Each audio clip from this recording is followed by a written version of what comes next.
I'll play these guys. That's my shot. Got this. If I get the card, I prepare for this day. One time. Breathe.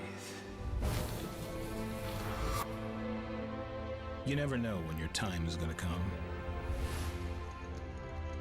To rise above the rest. To seize the opportunity. To be crowned a champion.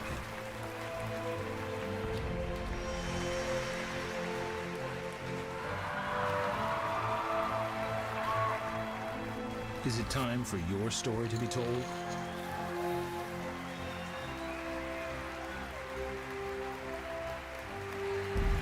The World Poker Tour.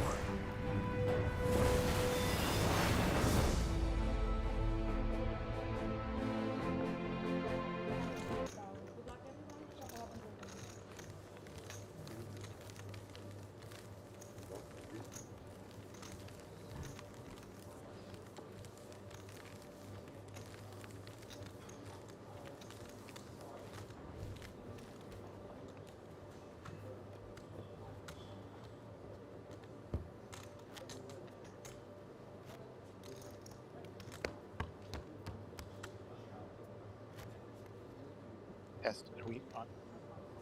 Okay, good work.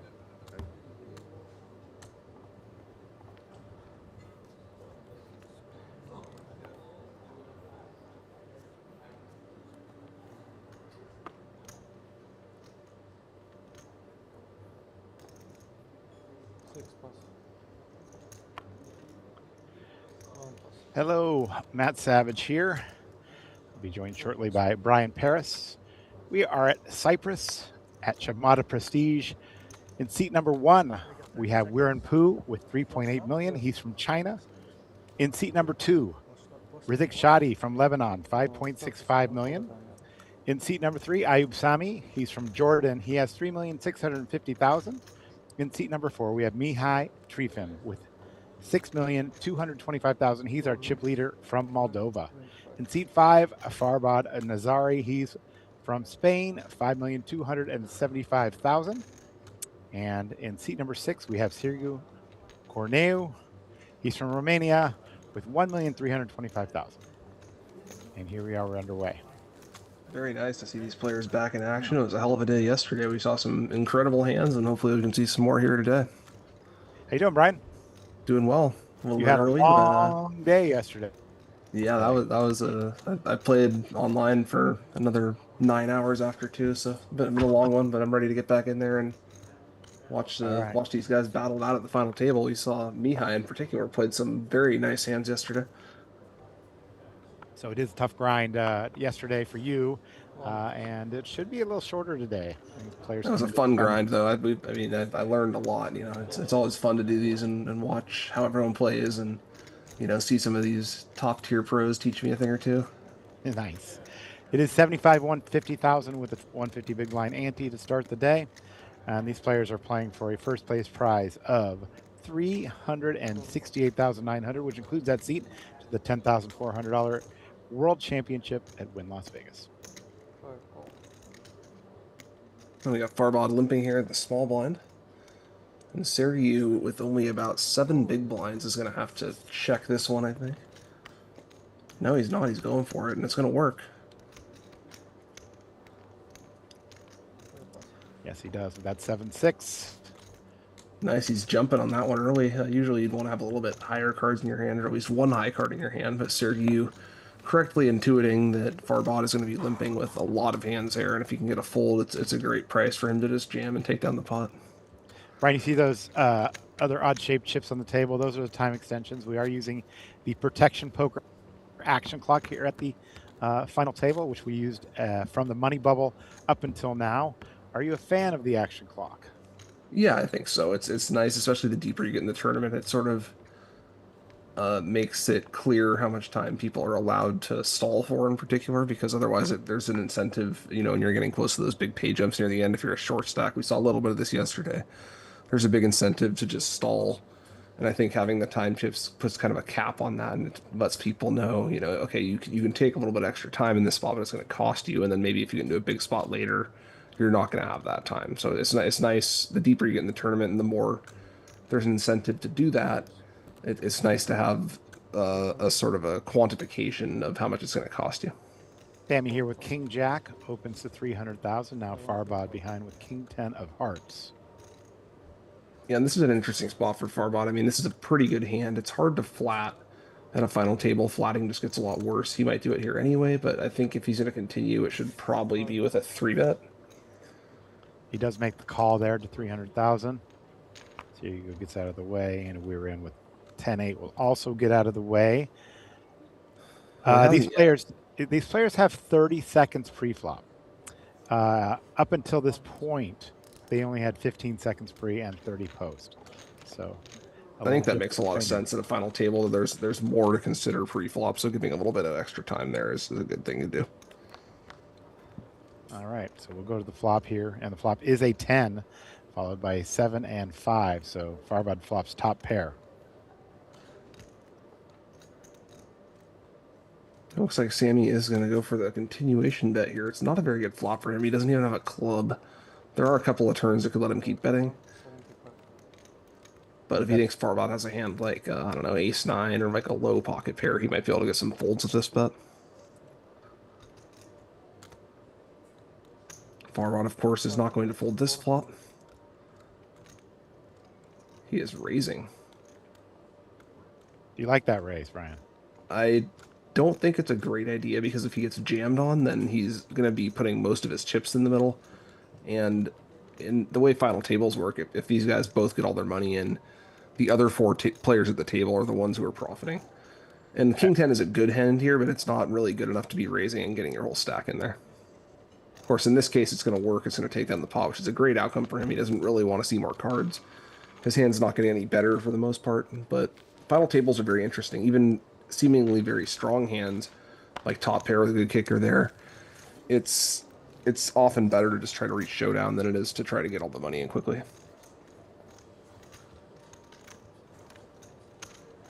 But Farbod played a great game yesterday. He was in there battling for a long time, and he mostly hit all the moves correctly. So I'm excited to see him come back in and see how he finishes here today.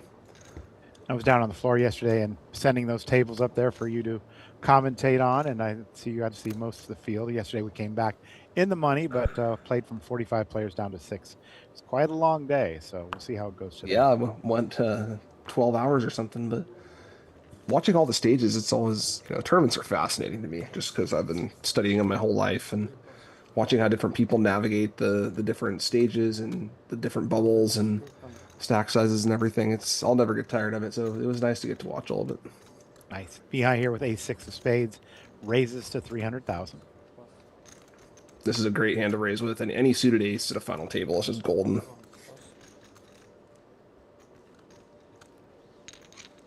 Chadi here with 8-6. He lets it go. Mihai takes his first pot here at the final table. Started as a chip leader, so increases that lead here. You can tell Mihai is an online player from the shirt. Just one time. Nice. Yeah, he is an interesting player from Moldova. Interestingly, here we don't have any players from Turkey, which the majority of the field is made up from Turkish players. They are action players, let's just say that. If you've never been to Cyprus, yeah, I think you're missing out. Yeah, the metagame in Cyprus is very aggressive. Absolutely. It's kind of interesting how different locations will have different sort of metagames like that. Some stops will play a lot tighter. Cyprus is definitely one of the more aggressive stops that I've viewed. Absolutely. Haven't had a chance to play it myself yet, but I am hoping to make it out there one of these days. Well, they feed you enough here. There's food 24 hours a day, and yeah, beautiful property. I've been out in the pool every morning before coming to work. That's always nice. Yeah, Chadi here with 2 10s. Well, this is a great hand to pick up blind versus blind. He's going to come in for a raise. Raises to 575. Should be a pretty easy decision for Sami here. He lets it go. As a small blind there, are you okay with that raise to 575? I think it's a little bit on the bigger side. At a final table, you don't have to go quite so big. It's a good raise for the chip EV stages as far as sizing goes. As far as hand selection goes, you definitely want to be raising that hand. Okay.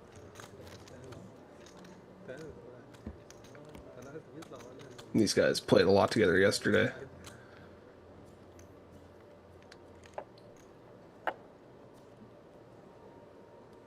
Weiran is a vlogger from China, so he's trying to build up his online presence. Oh, nice. Yeah, Got he seemed to camera know all what he was ready. doing yesterday. I like the way he played yesterday a lot. Sergiu with ace 3 off suit. This will certainly help him build up that online presence. Yeah, that's for sure. This is a big final table, and if he manages to get his name on the trophy, that'll be even better for him. And it's folded to him on the cutoff here. He's got ace queen.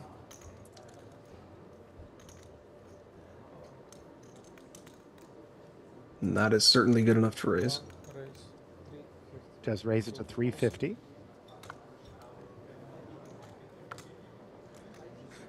Three plus. And Mihai in the big blind with 10-7 offsuit. This is a hand you would want to defend with at a lot of stages of the tournament. At final tables, it's a little bit tougher. You don't want to defend with some of these marginal hands. You just don't want to be playing these like medium-sized pots out of position. Final tables are much more about taking decisive pre-flop actions. A little more 3-betting, a little less calling in general. Just under 30 big blinds average here. Start Start like with a very five. good structure. Yeah, start with 520 entries down to the final 6 here. Was an overlay over here as well, so it's always nice for the players when you get a little added money. Just under 400,000 in overlay on this event. Yeah, I was kind of surprised to see that, but it's nice to see the tournament, still going over there, and venue looks great. So I assume next year there won't be the overlay, but for the players, it's definitely a good thing. Absolutely. One. And Sergiu is going to need to pick up a hand here before too long. He is in last by quite a bit. Doesn't mean you want to force it. You don't have to take a hand that's not worth playing or anything, but he is going to be the player who's sort of forced to take an action first. Three plus. And Mihai in the small blind, Mihai is coming in with a chip lead today, so we might see him raise this hand. He can put some pressure on Farbod's stack. We might also see him limp. Looks like he is going for the raise. Four. Raises to 600,000 and Farbod with ace queen of diamonds. Yeah, he's picked a bad hand to raise into. Mihai using a bigger raise sizing here, but he is up against a deeper stack. And Farbod is not going to go anywhere with this hand. If you're Farbod, are you always going to want to see a raise? Are you always going to want to raise here, or I think he's mostly just going to want to call, actually. okay? Five. Four. He does. And the reason is because it's big stack on big stack. So if he does re-raise here, and then Mihai decides to get it in with something like a pair of fives, both of these players will be flipping for most of the chips at the table, and that just benefits the other 4 players by making pay jumps. 3 hearts on the flop. 10-9-3. Neither player with a heart in their hand. Ace high in the lead. Yeah, interesting flop, because Mihai has completely missed. But if he does want to put pressure on here, he might be able to get a fold out of Farbod, at least on the turn.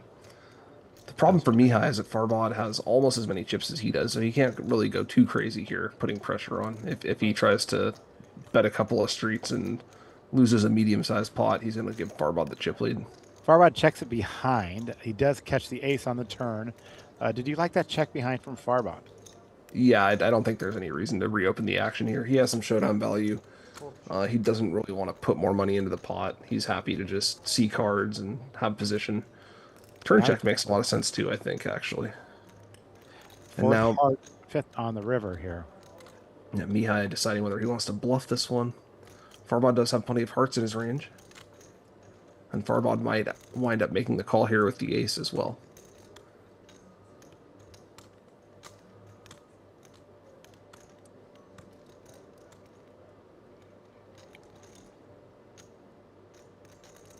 Of course, Mihai cannot win if he checks, so he might want to bet some amount here. It's a very interesting spot for him as he decides what his options are. Mihai did give the look back. Brian, if you're playing at the table, does that give you any kind of information when a player looks back at their cards?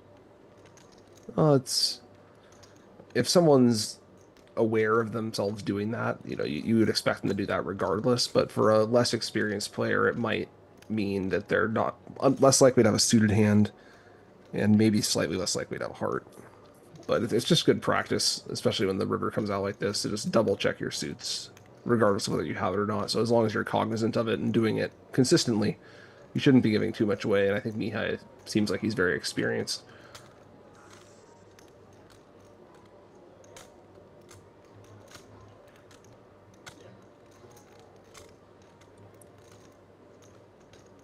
If you're going to take a shot at this, what's your size here? There's a few different options you can choose. If he goes really big, then he's trying to target a lot of different hands. I think it looks like he went kind of small, and this sizing is mostly just targeting something like King Jack, King Queen without a heart. He's basically just trying to fold out Farbod's hands that are not very good, but are slightly better than his hand. I don't think Farbod will be folding an ace to this sizing. And he does make the call. And that's a tough one for Mihai. He has lost a medium-sized pot to Farbod, and that is going to give Farbod the slight chip lead. With Farbod as his immediate left, he doesn't want that to happen, but it's still pretty manageable. Mihai is still very solidly in second at this point. Can you put the volume up? Yeah, sure. Because we can't hear the... Yeah.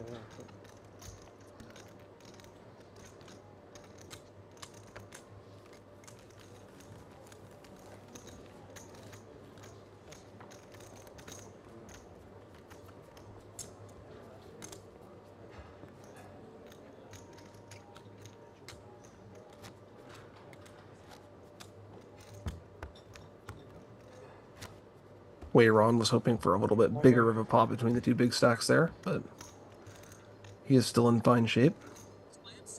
Anytime you're at a final table and you are not involved in a hand, you would like for it to get as big as possible.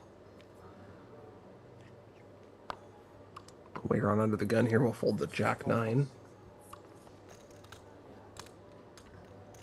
Chadi is also in very good shape stack-wise. He's almost tied for first in a three-way tie.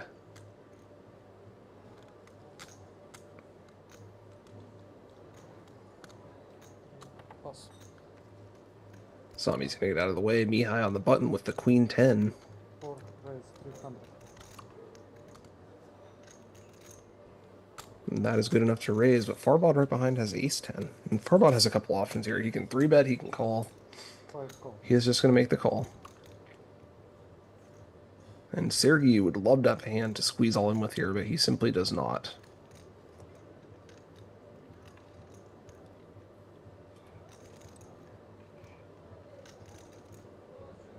Those purple chips are 100,000. The orange chips are 25,000. And then those odd-shaped chips are the time extension chips. Are you going to be in Jacksonville for the best bet? I will be there. Oh, Going nice. to Croatia first for a few days. And excited about that, leaving in the morning. But I'll be at Jacksonville. And then going to Sydney, Australia later in the month for another WPT event. And then we have Bay 101 and Venetian, and then the Wind Championship. So quite a busy season for me. A lot of travel coming up. That's a good thing. It means the tour is thriving. And nice to see so many different locations. Yeah, it's doing well. We got a check there from Farbod with the Ace 10 as he flops top pair. Mihai with the 10 of spades in his hand on that 2-spade flop. Yeah, now Mihai has to decide, what is he going to accomplish if he bets? Is he going to try to put pressure on his opponent's slightly better hands like King Jack and King Queen? Or is he just going to take the free card and see what the turn brings? Looks like he is going to go for the bet here. 900. Oh, and he is betting very big. He's trying to fold out Farbod's pocket pairs. Farbod, of course, is unlikely to fold the flop with an ace, but the pot's getting big right off the bat, and that cannot be comfortable for Farbod, even with a pretty good hand here. He just got the chip lead. Does that go into your thinking there if you're Farbod? It certainly helps, but, you know, if he calls the flop and then loses the pot here, the chip lead's going right back over to Mihai.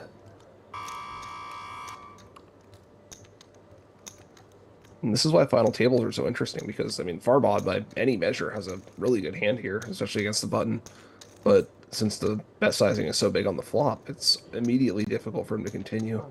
He is going to call the flop, but if more goes in on the turn, it's going to get very uncomfortable very quickly.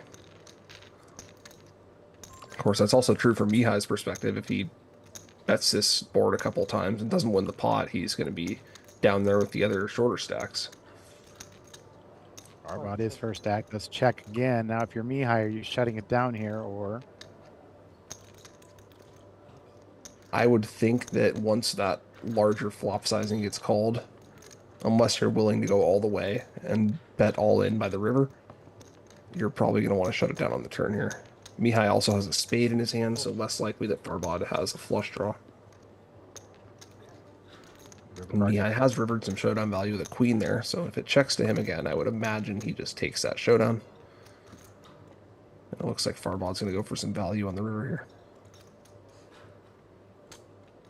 Yeah, yesterday, with 8 left, we saw Bernardo attempt a very, very aggressive river bluff that worked out for him. And we'll see if Mihai has a similar plan here.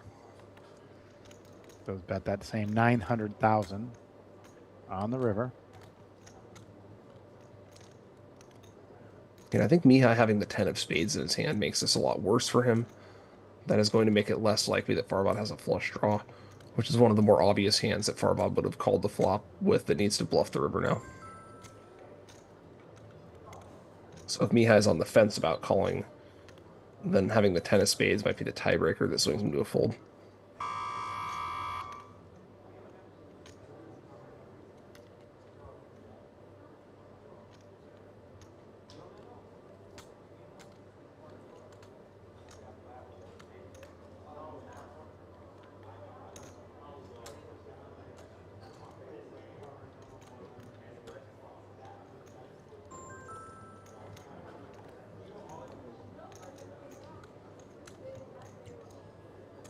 Call.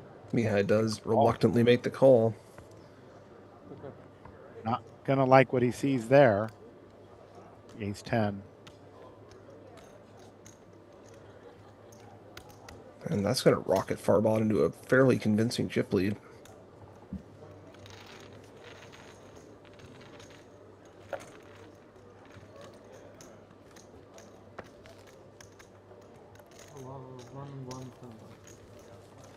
He's got 35% of the chips in play now, One as well. which is double the average.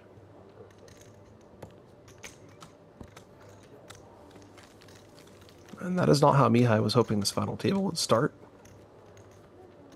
But he still has plenty to work with.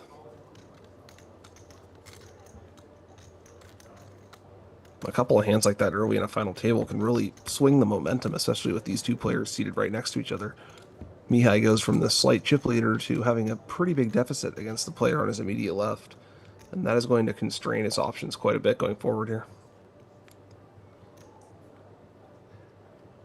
Can you explain the ICM implications, Brian? Well, now anytime Mihai enters a pot, he has to worry about the chip leader on his left putting pressure on him. And even if Farbod doesn't 3-bet him, even if Farbod just calls like he did that hand, he can't bet quite as often post-flop. He can't value bet as much. He can't bluff as much. It's just kind of like handcuffing him, making it harder for him to play hands, making it harder for him to steal pots. And if the stacks were reversed, then Mihai would have a lot more flexibility in terms of which pots he chooses to enter and which pots he chooses to bluff at. So he's going to have to be a little more patient now. We're in with two He's going to have to tens try here. to outlast some of these other shorter stacks. And yeah, Weiran getting a walk there with 10s, which is kind of unfortunate. But at a final table, anytime you get chips pushed to you for free, it's not such a bad thing. So you're chip leader in this tournament. You just picked up and you get to 9 million. You're on the button and you're first to act because everybody else is folded. You have queen 5 offsuit, which he had there. Are you going to continue to play these hands, or are you comfortable with just folding and playing your own game? It's going to depend on how big of a chip lead you had, and Farbod, I think, is doing quite well, but he's not so overwhelmingly chip leader that he wants to be raising with every single hand. I think that's a fine fold. You certainly want to raise with like any hand with an ace in it, or maybe like queen 8, queen 9, but queen 5 is not going to quite make the cut there most of the time. Okay. 3 plus 4 plus. It's a constant balancing act when you have the chip lead like this, because on the one hand, you do want to put pressure on the shorter stacks. You do want to play a lot of hands, but on the other hand, they're aware of that. And if you start trying to push it way too hard, they're going to start pushing back at you a little bit more. So finding the right balance is kind of the art of final tables. 1 call. And Weiran does make the call here with 7-4 of hearts. And after Chadi in the big blind, this is a hand you can raise as a bluff. You have very little check back value. You're not going to hit the flop most of the time, and you can put a lot of pressure on Weiran there. And which he does. By raising to 450, he takes down this pot. Yeah, when he raises to 450, he's risking 300 to win about 450. So it doesn't even have to work that often. And Weiran's going to be limping a lot of hands. Weiran can't really call with a bunch of those hands. So 8-2 is actually a very nice hand to do that with. You don't want to do it with a hand like 10-8, a hand that can actually check and hit some flops. You'd rather do it with a really bad hand, and that way if you get limp re-raised, you're not really missing out on anything.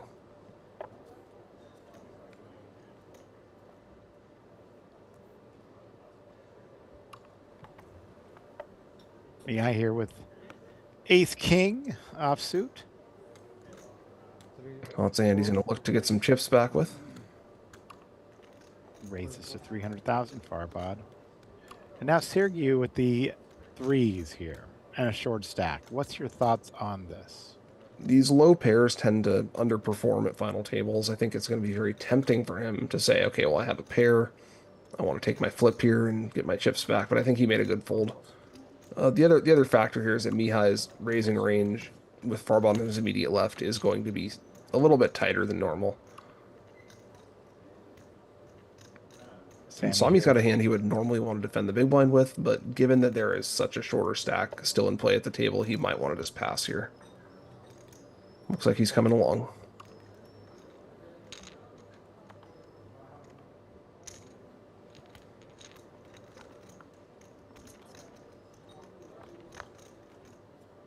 This is the exact sort of spot you don't want to see with King 8, but Sami has flopped an 8, which is going to put him out in front in this hand. Mihai here with the King of Spades in his hand.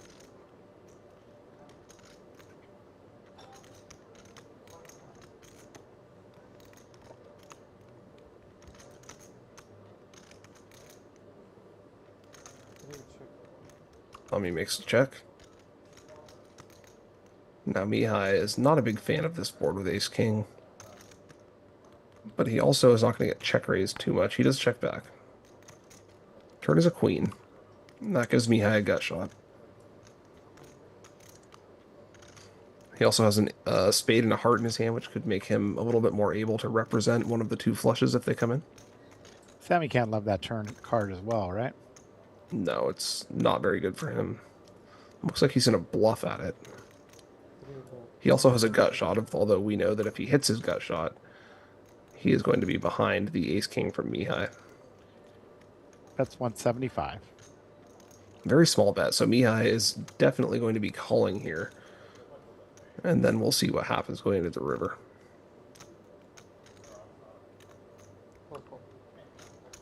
He doesn't figure to be ahead right now, but there is one card in the deck that can give him a truly monstrous hand. That is not it. Queen of Spades. Now, if you're Sami here under the gun, you've got bottom pair with that paired board queens. The straight draw is out there. Flush draw has come in as well. Well, he's just hoping it goes check-check and he wins. Right. And Mihai knows that he's not going to win by checking back, I think. So he might look to bluff here. He can also put a lot of pressure on Sami. Sami aware that that other short stack with Sergiu is very much at risk of busting. And if Sami were to call, say, a pot-sized bet here and lose the hand, he would be pretty much tied with Sergiu.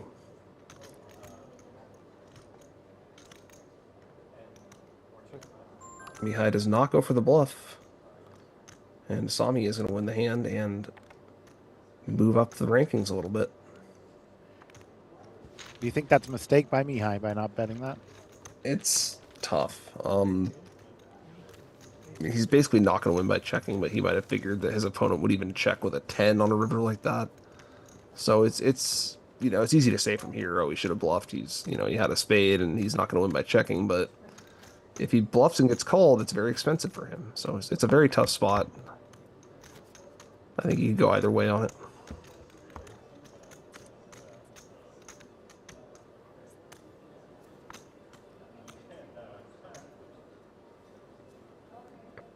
But it's safe to say that this final table is not going the way that Mihai had hoped so far.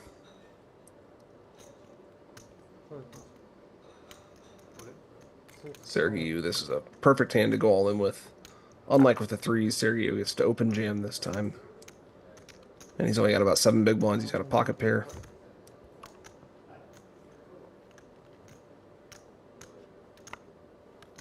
How much? 1,025,000. Chadi with king queen. He does have a bit of a decision there, but I think he's wisely getting out of the way. If he was in the big blind, he would probably call that hand.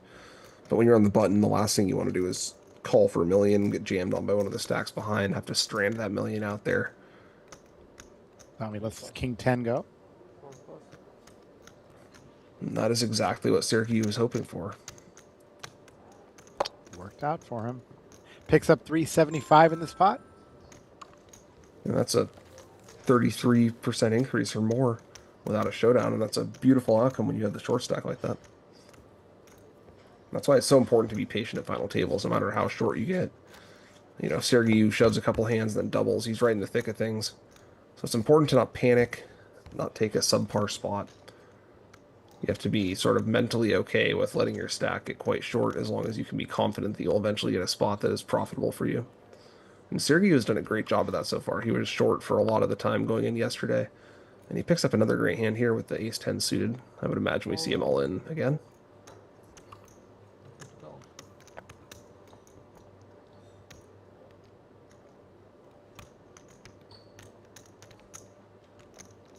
Straight back at it with the ace-10. He's all in one more time.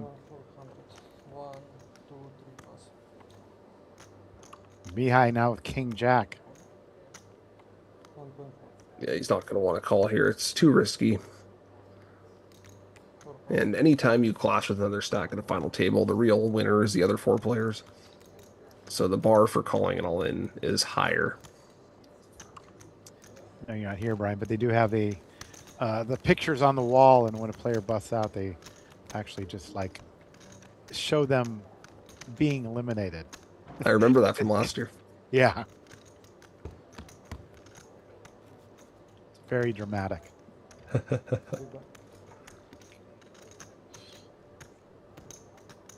It's a funny feature. We are at 75, 150.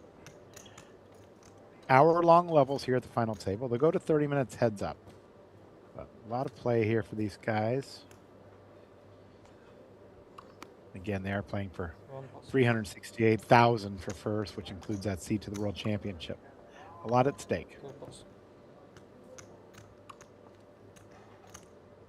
Sixth place in this event, by the way, is 73,000. So that's the amount that nobody at this table wants. Still a good amount, but yes, if you're this close, you want to get to the promised land and get that first place, get your name on the trophy. Sami is going to come in for a raise here with the Queen Jack. Sergiu has picked up another fantastic hand. Ace Queen suited. He is all in. He's done it again.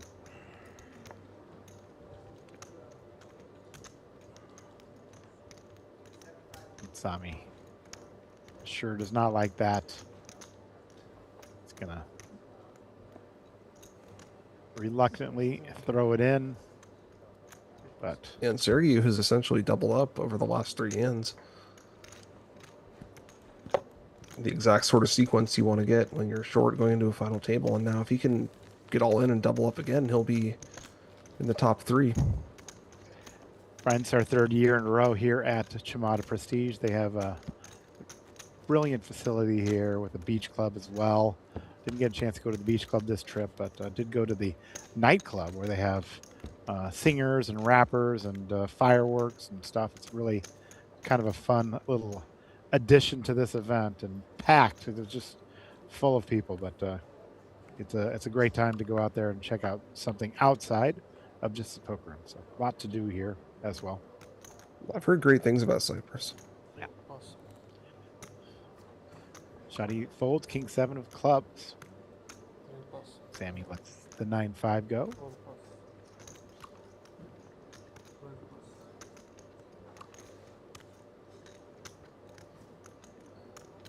Sergiu now with that double up has jack 6, lets it go. Weiran That's normally a hand you're going to want to limp with, but at a final table, it is harder to justify the investment, even though he's getting something like 4.5 to 1 to try to see a flop. It's just not a very good hand. It's hard to play that hand out of position. Thank you, good luck. It's hard to make something you're actually comfortable putting a lot in post flop with. So he just passes on that one. It's There your you see updated stacks Farbod here. with the chip leader. 8.575, 33% of the chips in play. Sergiu Cornea is the short stack, 8%, just over 2 million in chips. And Mihai actually came in with a slight chip lead, right? So you can see how fast these things can change.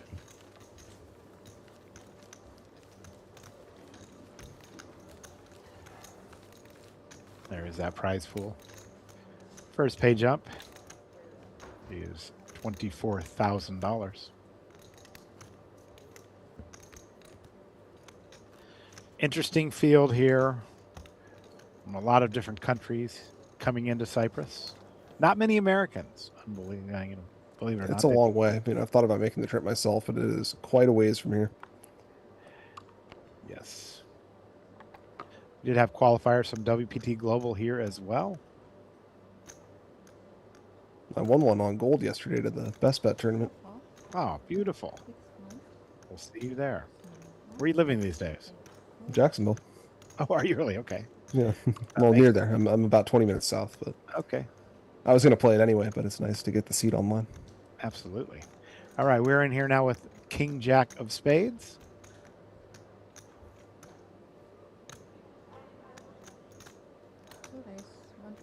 Weiran is just going to make the limp here. This is a hand that's very good, especially blind versus blind, but he does not want to inflate the pot out of position against one of the bigger stacks. Chadi also raised his limp last time, and this is a hand that Weiran can call a raise with, unlike the hand he had previously.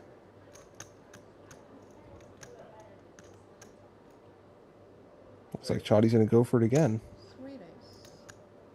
But Weiran will not be folding this one. 450 is the raise amount.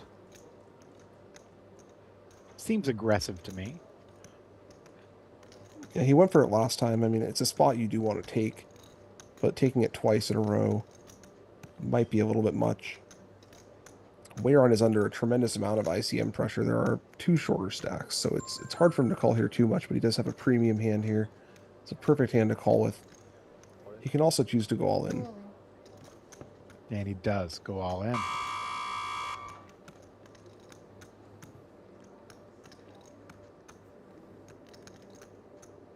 Yeah, so there's 2 routes you can take with this hand. I mean, this hand flops really well, and it benefits from keeping in the worst hands to, you know, catch bluffs post-flop, but going all in and just taking down the pot is also a really good outcome for Weiran. If he takes a flop, even though he's way ahead pre, there's a lot of ways it can go wrong for him, whereas if he just limp jams here and takes down the pot uncontested, he moves up the standings a bit, cements his lead over those shorter stacks. So I can see why you chose to jam here, but generally speaking, you want to limp jam with hands like, you know, pocket fives or ace-10 offsuit, and with your high suited cards, limp calling is a little bit more attractive.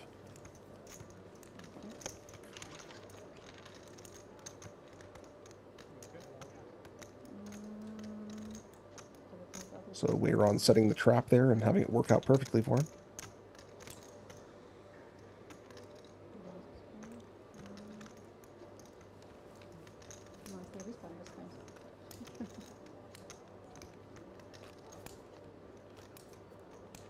Weiran played very well for the most part yesterday.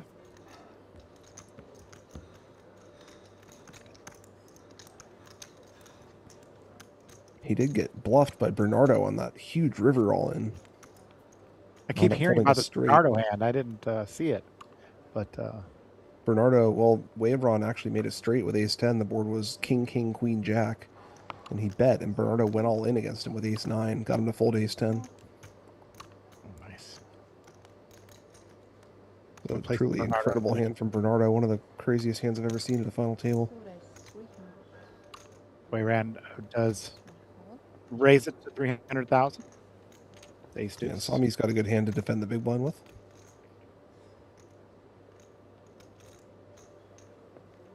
He will do so.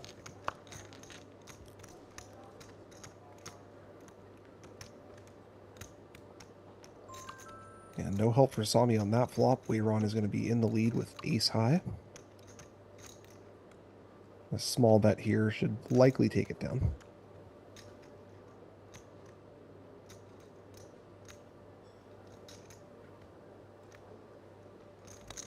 Two bet 175.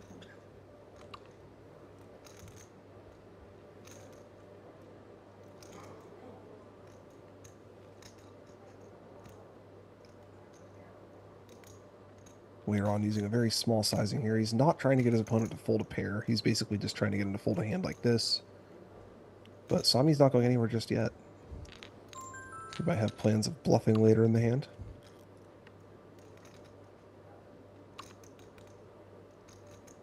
That's a good turn for Weiran. He hits a pair of twos, and he also has the ace of diamonds in his hand. He can't make a flush, but he can block a flush if it comes in.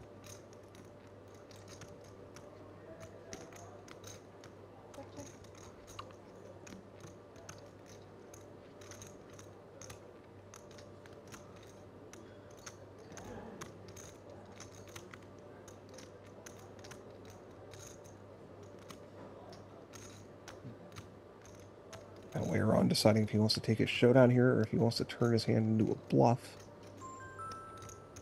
He is not beating any of the other pairs from Sami, but he is beating other ace highs.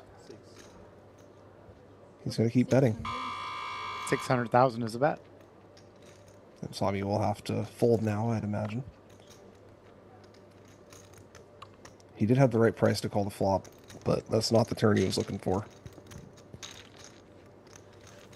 And Weiran will move up to 5 million.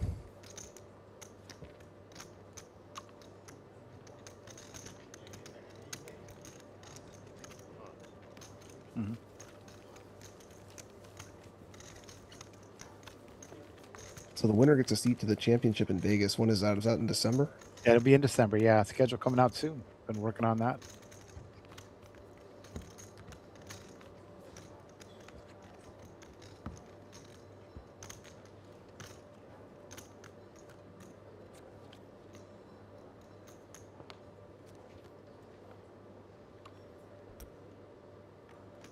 Farbod here with 4 deuce offsuit.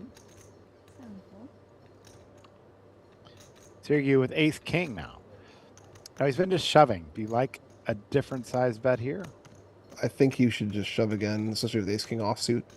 It's really not a hand you want to get defended by the big blind with. It's a great hand, of course, but on about 2/3 of flops, you're not going to really like it. And All in.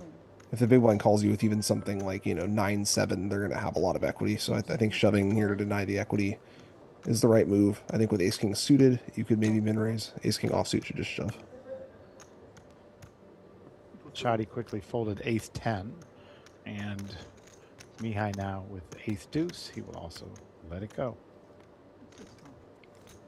You can see how quickly the tables turn. Sergiu came in as our shortest stack by a lot. Mihai came in as our big stack, and now they are roughly tied after only 30 minutes of play.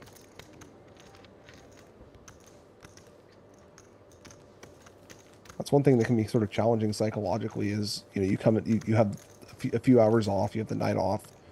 You get used to the idea, okay, I'm coming in as a big stack. You come back and the first 30 minutes don't go your way, suddenly you're the short stack, and you have to just keep fighting, you have to keep winning pots, and things can change very quickly. You can't get psychologically stuck on what your position was. You have to just focus on what it is and move forward each hand. Play it as well as you can for the stack you have and the position you have.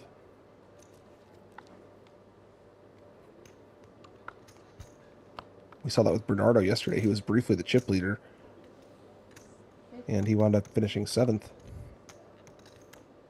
Weiran with queen 10. He lets it go. Chadi jack 9 also folds. Now Sami with 10 deuce.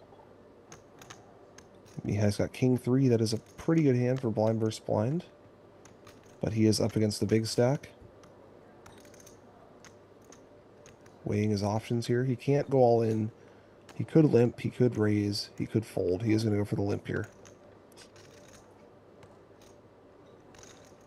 And Farbod has the exact same hand that Chadi tried to raise Weiran's limp with. He's just going to check.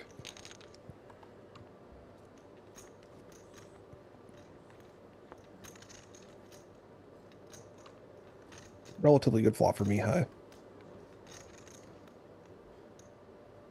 It's unlikely he's up against an ace. At 150. As Farbod chose not to raise pre-flop.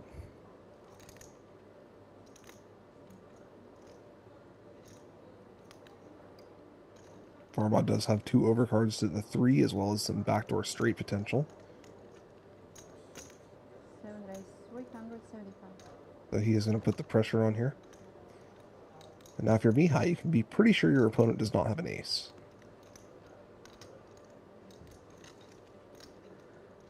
With that said, it's still not trivial to continue here. If he loses a medium-sized pot, it's going to be very bad for him relative to the other short stacks at the table. But he's not going anywhere just yet. He will make the call. Getting a good price. He's got a few ways to improve, and he does figure to be ahead right now, some percent of the time. Turn is a 7. That makes it even less likely that his opponent has him beat.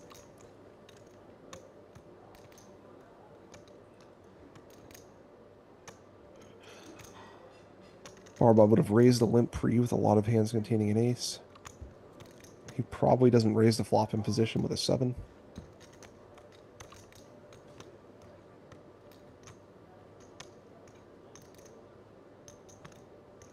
Mihai here, still with bottom pair of 3s. Farbod with that king.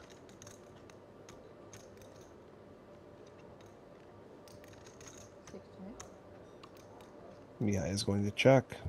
And now Farbod has to decide if he wants to try to bluff at it again. The way the hand played out, he is not representing very much. He gives up. And that's a nice pot for Mihai. That puts him back to 3.2 million. And every pot at the final table is just so important. I mean, that pot was not very big. It was limp check pre-flop, and I think 2.5 big blinds went in post-flop, but that is a very relevant swing for Mihai to move him a little bit ahead of those other short stacks. Especially if you had kind of a downturn in your stack. Again, you started off the day as a chip leader. If you are at the chip leader and then you're one of the shorter stacks, how are you feeling? Are you feeling that you need to change your play, or what are you? You definitely have to change the way that you're playing the hands. Your ranges become much more constrained. You can't raise nearly as many hands. You have to be much more cautious. But it's important to not get too married to the idea that you were once the big stack and you deserve to be there again, or anything like that. You have to just play the stack that you have and hope that you Easy find for you to get back say, in that Brian. position. Easy for you to say. I know if it's me, I'm like, man, I had the chip lead and I'm blowing it. What am I going to do? Well, that's just tournaments for you. You know, the ebb and flow. The chip lead comes and the chip lead goes, but as long as you stay in, you'll always have a chance to build it back. All right, Sammy here with ace jack suited in spades. Also, He's Chadi calling. And this is interesting because assuming I you think don't he like has that. to. I think he has to go all in because he's putting in a quarter of his chips pre or 20% of his chips pre. It's just so hard for him to put this many chips into a pot and not wind up winning it. And he does have a really good hand, but there's a lot of ways it can go wrong, and you see one right here. Yeah, there's a queen, 1 spade on the board. Ace jack, Sammy with the ace jack of spades with the gut shot straight draw. But Chadi in the lead with those queens and now betting. Now Sammy kind of has to call this again, but you can see why calling at final tables is so dicey, because now if he just calls this bet, he's only going to have 1.2 million left. And then if he doesn't improve, he winds up folding the turn, he's going to put in almost half his chips and not reach showdown, and that's just not something you can really do at a final table.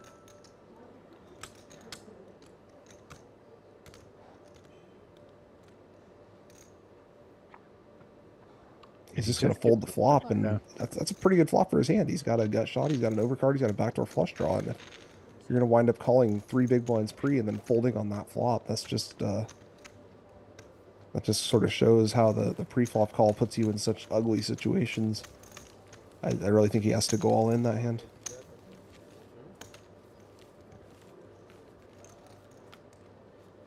And the other short stacks at the table love to see that.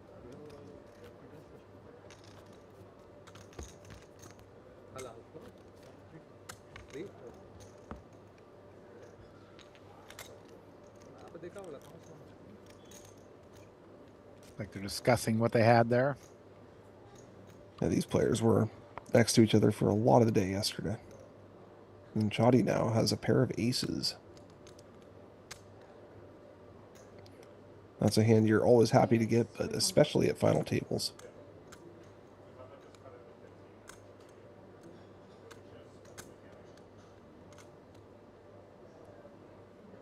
And Sami's had a pretty good hand here, but he is going to pass. 6 4.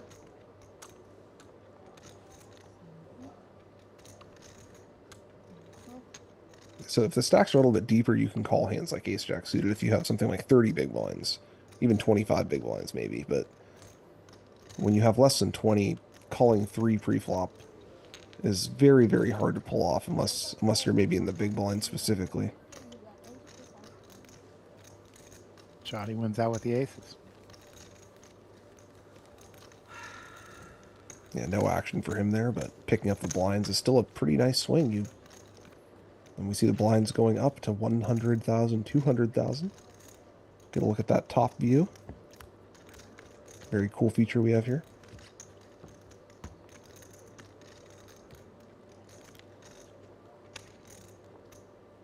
Looks like some nice chairs at this final table. The feature tables always have nicer chairs.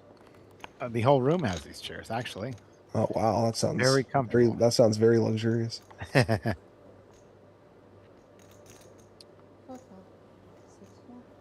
They're a big fan of bread here. There's a lot of bread, a lot of different kinds of bread. 8 all in.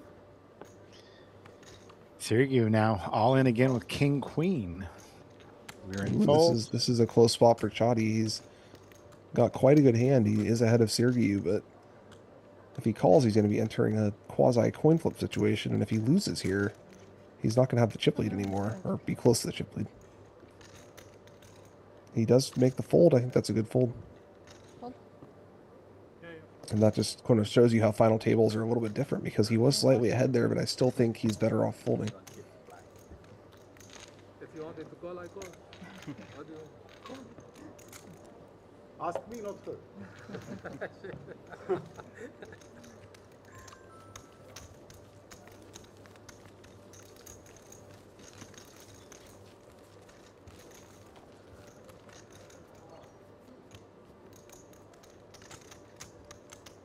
Big hand? Every time. Every time. Good luck. Next time, right pick. It's not called. I fold ace now. Yeah. Ace 4.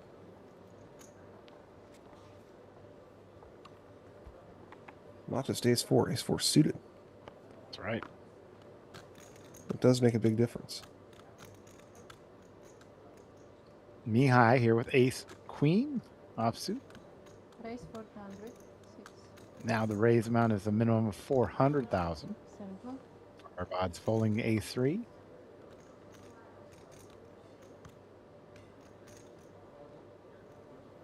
Sergiu now. Sergiu has a pretty good hand here, king queen, but not necessarily a spot he wants to take the risk against a fellow short stacks under the gun raise.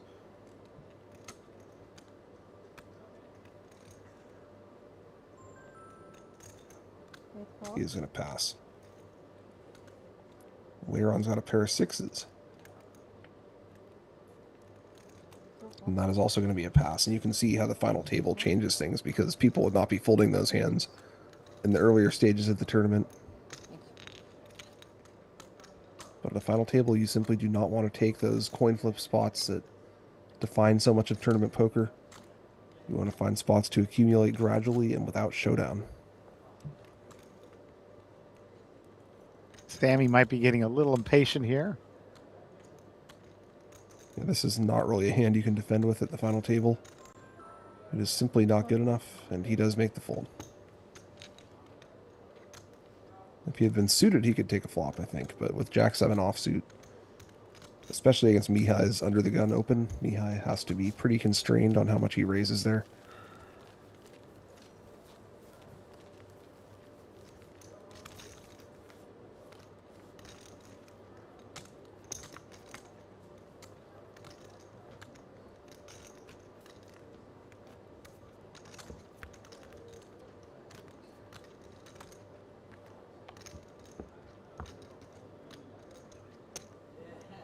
Average stack now at 27 bigs here, Brian. Yeah, the blinds are catching up pretty fast. Farbod here with the 10s.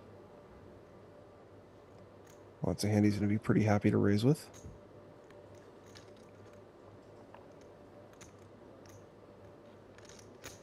Raise 425. Raises to Sergiu with 425. fives. A good fold. It's always tempting when you see the big stack raise and you have a pair. And maybe I can go all in and get him to fold, but those low pairs at final tables are simply not as good as they are in the other stages of the tournament. We've seen a couple of good folds with those sorts of hands just in the last two. Weiran folding sixes last hand. Mihai in the big blind has king nine suited. This is a hand he can certainly take a flop with.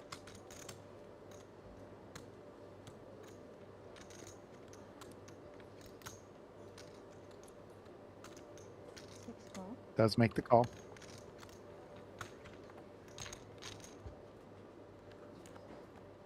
So Mihai is hopefully going to hit the king or the diamonds for his sake. If he hits a 9, he will be in a lot of trouble. He doesn't hit much of anything on this board. Farbod has a fantastic flop for 10s, even has a heart in his hand.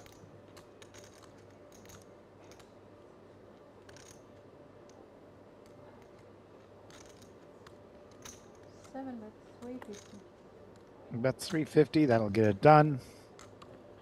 Farbod increases his chip lead. Very nice start to the final table for Farbod here. We saw him on the stream a lot yesterday. He played quite well.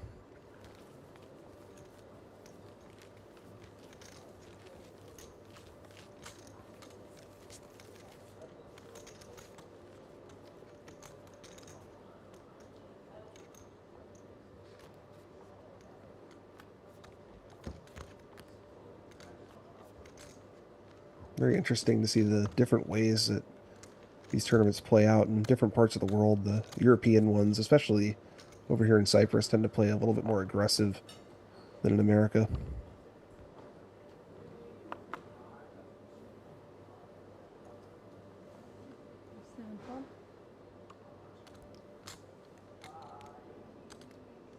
Weiran's got fives on the hijack. It would not surprise me to see him just fold this hand.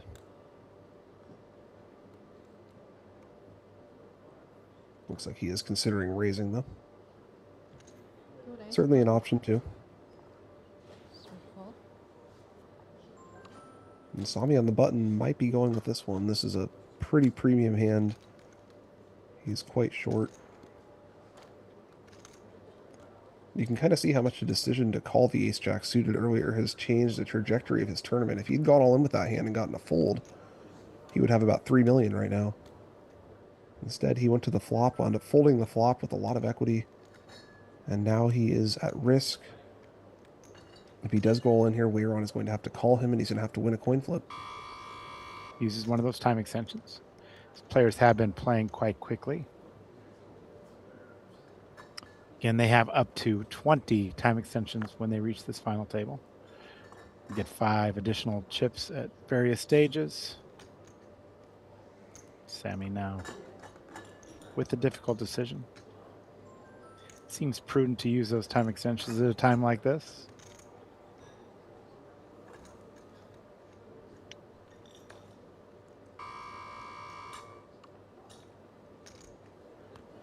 He's got a pretty premium hand. He's in last by enough that he is going to have to take the spot at some point. But he might be looking to wait for a spot where he can open jam, have a little bit more fold equity.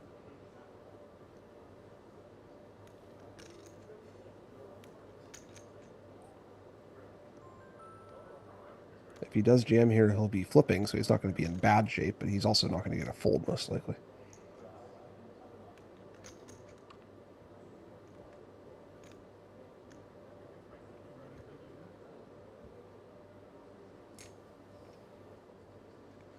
He uses more time extensions.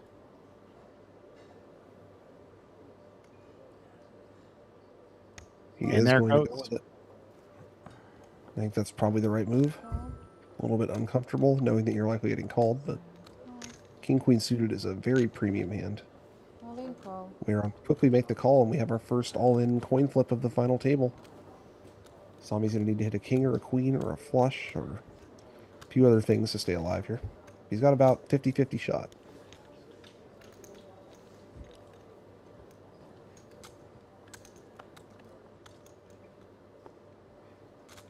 Oh, a 5 right on the flop, but 2 spades as well. So Weiran flopped a set, Sami with a flush draw. It's a good start for Weiran, but he does have to fade a spade or pair the board.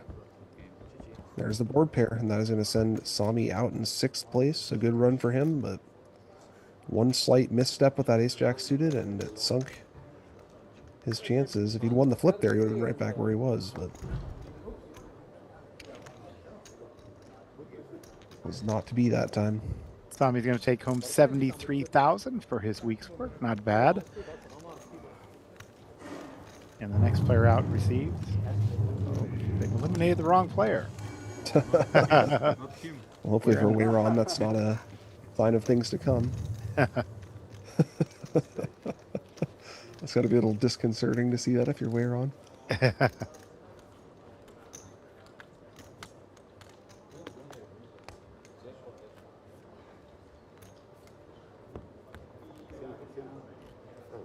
I remember seeing it last year and I always thought it was funny.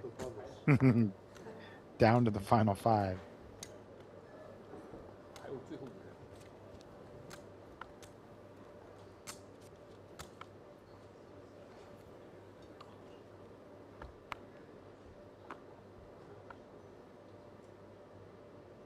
We're on in great shape now with 6.5 million.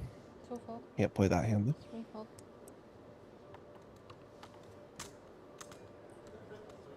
Folds over to Mihai on the button. He will also pass. And now Farbod in the small blind has 10-9 offsuit. Simple. Has limp there. Sergiu is not going anywhere with this hand.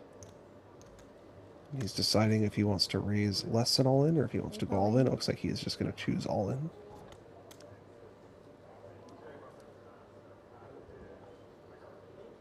Only about 12 big blinds, so that's certainly a reasonable option. I think with ace-king suited, you might want to have a non-all-in raise and maybe go all in with ace-king offsuit, but it's a fairly small difference.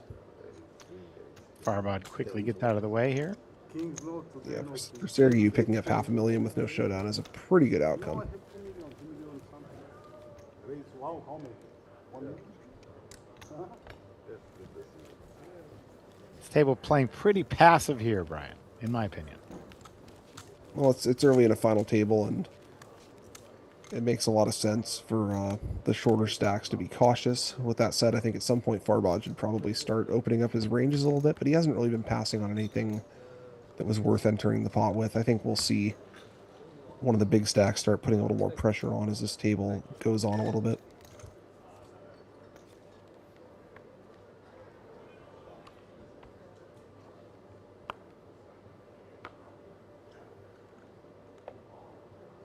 And Chadi's had a great hand here, ace-king. 3 raise 400. Chadi raises Mihai 400. is in trouble. Mihai has to go all in with this hand, and he is going to run into ace-king.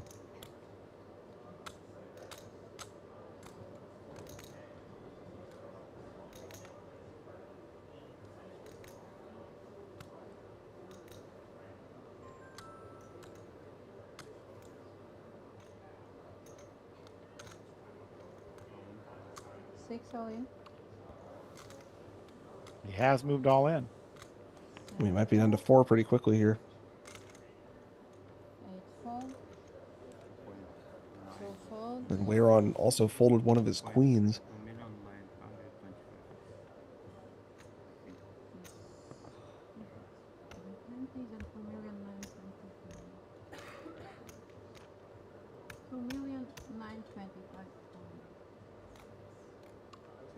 Total 2,925,000. There is that call.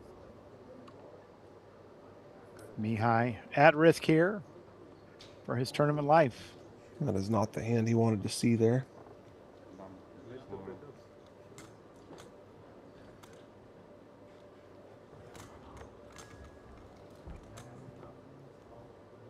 Oh, a queen right there on the flop. Mihai now in the lead, 86% to win this hand. Chadi down to 3 outs with those kings.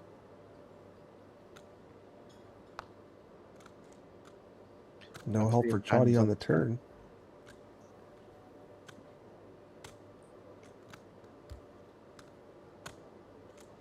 turn. And a 3 on the river. And that's a full house. Mihai wins this pot with ace queen, beating ace king. It's a big hit there. Mihai now Mihai's got back a over 6 million now. 900. Mihai's got a second lease on life here. Yes, 20. After getting off to a rocky start at this final table, he is right back where he started. 4 and 1. He's got to feel great about that.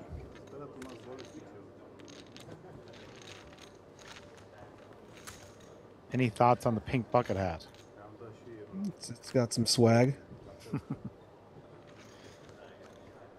World Poker Tour does have a hat sponsor. That is not the hat sponsor that we have. FlexFit, the official headwear sponsor of the World Poker Tour, bringing its innovative new series of technology to the felt. Maybe you guys should offer some WPT pink bucket hats. Yeah, that might be it. You can find our hats at shopwpt.com. Make sure you check it out. Official headwear sponsor of the World Poker Tour. I'd probably go with the flex fit hat too, if I'm being honest, but it works for Mihai because you get a glimpse of the trophy there and the updated chip stacks. Farbod's got 40 big blinds. Sergiu has 13. So we got 2 short stacks, and the 3 top stacks are all pretty close. It's anyone's game. We do have a promo code at the Shop WPT store. WPT Stream. Check it out. 15% off. A lot of cool items.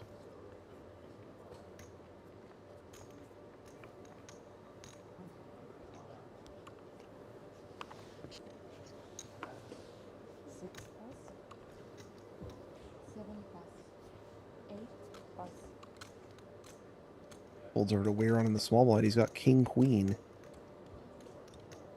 And with his opponent in the big blind now being one of the shorter stacks, he is going to move all in. He gets a quick fold there.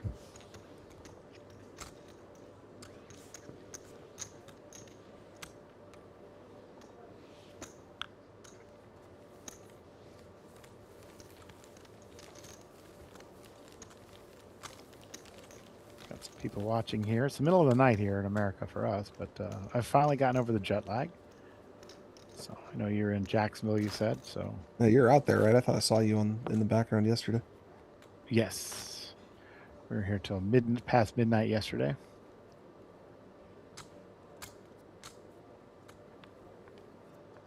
Yeah, I'm not used to seeing this hour from this direction. Sometimes I'm up this late playing, but not used to getting up this early. But I do enjoy doing these. I always learn something watching people play these final tables for a lot of money. We're on now 7-6. He'll let that go. Chadi now with the 10s. Looking to recover some of that stack he just lost here. And this is a great hand to do it with. 600. 3 raise 600.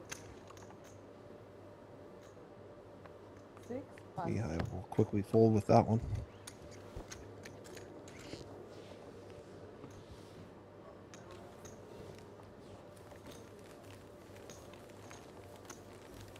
Where are you watching from and who are you rooting for? Let's hear it in the chat on YouTube. I'd love to know where people are watching from in the world.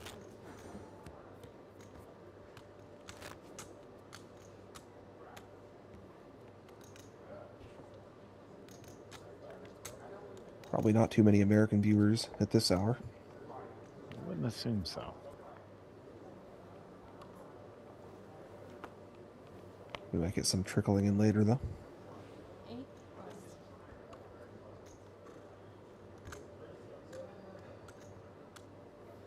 2 pass. 3 pass. And Mihai in the small blind with queen 9. A perfectly playable hand, but he is up against one of the big stacks. Our first comment is from Lee Riley. He's watching in Nashville, Tennessee. Good morning to you. Mihai with the queen 9. Do you like those limps? Yeah, I think you got to limp this one. Okay. 7 raise 550. Aussies watching from Spain. Farbod raises to 550. Like to see that, opening it up a little bit more.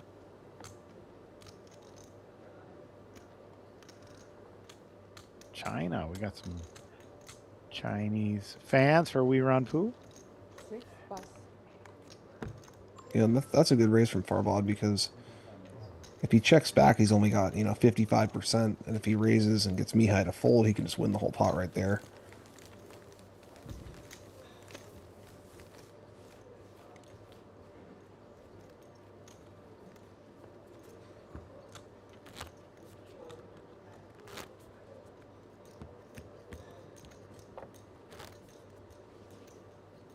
Chiang Mai, Thailand from Randy Bear.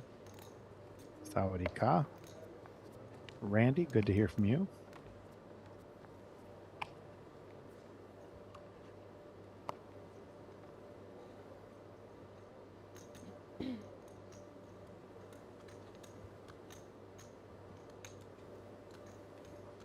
Two pass.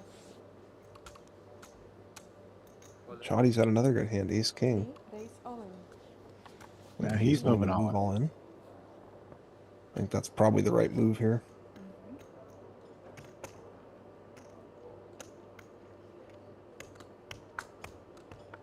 Farbod's got an ace, but can't really consider calling with that one. 7 pass. 8 pass. And King 8 suited passes as well. Chadi takes this one down.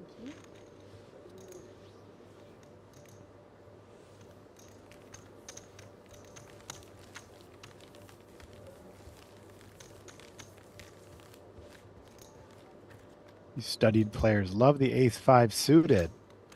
Ace 5 offsuit, not enough to call with. Well, it's also ace 5 suited is usually one of those hands you're, 4-betting all in with rather than calling with. Yeah. But yeah, ace 5 suited is much, much better than ace 5 offsuit. Lee Smith from Mississippi in the We chat. got more Americans watching than I thought. Yeah, for sure. Chadi with King 4 offsuit. 3 pass. 6 pass. And this is a hand that Farbod could start opening up his ranges with. Let's go, Farbod. He's doing it. 7 raise. 450. Love to see it. Raised to 450. Ooh, Sergiu has a hand he can go all in with. 8 And raise does all do in. it. This is a very nice hand to do this with against the big stack opening on the button. You expect him to be pretty wide here. Obviously, ace-9 offsuit is not a premium hand, but it should be well ahead of a big stack button open range.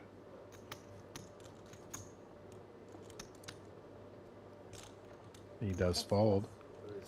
Sergiu increases his stack by almost a third by jamming there. Shows the ace. Do you like players showing one of the cards?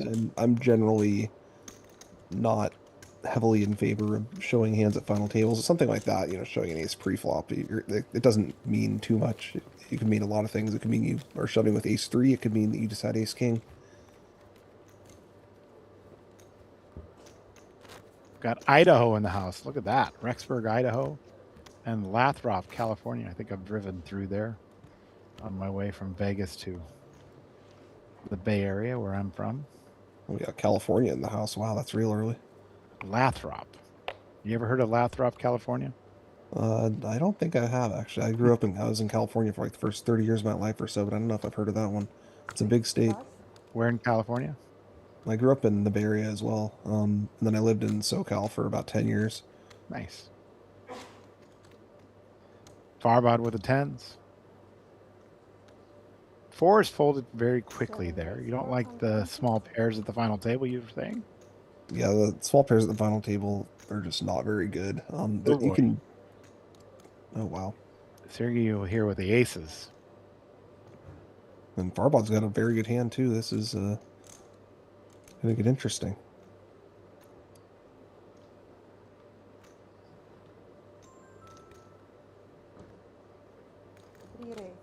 Re-raise is Arguing for the small re-raise here. I think even this is actually a little bit too big. 100. I think you should make it like 900,000 or 850 or something. Why do you think that's too big? Well, he's putting in over a third of his chips, and it's just he's basically telling people that he's not folding if he gets jammed on. Whereas if he makes it slightly smaller, it gives him a little bit more room to potentially fold. Of course, he's not folding this hand either way, but Pass. a little more flexibility to have bluffs if you use a slightly smaller sizing. 1,000,001.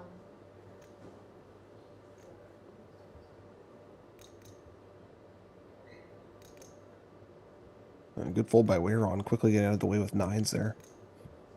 He would have been in a lot of trouble.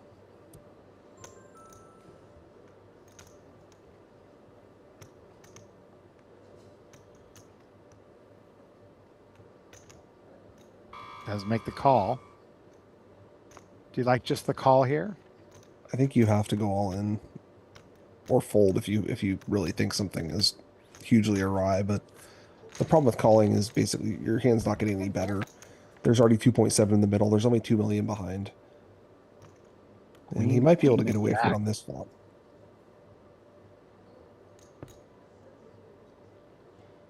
But yeah, final tables are much more of a pre-flop game. There's just less calling in general. 7. Check.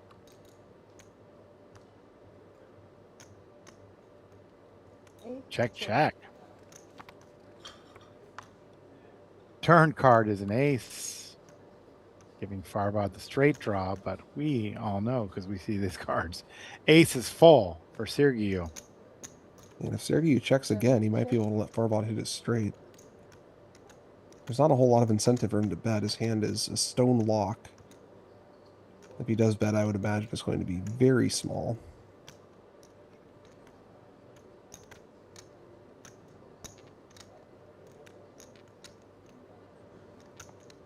Bet 525. That is 425.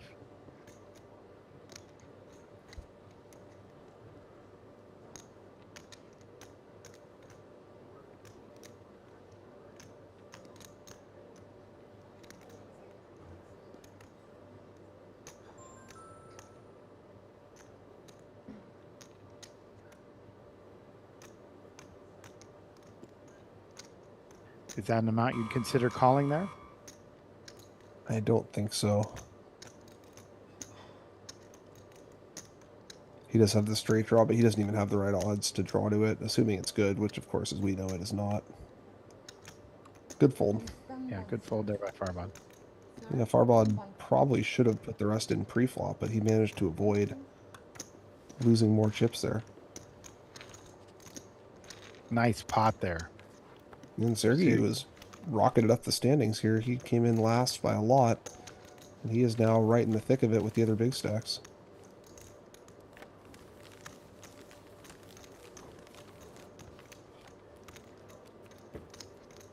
Also got Brooklyn, New York in here, Moldova, rooting for Mihai, and Cairo, Egypt. Definitely an international viewing audience. Well, it truly is the World Poker Tour. It's good to see. Egypt, a place I've been looking to go to for many years. Still haven't made it to Egypt. Not sure there's much poker there. Probably some private games, I would imagine. Well, there's private games everywhere, but yeah, I don't know if they have casinos there. Raised to Sergiu, for the 400,000. first time at this final table, finally has the ability to play a few hands without going all in. He's going to raise the king-jack here. Hand like 9-7 suited on the button. He's letting it go. Yeah, you just don't want to go post-flop. You can call that hand out of the big blind. 6. But Pass. the final tables, it's hard to want to go to a flop because if you go to a flop, you know, you're a lot of that time you're just going to lose kind of a small to medium pot. That's exactly what you don't want to be doing at final tables. You want to be making decisive moves pre-flop, winning those small to medium pots without showdown ideally, you don't want to be calling with these sort of speculative hands that can, maybe hit a straight or a flush. It's you want to optimize for stealing the blinds and shoving on other people who are stealing the blinds. So a lot more hands with high cards, higher pairs, a lot less of the suited connector type stuff.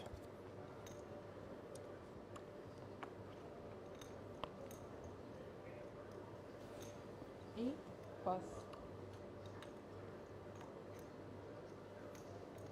2, pass. 3, pass. Let me get another blind versus blind spot.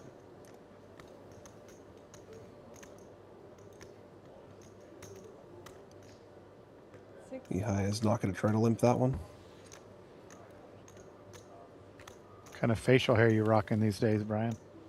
I just got my beard trimmed. It's not nearly as crazy as it used to be. I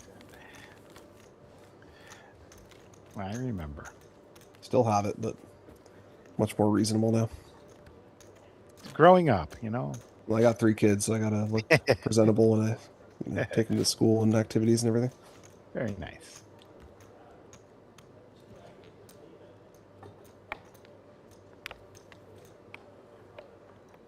Sorry.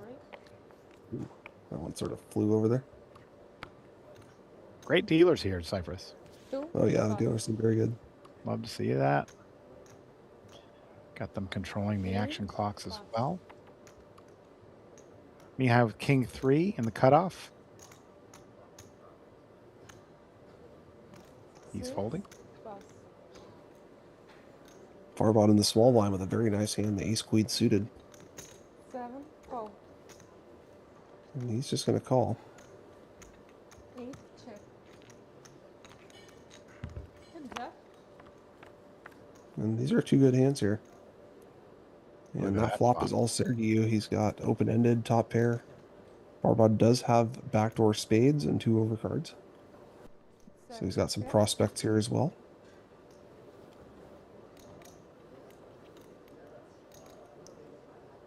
I think we'll see a bet and a call here.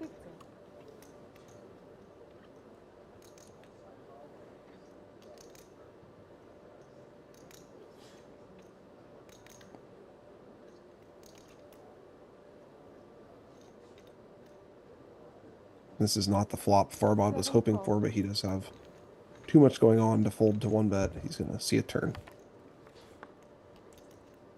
Deuce of clubs on the turn. That is not the card he was looking for. 7, check. He is still ahead of some of Sergiu's hands. Sergiu could have something like a 10 without a pair. But if Sergiu bets any sort of reasonable amount, we might see Farbod get out of the way now.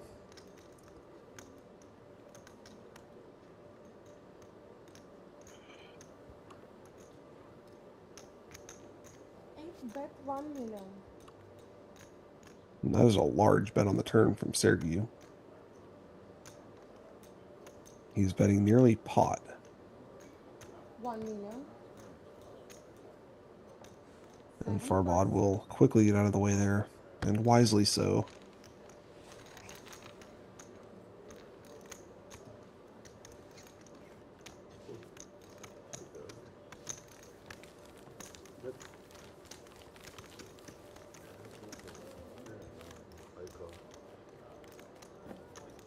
You come here before with nothing, no? Now it's... You're very dangerous.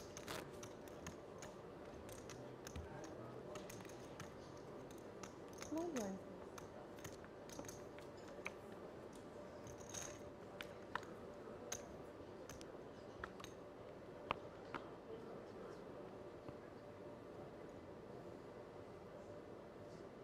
Chadi with the Jack 6 suited here on the hijack. That is not going to cut it. Mihai on the cutoff with Ace 8. That might be good enough for a raise. He's been pretty He is not snug. going to raise. He does not want to play too many hands with Farbod immediately behind him. Kind of a tight fold there from Mihai. 7, raise for 125. Farbod with Queen 9 suited. And the stacks are all very close now, except for Chadi,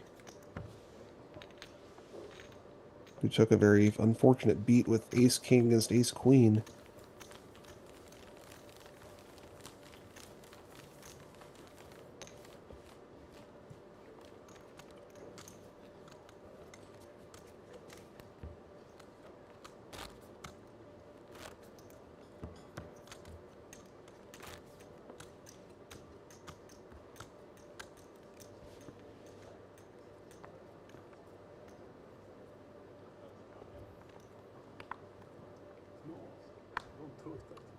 maybe flip an ace. Here I think Mihai with threes here. Yeah, and this hand is a lot worse to open with than ace-8 offsuit at a final table, so if he folded the last one, he's certainly folding this one. There goes Farbod with 8-6 of clubs. And he's going to start Here we go, Farbod. Let's go. 425. opening up the range a little bit.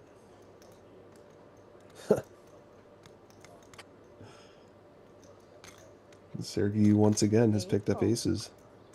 And he's just going to call. We're in Queen Jack offsuit.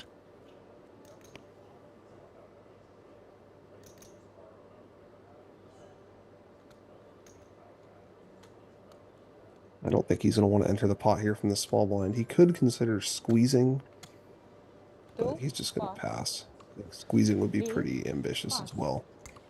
So Sergiu setting the trap here pre-flop. I do think when you're this deep in a final table, you kind of have to 3-bet the aces here, but he is in a good setup now. He's heads up, he's got position, and his opponent is basically drawing dead on this flop. One club. Not true. He also has the backdoor straight draw, so not quite dead. Check. He picks up a gut shot, so if Farbod hits a 9 on the river, he will win the hand.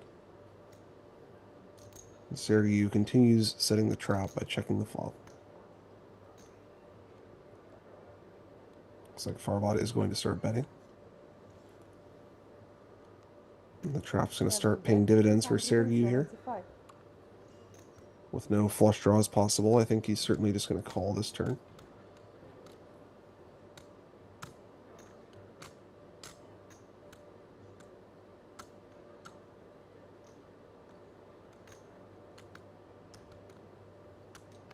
Calls.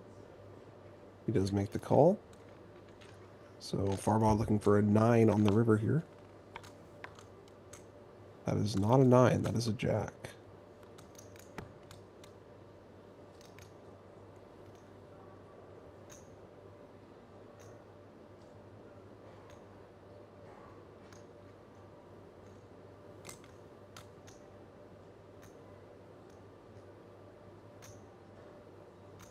Farbod perhaps thinking about bluffing again. He is certainly not going to win by checking.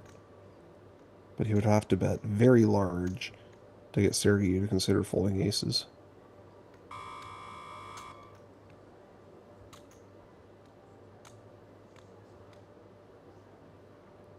He does do that. 1.4. 7-bet, That is on the bigger side.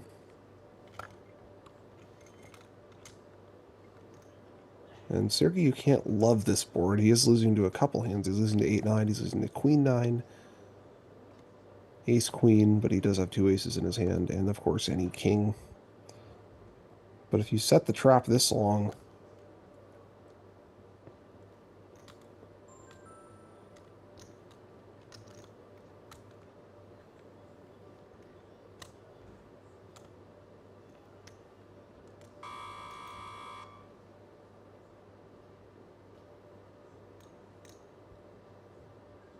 and this is sort of why if we go back to pre-flop, I think you have to 3-bet this hand pre-flop, because in a final table, even if you're trapping with this, you intend on, you know, reaching showdown, but something is going to come out by the river that's going to make it kind of uncomfortable for you a lot of the time.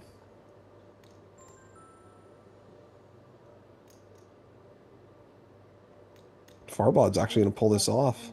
Wow. It's a nice one there. one pair. Only one pair. How can I call it? Only one pair, he said. That's why you got a 3-bet pre. When the stacks are shallower, you can mix in some flats with that hand, but at these you wanna deeper see it? stacks, you just want to get as much money in pre-flop as possible. You don't want to let 5 cards come out and talk yourself into folding. I mean, I can see why he folded. Farbod, he's really only beating a bluff. And of course, we know that Farbod had a bluff. He had absolutely nothing, but Farbod's not really betting any hands for value that are worse for that size. He's either going to have a king or he's going to have a straight or some sort of full house or something. Farbod asked him if he wanted to see it, and he said no. think that's a smart choice. Yeah, I think he sort of outsmarted himself there with that flat pre-flop. At 30 big blinds, you got to 7 just plus. get the money while you know you're ahead. 8 raise. And the way the hand played out, I totally understand why he folded river, but that's just 2 plus. all the more reason to get money in pre-flop. 3 plus. Thank you. Fortunately for Sergiu, he picks up another good hand here right away. Ace, Jack, Mihai, and the big blind with King, Queen, though. He will be coming along for the flop. 6 call.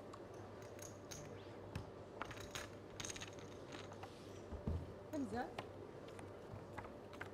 So on heads up, it's about 60-40. Mihai does have the king of clubs in his hand. And this flop texture is generally a lot more favorable for the big blind.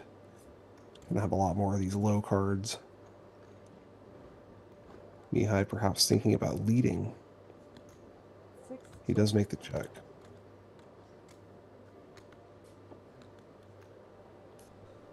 8 check. Sergiu gonna check it back.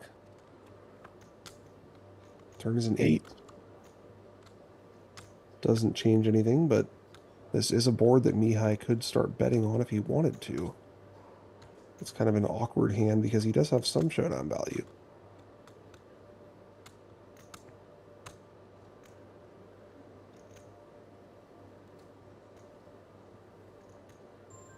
But he is going to start betting. And Sergiu might find himself getting pushed off the best hand again here. 1,001,900. Yeah, Mihai turned his hand into a bluff. Bet almost pot on the turn there. Gets the job done. Nice bet from Mihai, and he's quite happy at the way this final table is going now. After a rocky start, he has recovered. Я сейчас на коммуникацию ничего не раздавала. В прошлый раз были большие, а вот сейчас маленькие. Big blind alpha.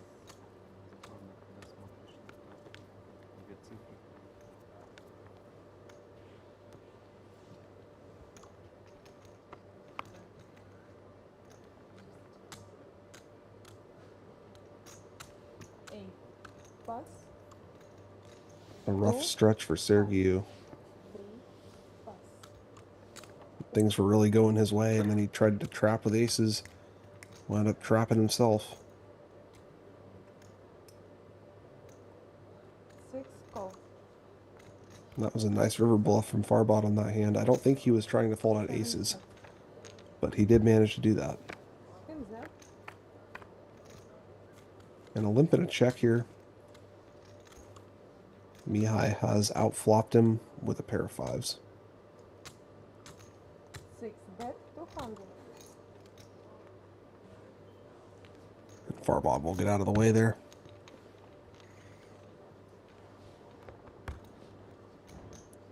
Помоги, пожалуйста.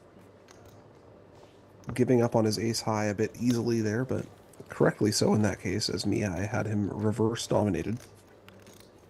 Farbod only had 3 outs to win the hand. Change dealer, good luck.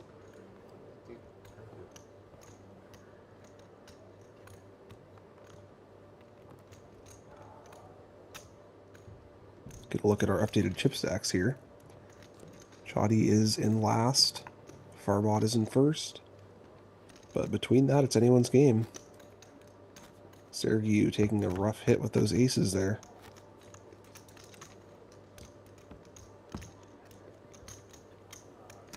Always tempting to trap the aces, but after 5 cards come out, you might not even want them anymore. And you can get a look at our payouts. All of the players have locked up almost $100,000. First place is 368.9. And that's going to include a seat to the championship out in Vegas this December. Where they can win millions more.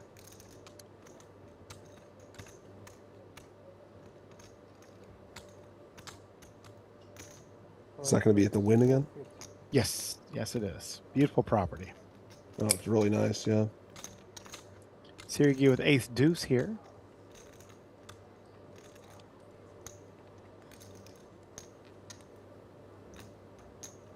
And he is just going to make the call.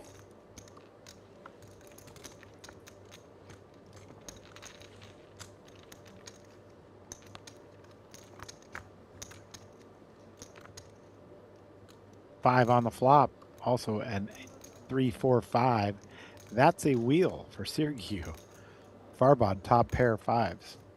Yeah, and this could get ugly for Farbod. He has flopped quite well here, but Sergiu has flopped even better.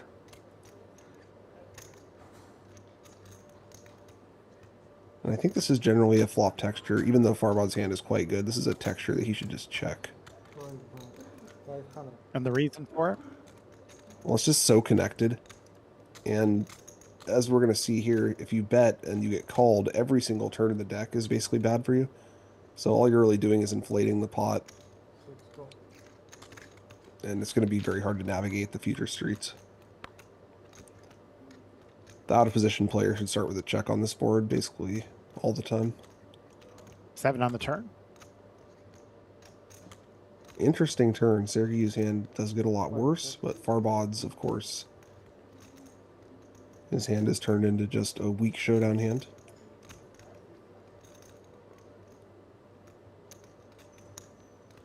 And it looks like Sergiu is going to start betting.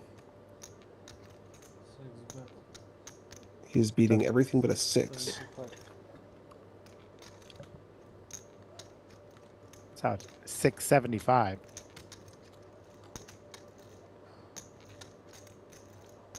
And this is a nice example of what I was talking about on the flop. I mean, Farbod had a great hand on the flop, but his hand rapidly became close to worthless on the turn. And now the decisions are just going to be for more money.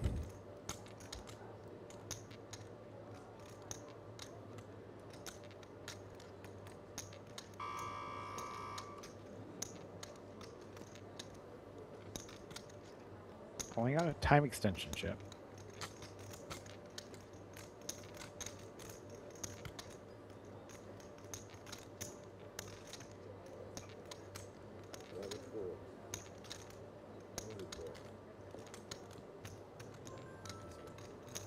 That's a go. Good Good fold. fold from Farbod there on the turn.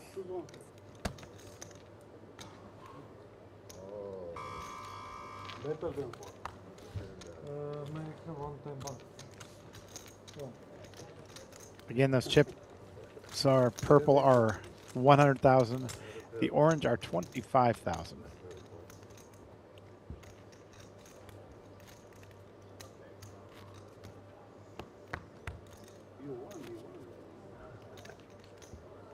Small one. Rug Gold said he should have never folded those aces. The only because he blocks ace queen and only defeated by queen 9 or any king X. Or 8-9. Yeah. But I mean, you just got a 3-bet pre-flop. It's especially at a final table. All in. All in ace king for Chadi Rizk, and now Farbod with ace 10. 2.325. 2,000,000. Don't anticipate Farbod calling here. No, it's too much to call. You don't want to enter these sorts of confrontations unless you're pretty sure you have the best of it.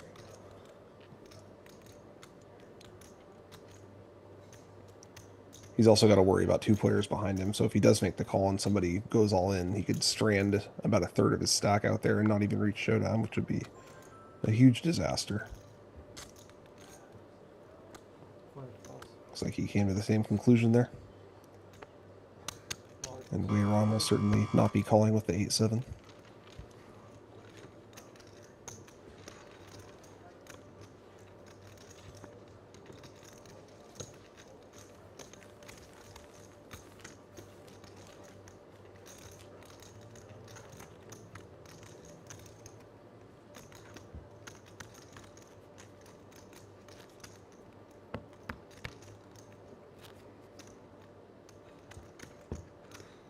It's your small blind, right? Big blind I'm too big. big. Careful.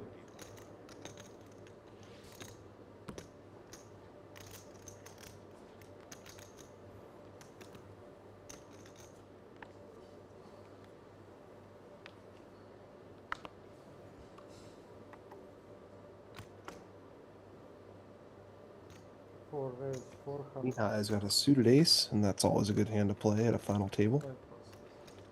6 plus. Raises to 400,000. Sergiu with queen 8. Lets it go easily. Weiran now with 5s. I Seen him think play he's many small pairs. just going to have to fold. If the stacks are a bit deeper, he could consider calling. But with the short stack in the big blind, I think he's pretty incentivized to just get out of the way and hope that Mihai manages to bust the big blind so he can make another pay jump. Looks like he is going to make the call. He does have the best of it. So we'll see if he manages to navigate this to a successful conclusion.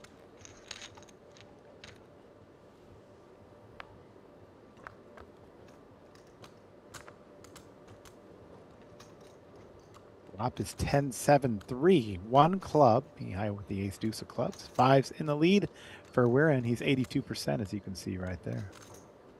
1 check. He does have a big lead in the hand, but he has to reach showdown, and we'll see if Mihai allows that.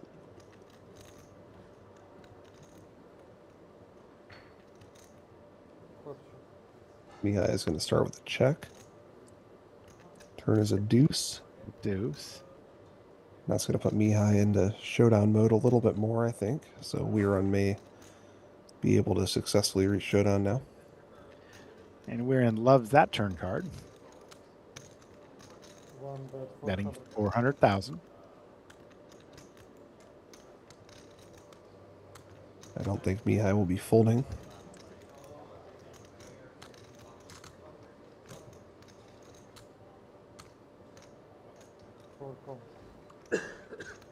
Let's see what the river brings.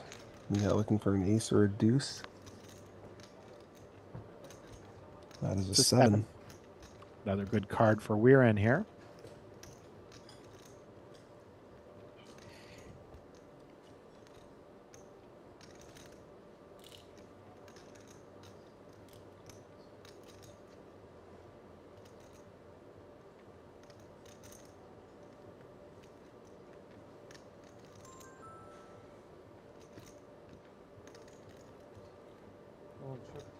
Checks.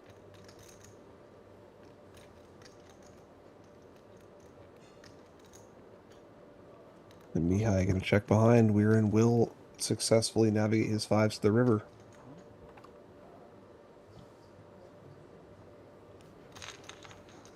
A nice pickup for him.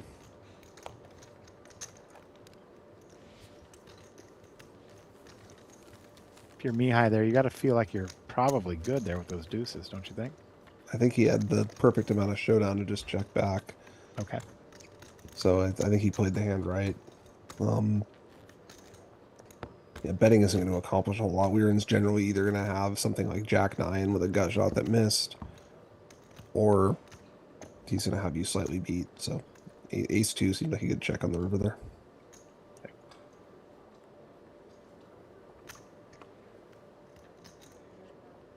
Farbod with king queen. This is certainly a playable one.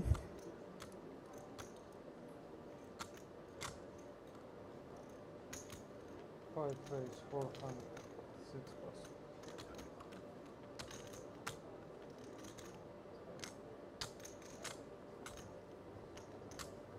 One plus.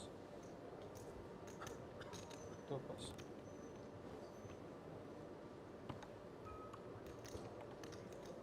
It looks like that's going to win uncontested.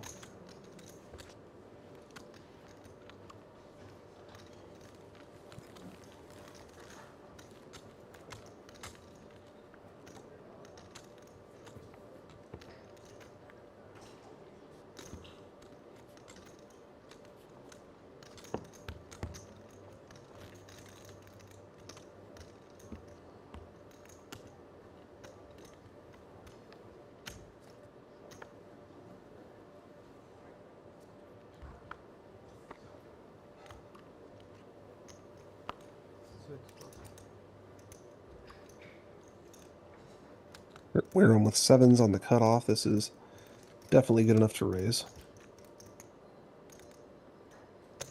One raise, 425. 2 plus. Ooh, Mihai has jacks, though. And this could get interesting.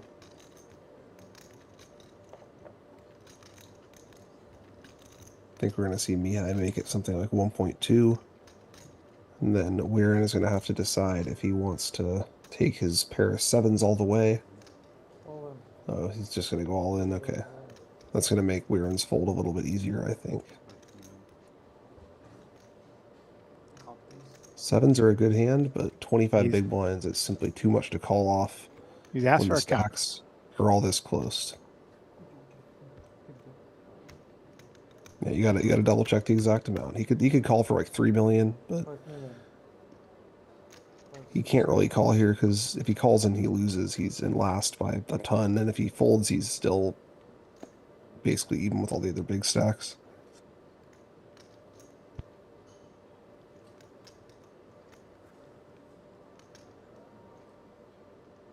Could he be considering here? I don't think so, but maybe. Even if he's up against ace king, calling is not particularly attractive because it's just so much of his stack. He does let it go.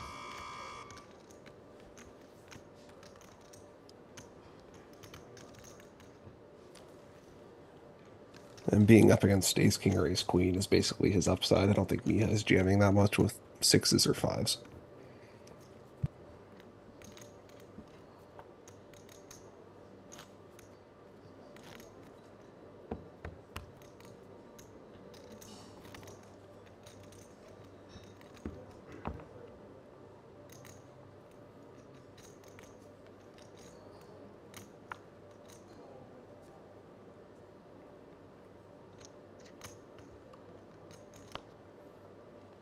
One boss.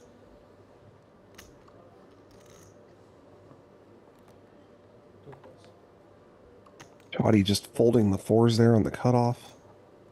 That one's close. He had about 12 big blinds. He is in last. I think he could have jammed there, but it's probably close.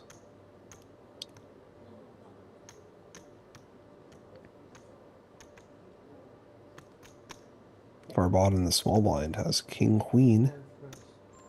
He will come in for a raise. And Sergiu's got the queen six. Not a particularly appealing hand. He does have position, and he knows that Farbod's going to be attacking his blind somewhat wide, but he's going to pass on that one. Never fold, huh?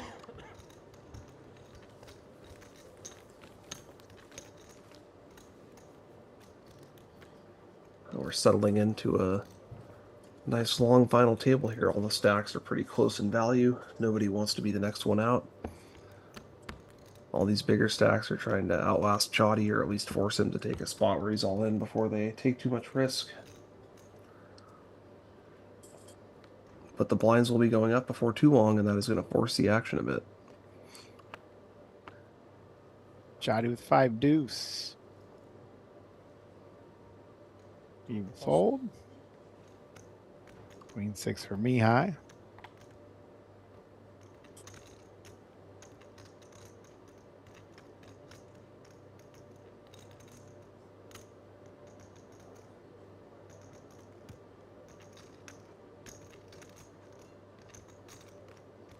I don't believe he's actually considering anything here. 4 boss. He folds. 5 boss.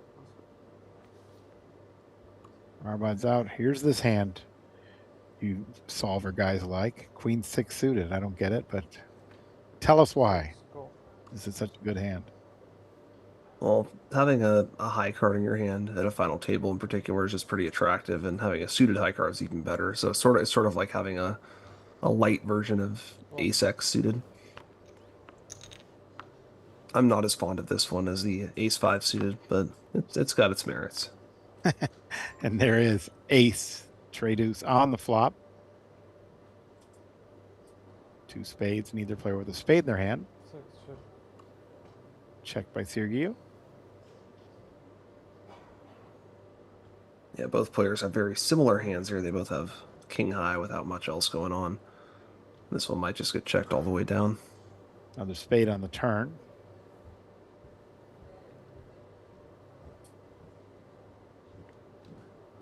Not a chop pot at this point, though. No, Weiran's 8 is actually playing. And Sergiu's in a bet. 250 is the bet. It's kind of an interesting spot to bet. I mean, he figures to have the best hand a lot of the time, but betting is not going to accomplish a ton. He's getting called by a very slightly better hand here.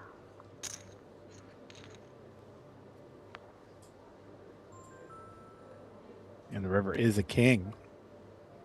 So both players make second pair. There are 4 spades on the board.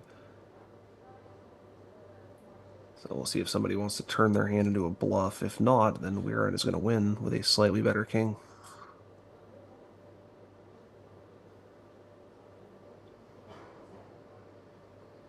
Six, check.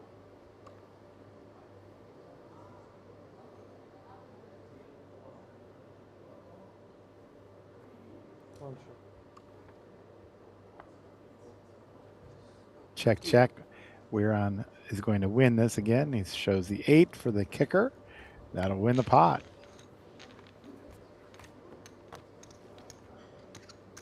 And I believe these players are going on a short break here.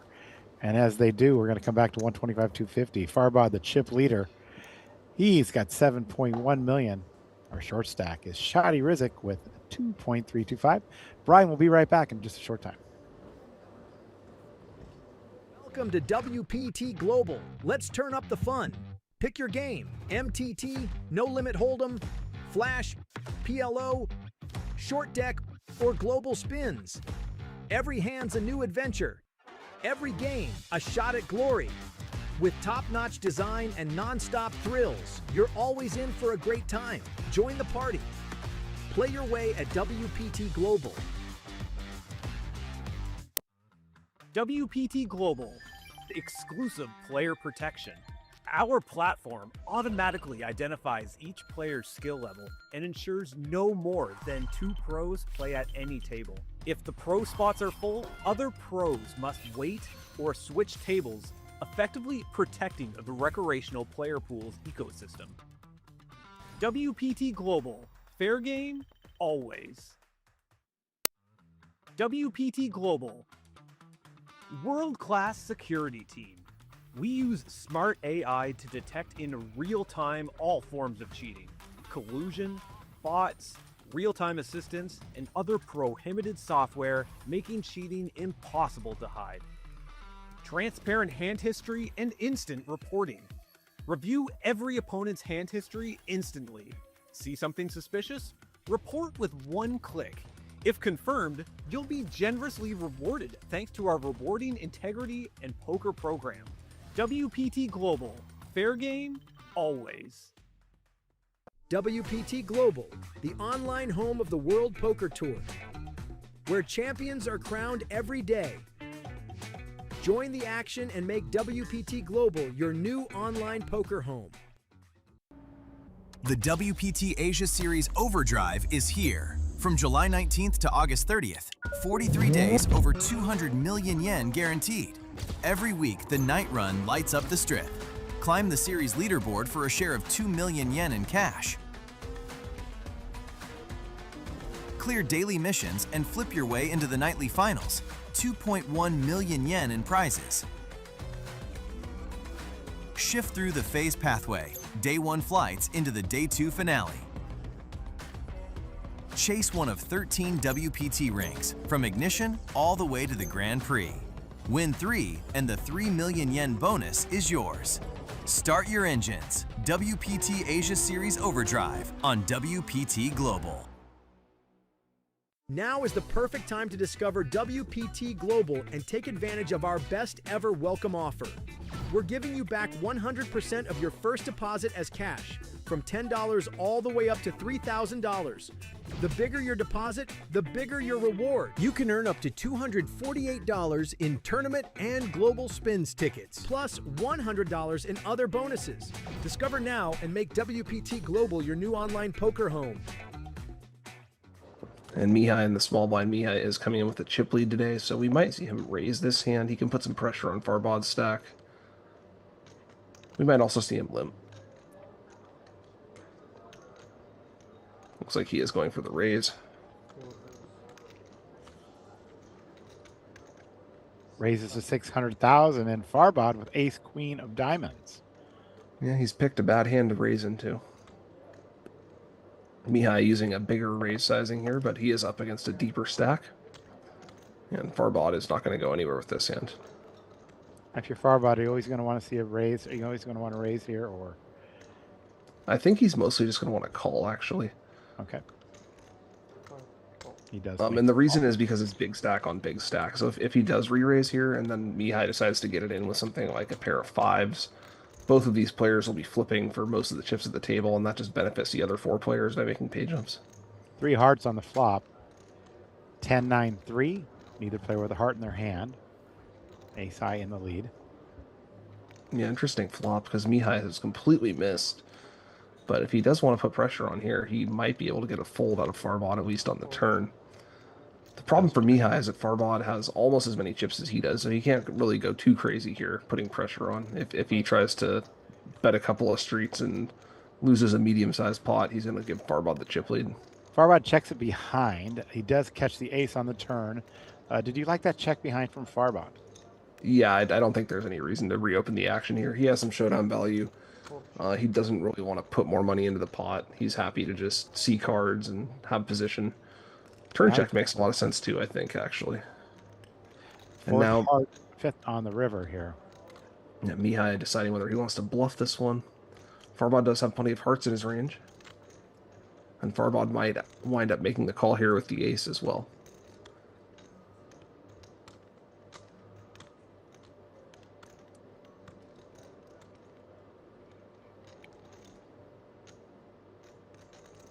Of course, Mihai cannot win if he checks, so he might want to bet some amount here. It's a very interesting spot for him as he decides what his options are. Mihai did give the look back. Brian, if you're playing at the table, does that give you any kind of information when a player looks back at their cards?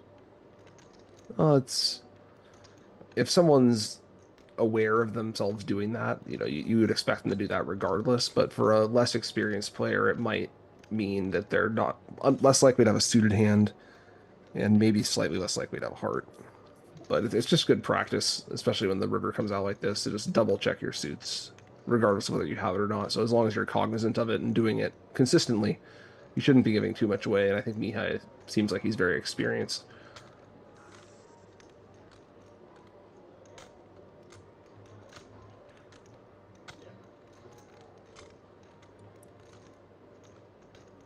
If you're going to take a shot at this, what's your size here?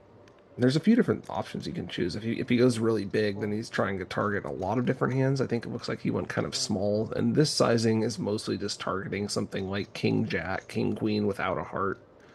He's basically just trying to fold out Farbod's hands that are not very good, but are slightly better than his hand. I don't think Farbod will be folding an ace to this sizing. And he does make the call.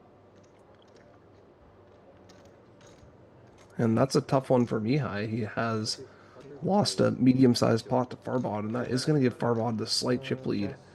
With Farbod as his immediate left, he doesn't want that to happen, but Chadi is also in very good shape stack-wise. He's almost tied for first in a 3-way tie.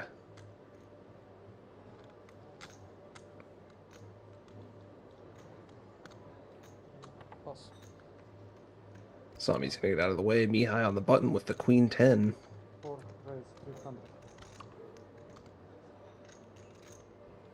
And that is good enough to raise, but Farbod right behind has Ace 10. And Farbod has a couple options here. He can 3-bet, he can call.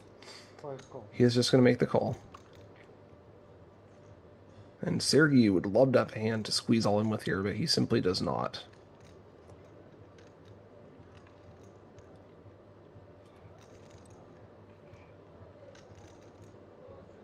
Those purple chips are 100,000. The orange chips are 25,000. And then those odd-shaped chips are the time extension chips. Are you going to be in Jacksonville for the best bet? I will be there. Oh, I'm in nice. Croatia first for a few days. and excited about that, leaving in the morning. But I'll be at Jacksonville and then going to Sydney, Australia later in the month for another WPT event. And then we have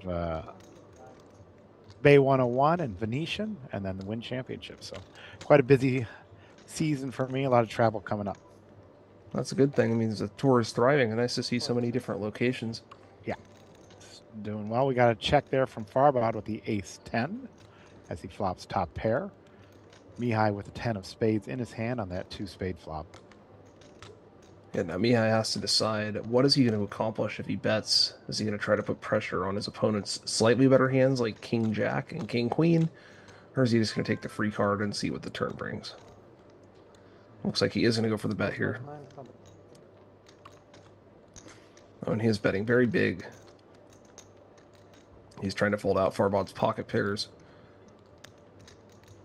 Farbod, of course, is unlikely to fold the flop with an ace, but the pot's getting big right off the bat, and that cannot be comfortable for Farbod, even with a pretty good hand here. He just got the chip lead. Does that go into your thinking there if you're Farbod? It certainly helps, but, you know, if he calls the flop and then loses the pot here, the chip lead's going right back over to Mihai.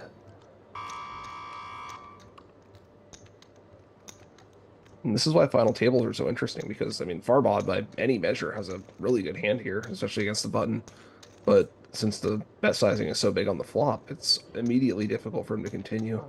He is going to call the flop, but if more goes in on the turn, it's going to get very uncomfortable very quickly. Of course, that's also true from Mihai's perspective. If he bets this board a couple times and doesn't win the pot, he's going to be down there with the other shorter stacks. Farbod is first stack. Let's check again. Now, if you're Mihai, are you shutting it down here, or? I would think that once that larger flop sizing gets called, unless you're willing to go all the way and bet all in by the river, you're probably going to want to shut it down on the turn here.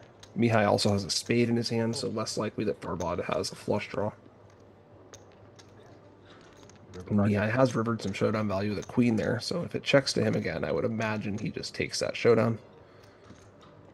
And it looks like Farbod's going to go for some value on the river here. Yeah, yesterday, with 8 left, we saw Bernardo attempt a very, very aggressive river bluff that worked out for him. And we'll see if Mihai has a similar plan here. So bet that same 900,000 on the river. And I think Mihai having the 10 of spades in his hand makes this a lot worse for him. That is going to make it less likely that Farbod has a flush draw, which is one of the more obvious hands that Farbod would have called the flop with that needs to bluff the river now. So if Mihai is on the fence about calling, then having the 10 of spades might be the tiebreaker that swings him to a fold.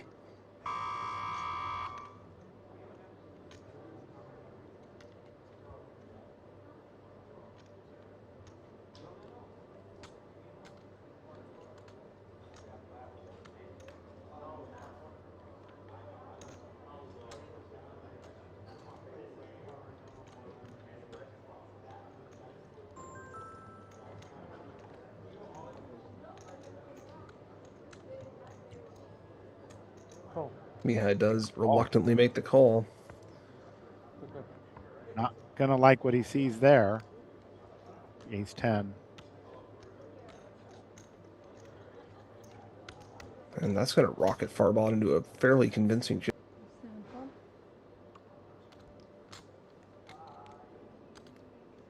Weiran's got 5s on the hijack. It would not surprise me to see him just fold this hand.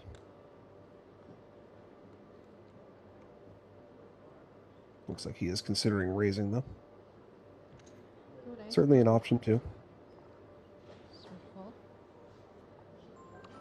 And Sami on the button might be going with this one. This is a pretty Now is the premium perfect hand. time to discover WPT Global and take advantage of our best ever welcome offer. We're giving you back 100% of your first deposit as cash, from $10 all the way up to $3,000. The bigger your deposit, the bigger your reward. You can earn up to $248 in tournament and global spins tickets, plus $100 in other bonuses. Discover now and make WPT Global your new online poker home. 10-7 valet.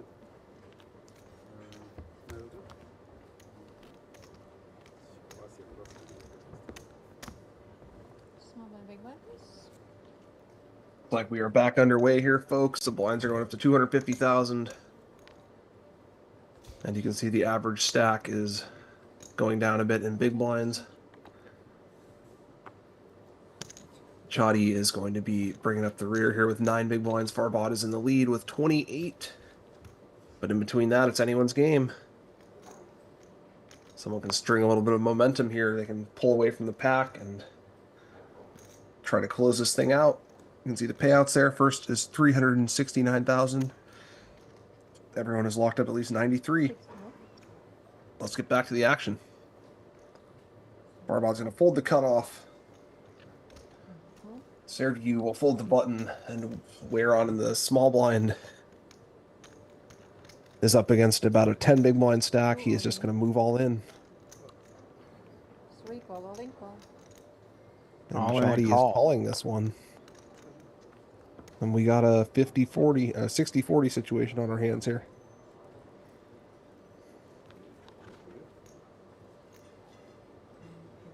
And Chadi is going to need to fade a queen or a jack, or hit an ace.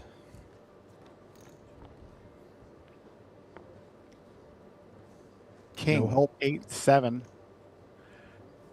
Ace high, still in the lead. Chadi does have a higher heart than Weiran, so he does not have the backdoor hearts. 9 on the turn, that does give him a few more outs. Adds the 4 10s to the mix there. And That's an an 8 8. on the river. Looked like a 10 for a second, but it was an 8. And Chadi going to double up. That's going to put him back in the thick of things.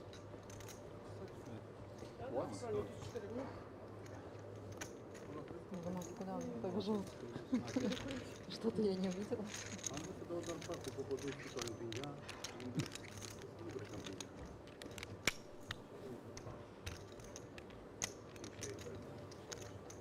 $2,075,000.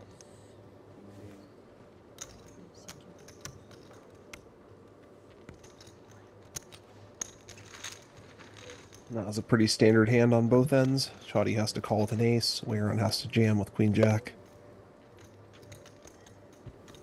Those sorts of situations are very important to win at final tables, but there's not a whole lot you can do other than run good.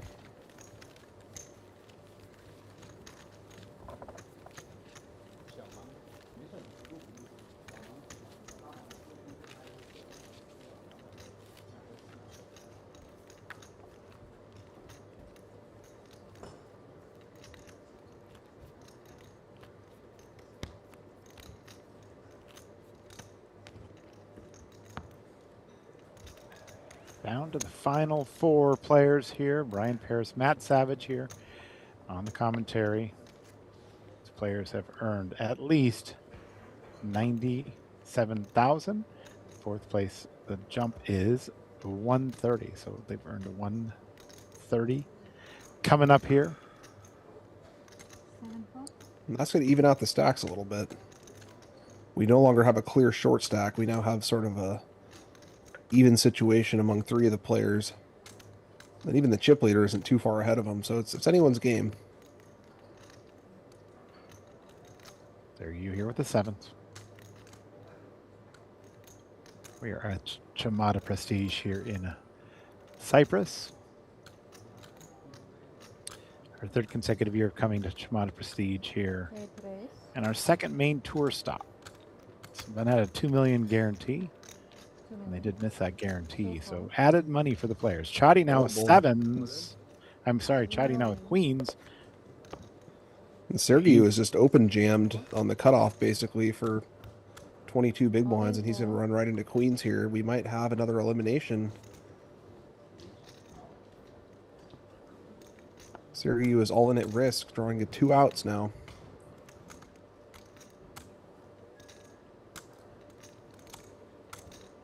Bit of a misstep by him. I don't think you're supposed to just jam for this much. He had been jamming a lot of the early parts of this final table. Finally might have caught up with him here. Flop is ace 8-4. 3 diamonds. Nobody has a diamond, so Sergiu does need a 7 to stay alive here. The board could also run out 5 diamonds and chop. And That's a now, 6. Sergiu picks up a gut shot.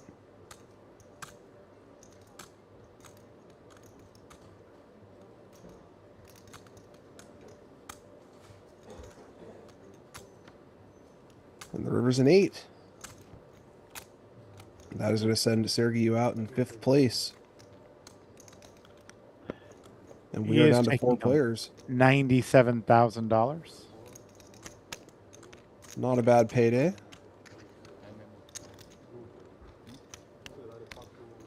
He has all those time extensions, which he went unused. 4,400,000.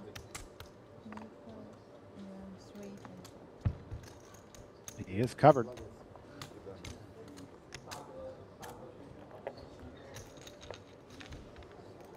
And we're going to see the graphic on the screen here.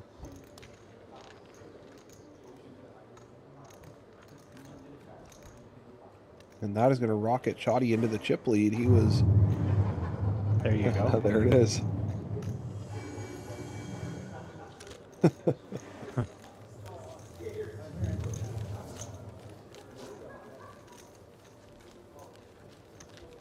Chadi Rizk, 9,225,000.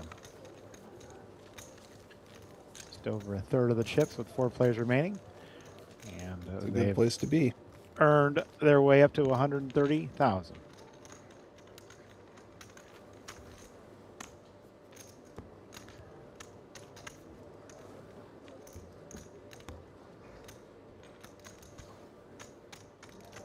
And Sergiu's decision to not 3-bet those aces really sort of cascaded into knocking him out there, because if he had 3-bet the aces, he would have had more chips. He would have been able to get away from the 7s, or at least if he didn't get away, he would have been able to take the hit from losing. But it's just an example of how one minor decision at a final table can cascade into something that winds up being much worse for you. Chadi But right overall, back. a good showing from Sergiu. He played well during the course of the various streams, and he did make quite a bit of money for his efforts. Now Farbod with ace-9, facing Chadi's raise to 550. As the blinds are now 125, 250. Chadi making the call here. He's going to see a flop. Everyone heads up. Farbod is ever so slightly behind. And the flop Not is a behind 9. anymore. Jack and 8. 9's in the lead.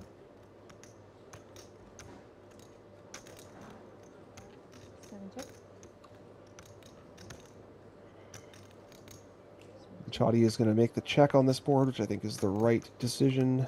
The board gets a little bit scarier for both players. There's now 4 to a straight possible.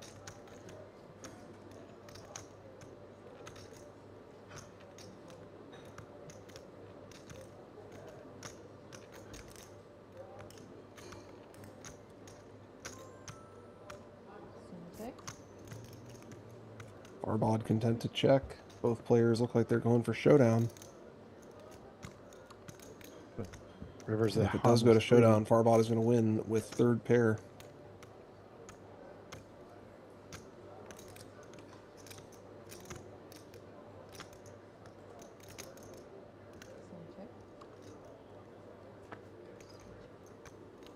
Check, check, 6s. We'll finish second in this hand. Ace-9 for a pair of 9s. Farbod wins another pot here.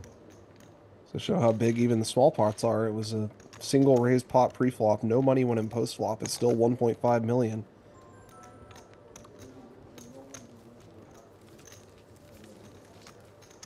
Every pot counts when you are this deep in the tournament.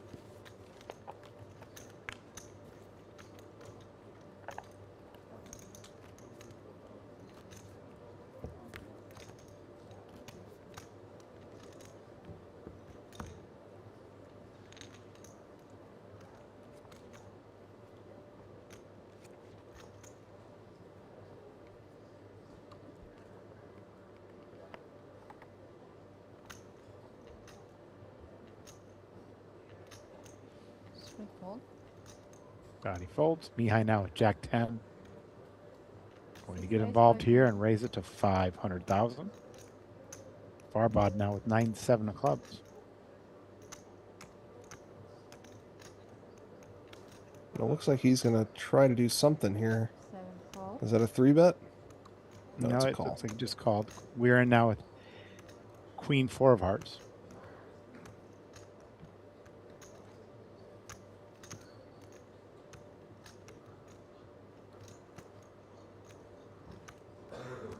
If Weiran does want to see a flop, he does have decent equity here. Looks like he will. So 3 ways to the flop, everyone's got about the same percentage so far. Let's see what the flop brings.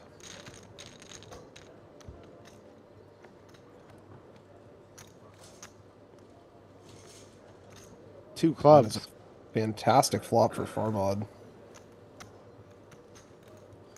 Middle pair and a flush draw for Farbod. Mihai still has 2 overs of the gut shot. And Weiran is basically drawing dead. Sami check.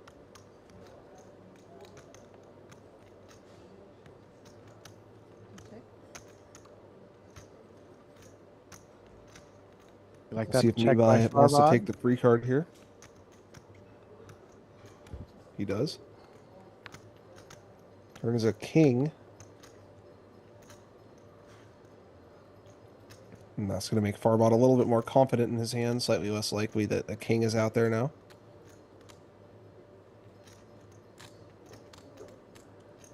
And he is going to lead.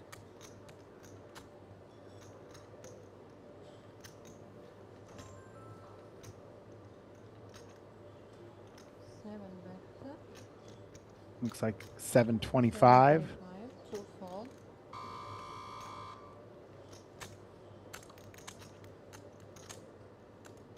Now Mihai has to decide if he wants to draw to his hand or if he wants to just let it go.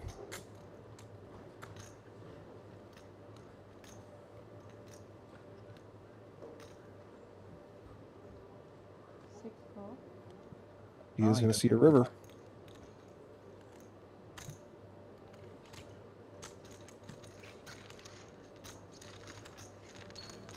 Mihai does have a few outs here. That is not one of them. Farbod makes 3 pair. Now, if Farbod checks, Mihai might bluff. He does have the jack of spades in his hand. Do you think he's that was probably the not going intention to win on by the? checking. Do you think that was the intention on the turn by calling that bet? Well, he's got a few different things going on. He's got probably 10 live cards if Farbod doesn't have a flush draw, and then on rivers like this he can bluff. So I would assume that that was part of the plan. But we'll see. We will soon find out.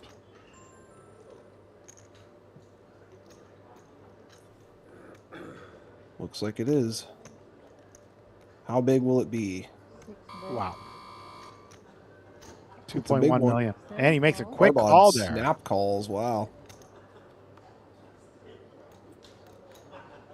Nice call from Farbod there. And he is going to move into the big chip lead. I would have thought he'd at least think about it a little more, but he just wasn't having it. Nice call. Did not believe it. Mihai That's going to put Trofim. Mihai in last.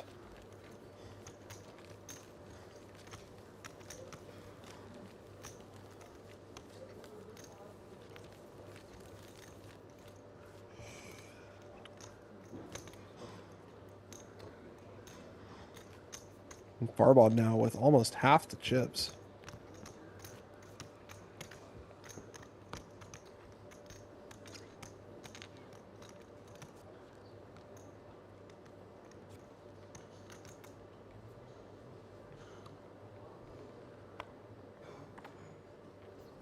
Blinds 125, 250. Again, those purple chips are 100Ks. The orange chips are 25K.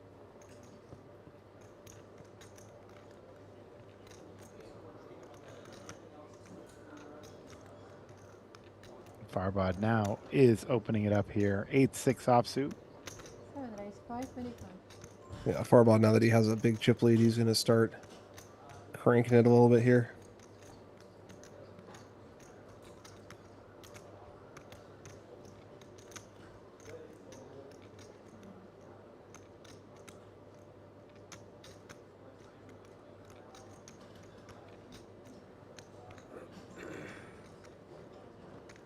Weiran has a decent hand, but he is not really in a position to make a move.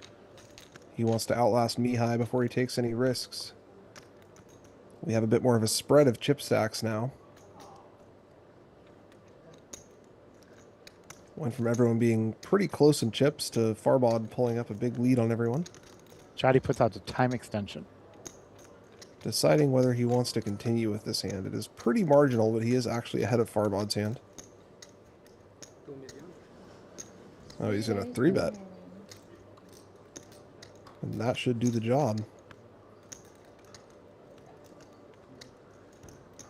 A bold move from Chadi, but it's nicely timed. Perhaps he's intuiting that Farbod is going to start raising a lot more hands with the chip lead.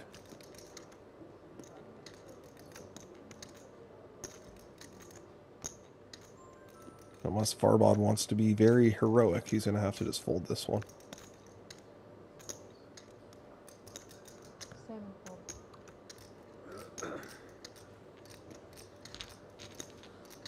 Nicely timed 3-bet from Chadi there. Not normally the hand class we would use for the light 3-bet, but timing is going to be everything in a final table like this.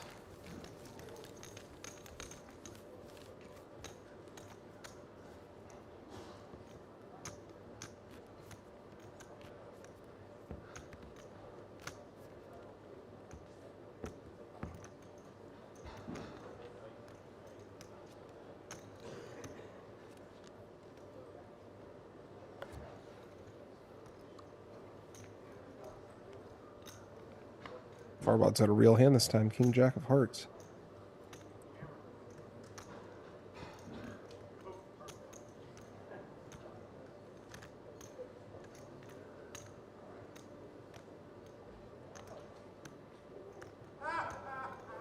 Seven raise, 550. Raises to 550. Chadi now with Queen 4. Quickly folds. Mihai with the deuces.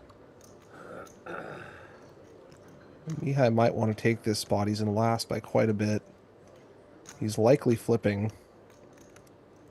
But on the other hand, he's not going to get a fold if he goes all in.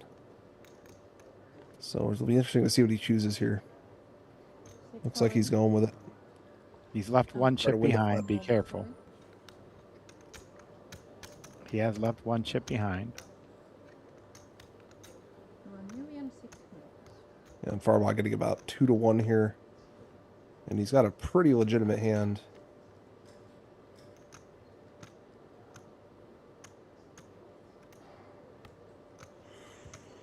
He's not going anywhere. 1,006,000. He's just made the call. Brian, you should notice that. Yeah, so there's no showdown just yet.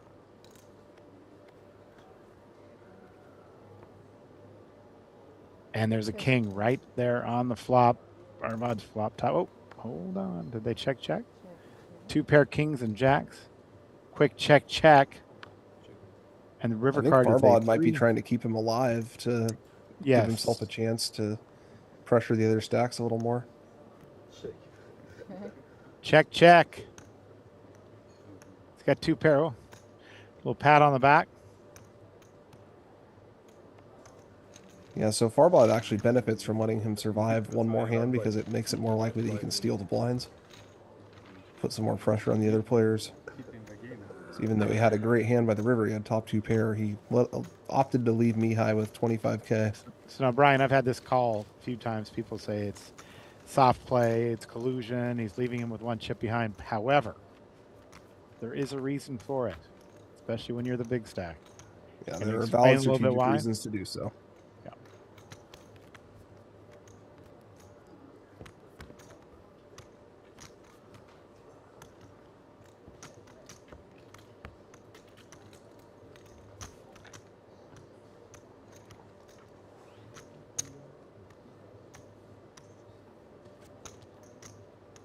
Justin Hammer asks, is that a good strategy to keep him alive? Well, if he manages to steal one more pot out of it, he's making 600k, and he only left him with 25k. So even if it makes him 10% more likely to steal the next pot, it is beneficial. 3,000. 6 is out all in. And he's all in this time, so didn't do much, I don't think. King 3 versus Jack 10. And Mihai's actually getting a big return on his 25k. If he wins his pot, he'll have 300, which is a 12x return. And that's why he left himself with one chip, to give himself a chance to do something like this. All benefits of the big blind ante, and here you go. You see why.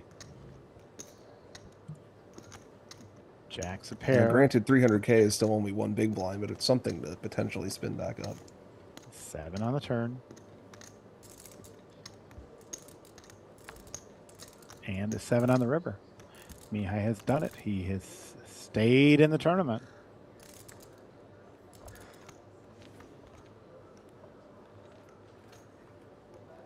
Now, if you're one of the other two players, you really do not want to see Mihai string together 2 or 3 doubles in a row and get back into it.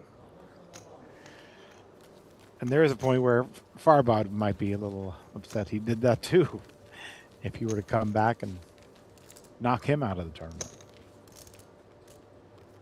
It would be a hell of a comeback, but we have seen stranger things before. Absolutely.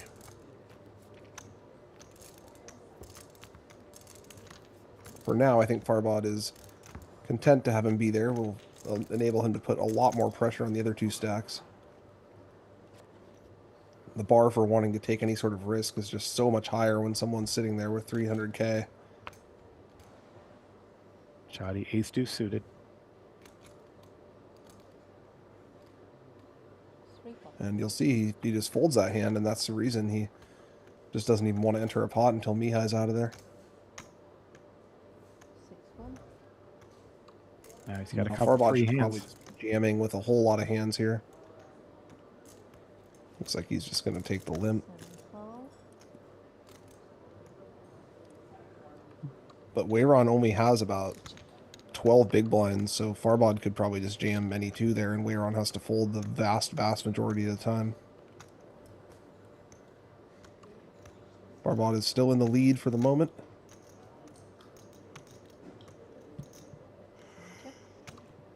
He checks there. Weiran does have an overcard and a gut shot. He's happy to keep seeing cards as long as they're free, and that's the card he wanted. He now has a straight. And Farbod missed out on an opportunity to steal this pot pre-flop. He didn't even have to go all in. He could have just min-raised or something, and Weiran would still be folding a lot more hands than usual. But now Farbod is going to try to bluff and represent the hand that Weiran actually has.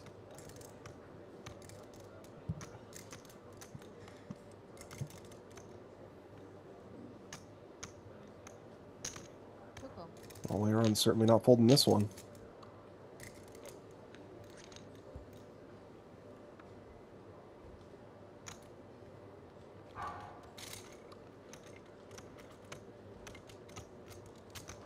Now Farbod does have some showdown.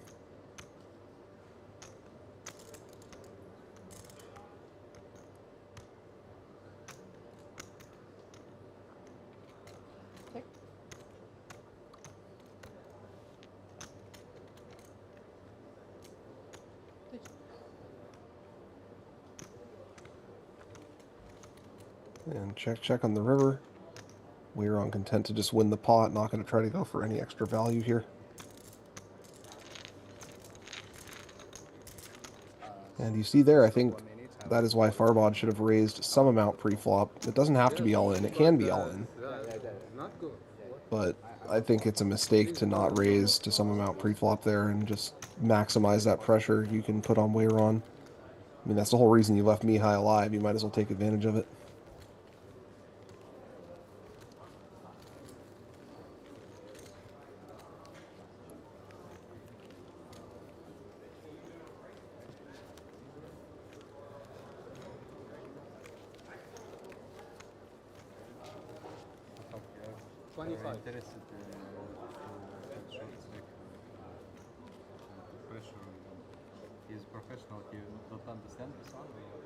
And you see our updated stack counts. Mihai with the 1 there. Weiran is back up to 17 after winning that hand. Chadi in the middle with 37. And once they finish Mihai We got something off, going on here. Brian, you got to listen to what's happening here. Weiran's complaining about him keeping him alive. Asking if it's soft play.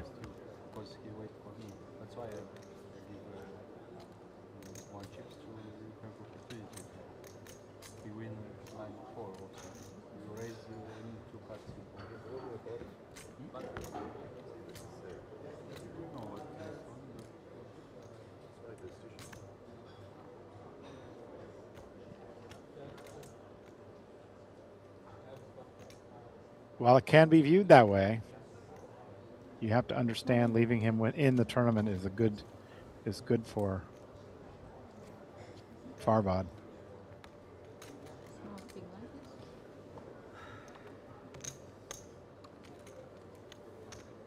People in the chat are even asking why he didn't raise.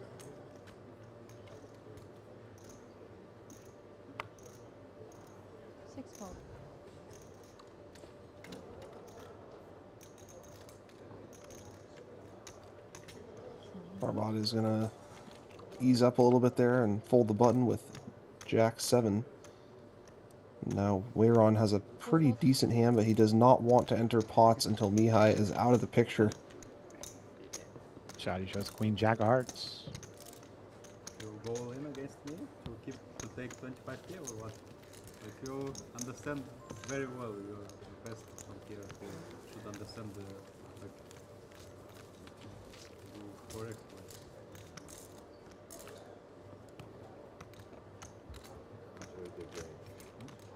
I'm not satisfied about this. I'm not satisfied. It's not a game. You don't understand. That's why I only think why you are not satisfied. I don't understand. You can ask your colleague or I after the game. This is not a game. It's a game. Still debating that at the table, Brian. Yeah, I can understand why the other two players are not happy about it, but I do think there are very valid strategic reasons to do that, as the big stack at least. I think if Farbod was one of the medium stacks, it would be a lot more questionable. 7 raise, 500. As he comes in for a raise here with the ace and the 8. And Weiran actually has a good hand here. Mihai is forced all in the big blind. So if Weiran was to go all in and bust out on this hand, as long as Mihai also busts out, he will still finish third. And he is. Yeah, if Mihai had the ability to fold here, I think Weiran would be a little bit more constrained in doing this, but since Mihai is forced all in, Weiran can take the risk. And we have an all-in. Mihai all-in with King 3 up against Ace 10 of Hearts for Weiran Pu.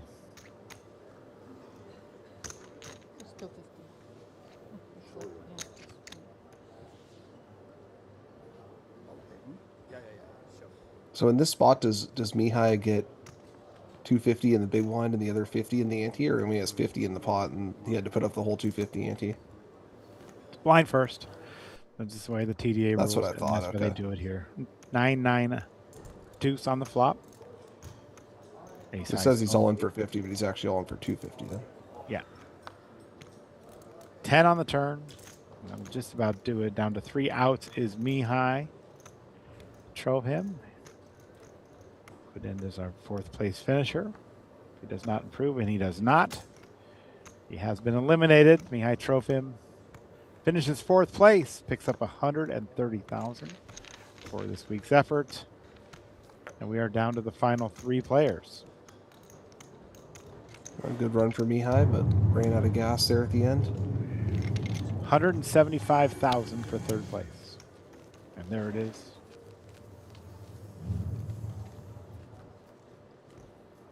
Eliminated.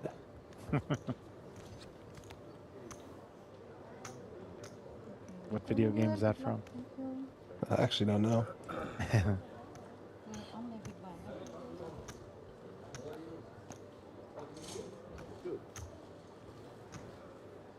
Get a glimpse at the Champions Cup trophy there. And their updated stacks. Farbod is leading, but Chadi's right behind him, and Weiran is only a double away, so this could go a number of ways. We're going to see who emerges victorious.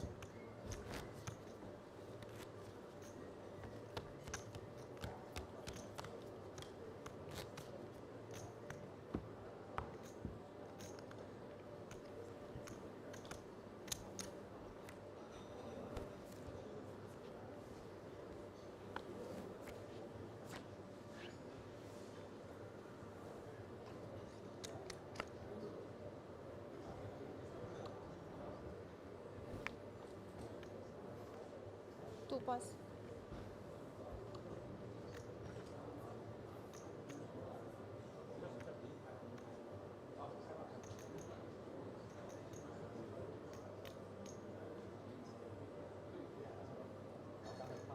800.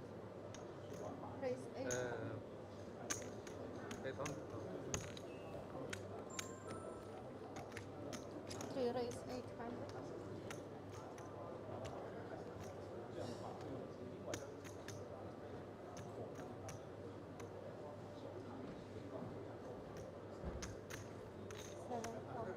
Chadi coming in for a raise with the 6-5 offsuit. That is a little bit wide, especially with the big stack and the big blind. And Farbod will come along with 10-8.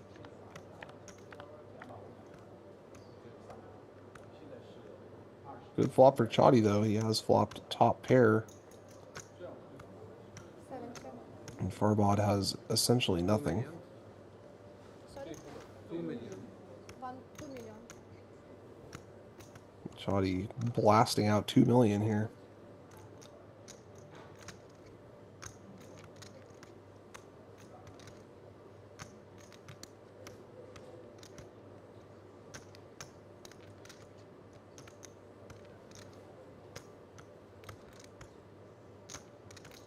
Farbod perhaps suspecting that he's not as strong as he's making himself out to be, but not a whole lot he can do about it with this hand.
Pass.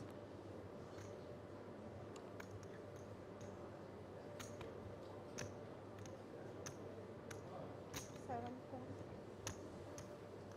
Farbod's going to complete the small blind with Jack 9. Weiran in the big blind with King 6 will take a flop.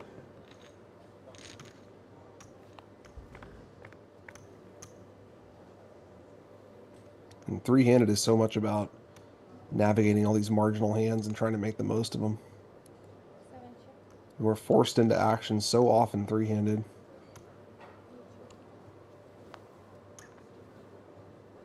That's a pretty good turn for Weiran. He picks up an open-ended. He also picks up a flush draw, although Farbod has a better flush draw. 7 check. Farbod is content to try to go to the river. River is a 7. Neither player improves. King high is good unless Farbod wants to try to bluff at it. 7 Looks like he does not. I'm sorry, Weiran has a straight. Took me a second to see that.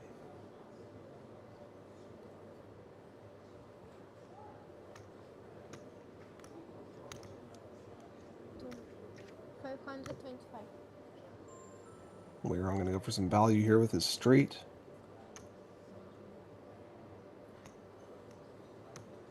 Farbod with just jack high.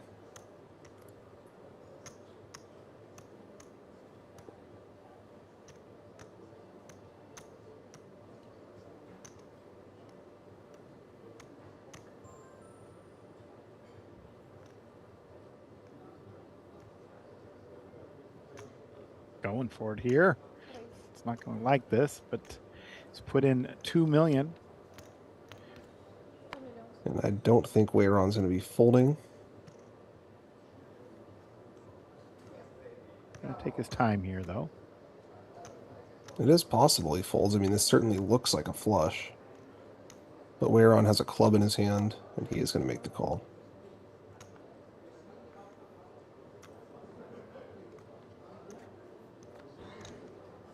A little bit of a misstep from Farbod there. We're on up to 7.2 million now. Just 1.3 behind. And Chadi in the chip lead. Small behind.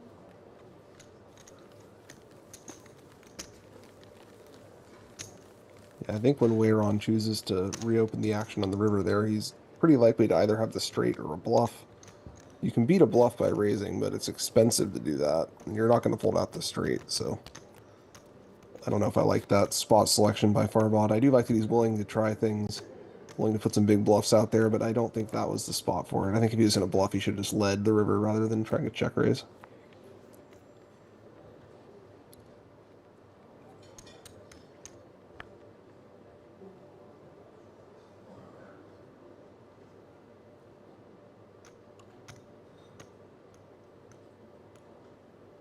Seven plus.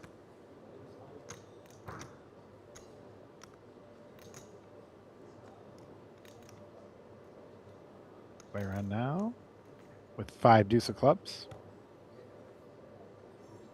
He's going to try to see a flop. And we'll see if Chadi lets him. Difference between 3-handed play and 6-handed play starting to show. Yeah, we're going to see a lot more flops now. Yeah.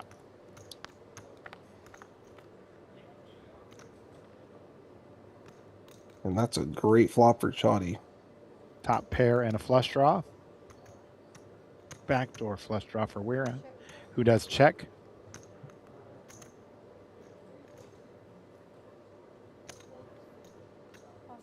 Quick bet and fold there.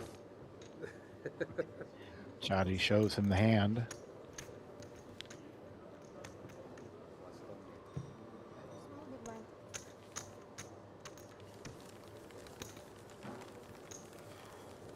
I wanted to call.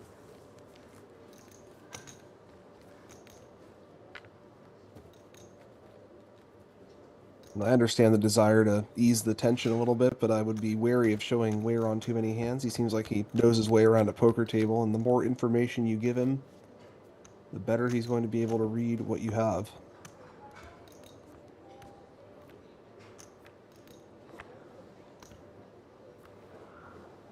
That's what Mihai was saying, though.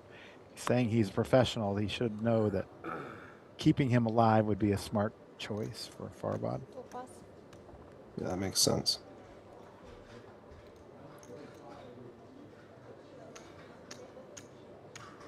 Three call. And Farbod's got a monster here.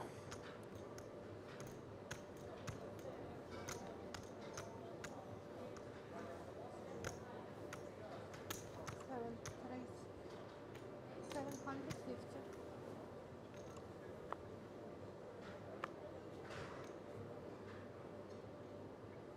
Three pass.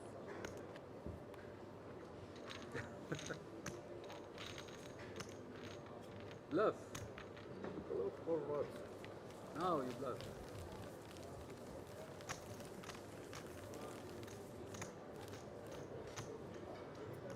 I will check it. I will check it in the video.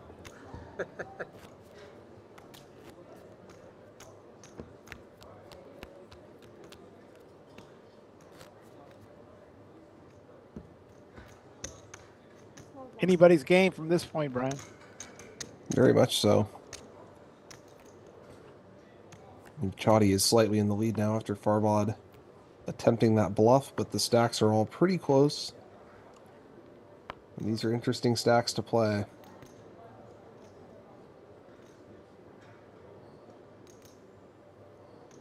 think this would definitely be a little bit too wide from Chadi, and he seems to agree. And Farbod has a very junky hand here in the small blind. He's going to try to see a flop, though. Weiran has ace-king.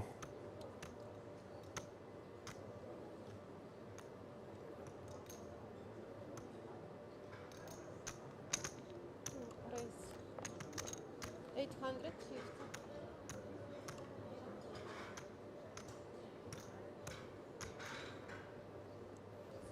Farbod thinks better of it.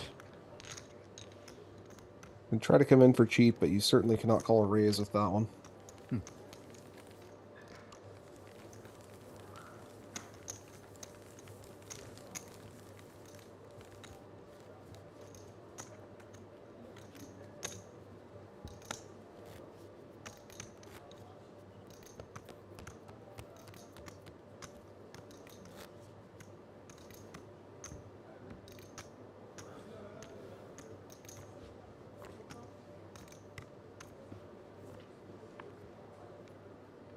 Justin Hammer is asking in the chat, do you think they should stick to using big blind first, or should the TDA start doing it correctly? That's what he says. It's too devastating to do the ante first. But it is correct, according to Justin.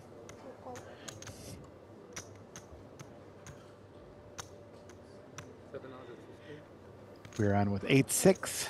Chadi with 5-4 suited. Chadi will get this one with a raise of 750. And we're seeing Chadi being a little more aggressive now.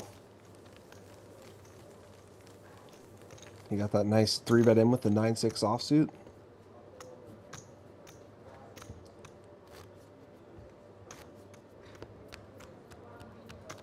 Yeah, I mean, you're the guy in charge of the rules and everything, so...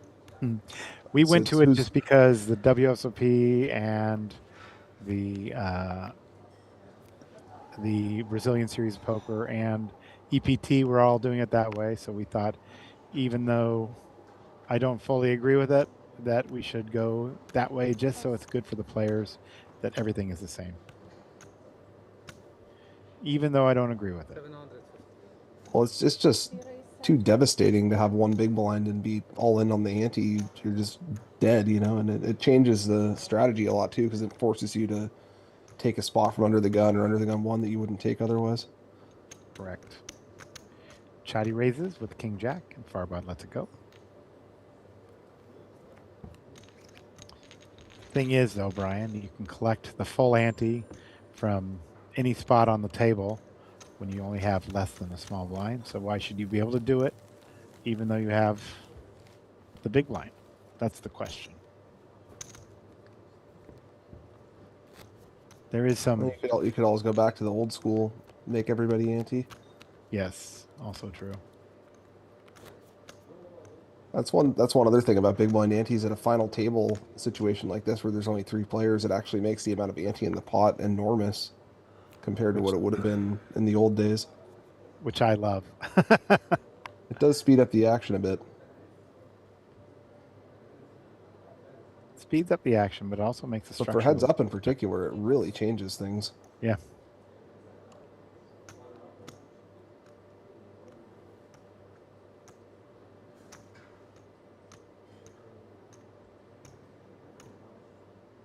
Farbod now with Jack 9.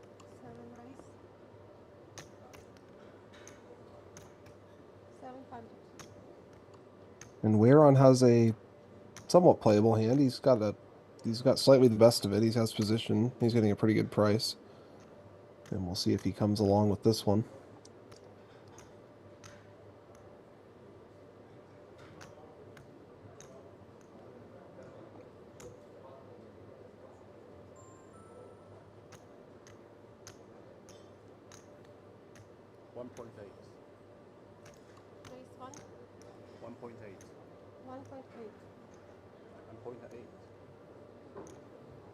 Weiran is going to go for the 3-bet. And that's going to work out even better for him. Assuming Farbod doesn't go hero mode here.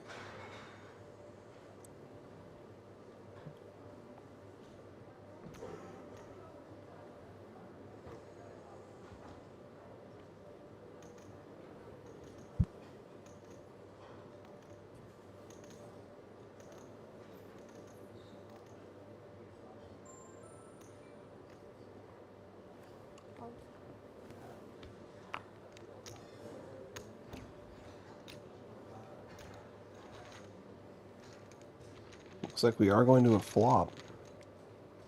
And this is an enormous pot these two players are playing with very marginal hands. And so far, the winner of this pot is Chadi.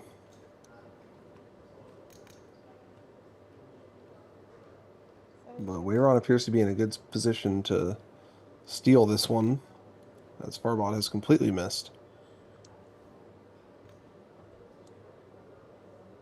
But if Farbod did decide to call the 3-bet, he might have some additional tricks up his sleeve, so we'll see what happens.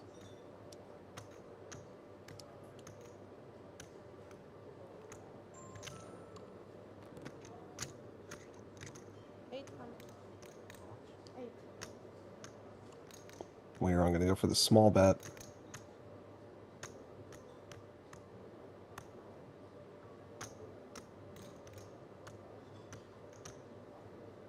And this is a very important pot for these two players. Whoever wins this is going to be pretty far ahead of the other one.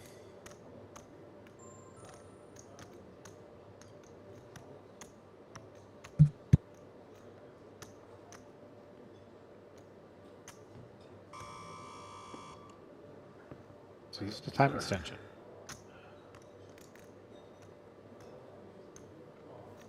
Farbod does not seem to want to fold just yet. Perhaps knowing that Weiran is on the weaker side, but trying to figure out what he can actually do with his hand.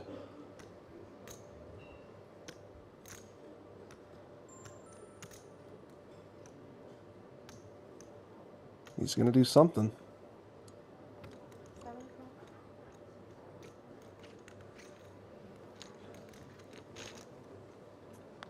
Call the 800,000. Turn is another 6. Well, whoever puts the last bet in is going to be the winner here. As I can't imagine Farbod called here without a plan to bluff at some point in the hand.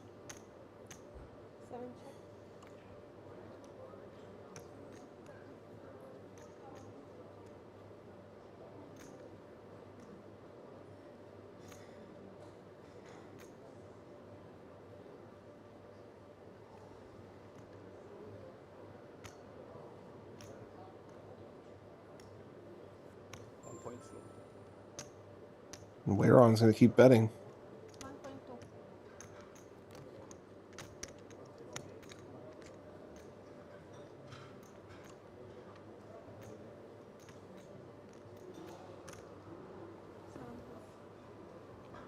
And that's going to do it. Well done there by Weiran. Yeah, an interesting hand. Both players with just absolutely nothing, trying to see who blinks last, and it looks like Farbod was the one who blinked there. He seemed to have an inkling that his opponent was a lot weaker than he was making himself out to be, but ultimately couldn't find a way to do anything about it.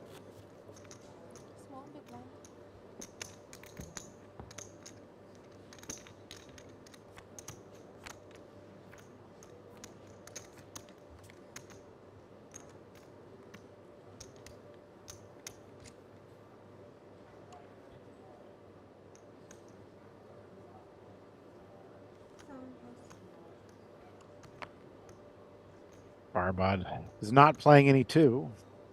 Weiran now with Queen Deuce. He's going to try to see a flop, and we'll see if Chadi keeps the aggression on. He does have a hand that he can bluff raise with, but he's not going to do it this time.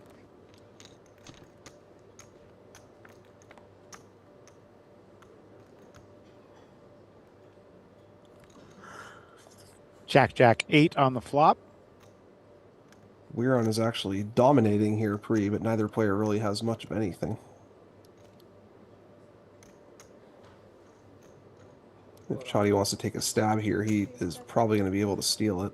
There you go. Betting 400,000. It gets the job done.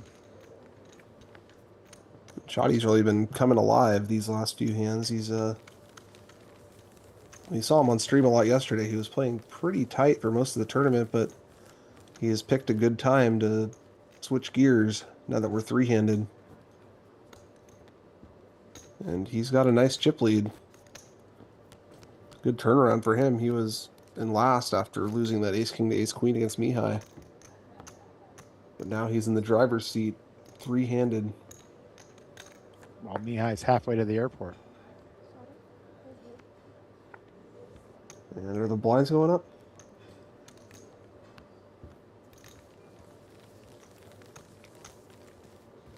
believe so yet.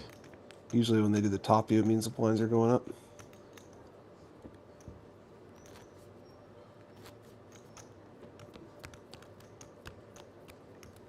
It looks like it's still 250 in the middle for this hand, but maybe next hand. Yeah, it is 250. I believe there's another 8 minutes left in this level. 8 minutes, okay. Yesterday, whenever they switched to the top table view like that, it was for a blind increase, so threw me a curveball there, but we're close. Check suited on the button, and Weiran folds that. Where Chadi has queen 7 of clubs. 6. Raising to He's gonna come in for a 600,000. raise. 600. And Farbod has a very bad hand. Squadouche.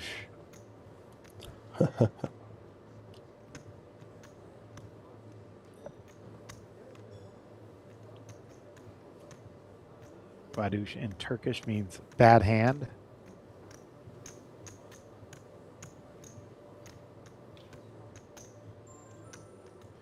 Again, no Turkish players at this final table. We're down to one player from Lebanon, one from China, and one from Iran.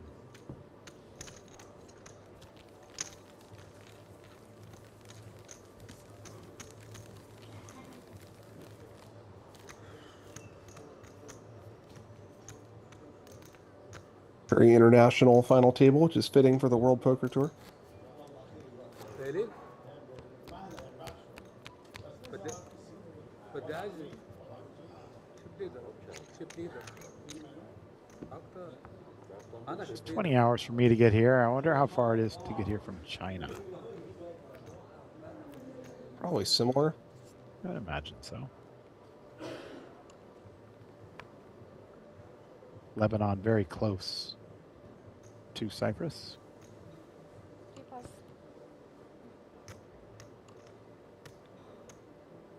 Farbod now here with King 6 offsuit.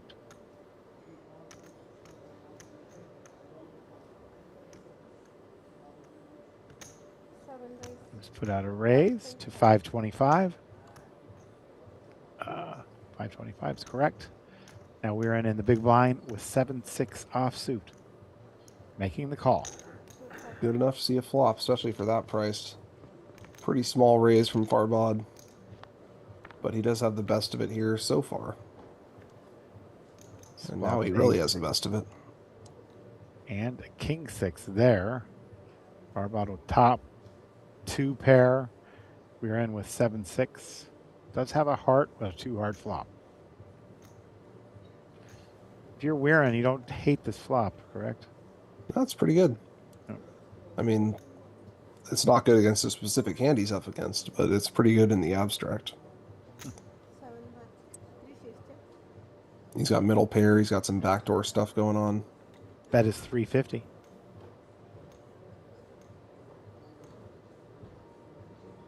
I believe Weiran will just be calling this.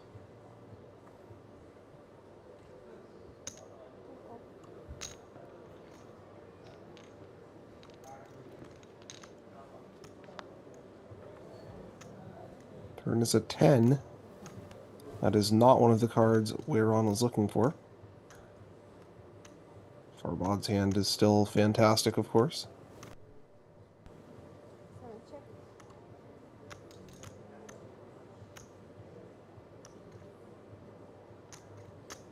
I like the check here.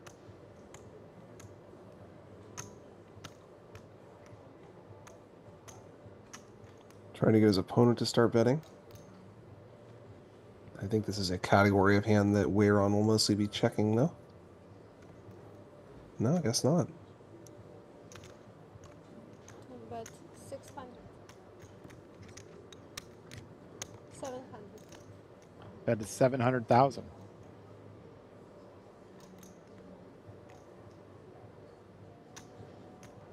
Farbod going into full Hollywood mode here.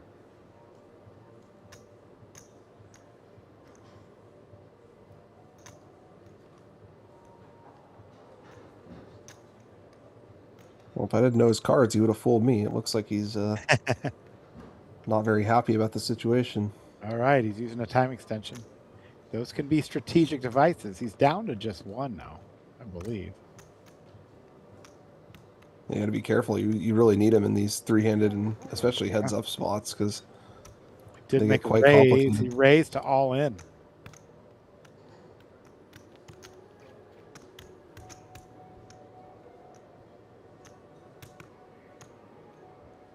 And Weiran certainly cannot call this. He also has a 7 of hearts, which makes it that much less likely that Farbod would be doing this with some sort of draw.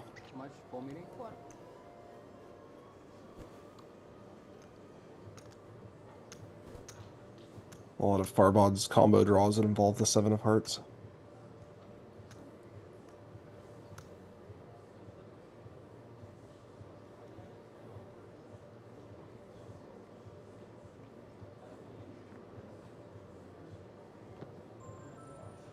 Using a time extension. This would be a true hero call, don't you believe? This would be a very heroic call, and it would be the wrong spot for it because he would be drawing completely dead.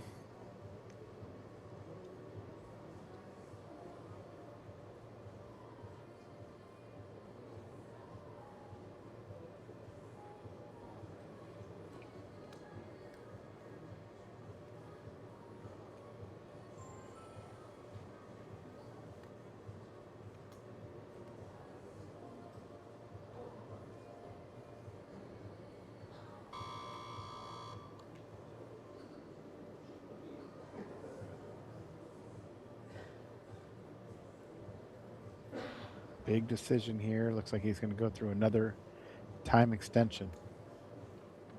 Farbod looks like he has 2 time extensions remaining.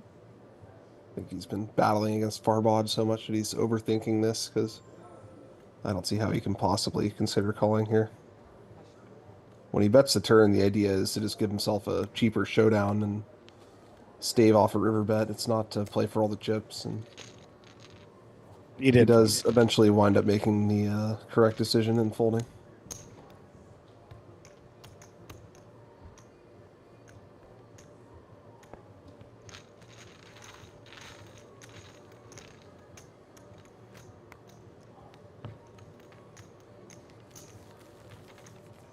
Here's the Mike Sexton Champions Cup. One of these players is going to put their name on there for the first time. Chadi, Rizk, Weiran Pu, and Farbod.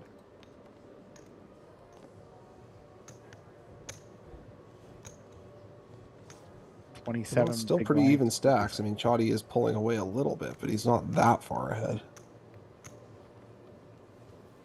Everyone has locked up at least 175,000. Not a bad payday for a week in Cyprus.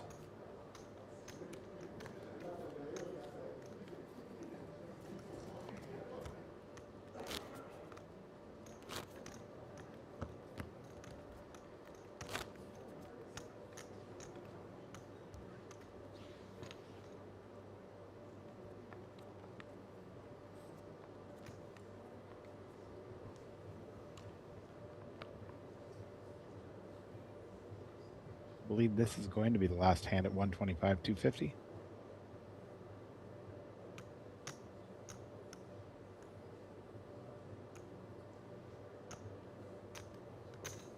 Raise 600. Farbod is coming in for a raise with the 10-9 and Chadi in the big blind. Pretty good hand, ace-5. 3 call. He will come along for the flop. Heads up. First 3 cards. Ace, 7, 6. Farbod with a gut shot straight draw. Chadi, top pair aces. 125. 250. 250 is the bet. 1200. Not sure what that was about, but So, looked like they were checking to make sure the bets were right. check. Pre-flop. 3 check. Well, Chadi will make the check. And Farbod with a gut shot is going to bet. 7 Bet 425. How much? 425 is bet. 425.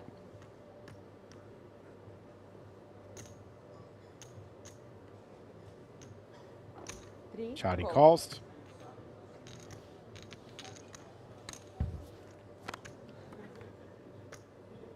And there's 8 the on turn the to 8. Yeah.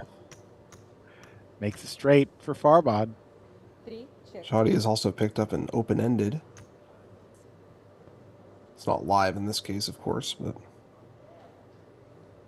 does give his hand another dimension here. There are 3 hearts on the board.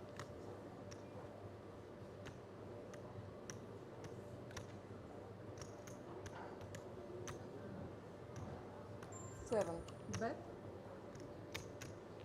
1,300,000. 1.3. 1,300,000. Chadi is going to come along for another card here. He is drawing dead. Call.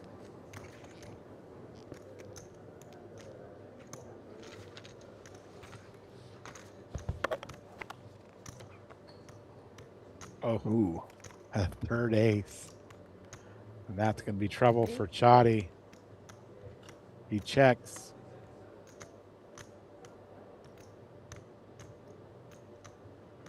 And Farbod now has to decide how much value to go for. Does he go for all of it?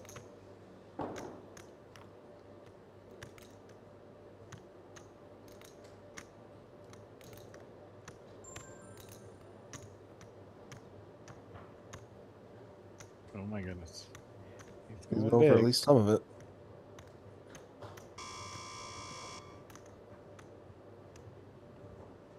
Be careful though, not to string bet. 2.8 is the bet. And Chadi at this point might suspect that something's up, but it's pretty hard to fold trips. He is going to make the call. Call. Showdown. Chip leading that's gonna pot put there. Farbod back in the lead. 9-10 straight. Straight.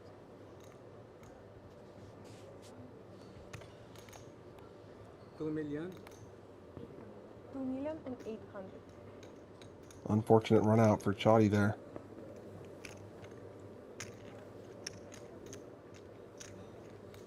$2 million.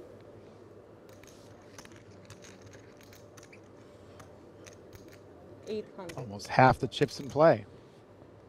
Farbod's been bouncing all over the place, but he's back on top now. And we'll see if he can close it out this time.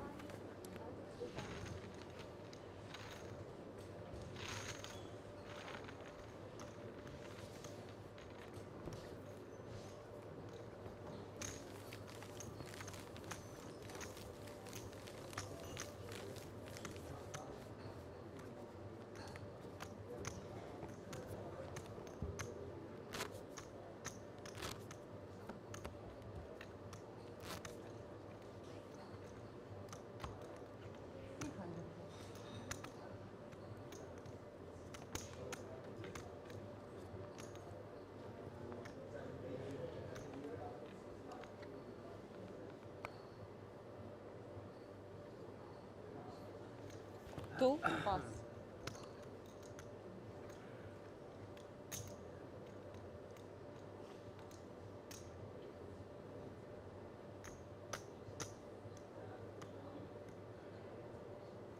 Chadi in the small blind with a pretty bad hand. 3. Raise and 850.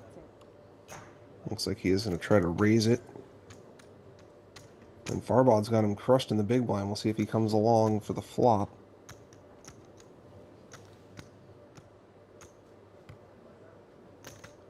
Seven. Call. 7, 6, and 6, 3. To the flop here.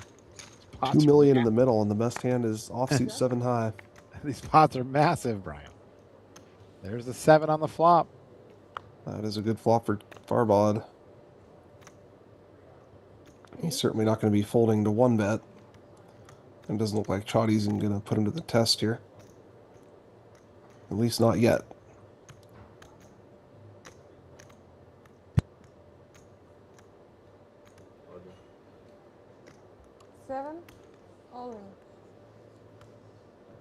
Farbod has announced all in, which seems a little excessive. But it will get the job done here. Maximum pressure, Brian. Seems kind of like dropping a nuclear weapon on an ant or something to go all in to fold out 6-3, but you got to do what you got to do. We don't allow nuclear weapons here at the final table, Brian.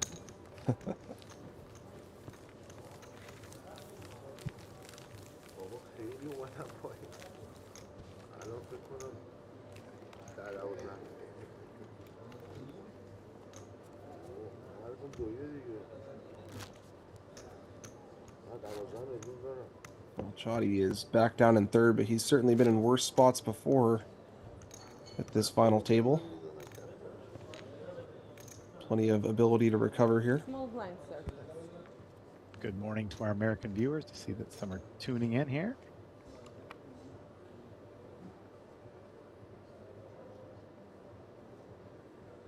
Three, pass.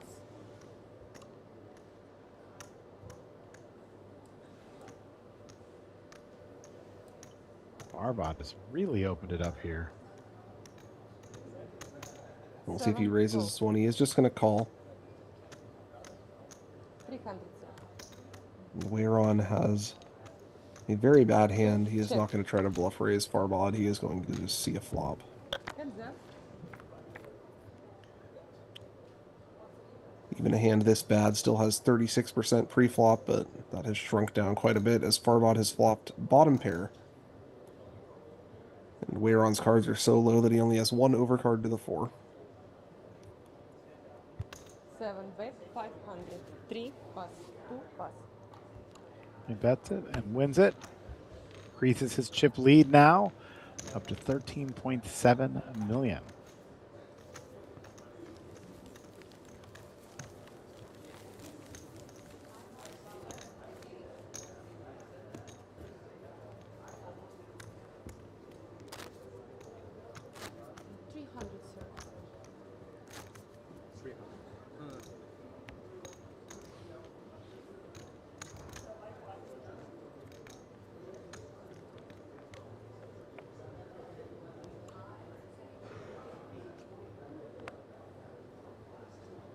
Farbod's got a pretty decent hand this time. Queen 8 suited on the button.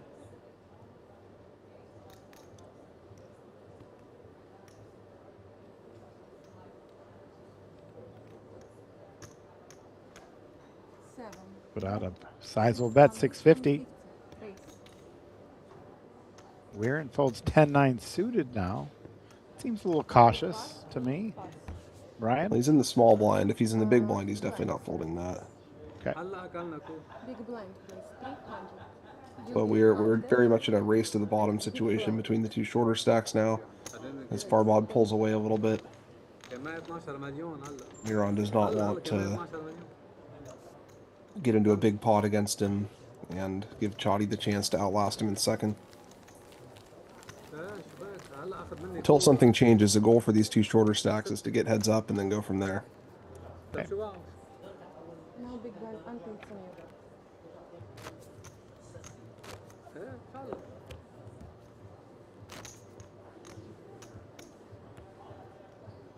Small blind 150.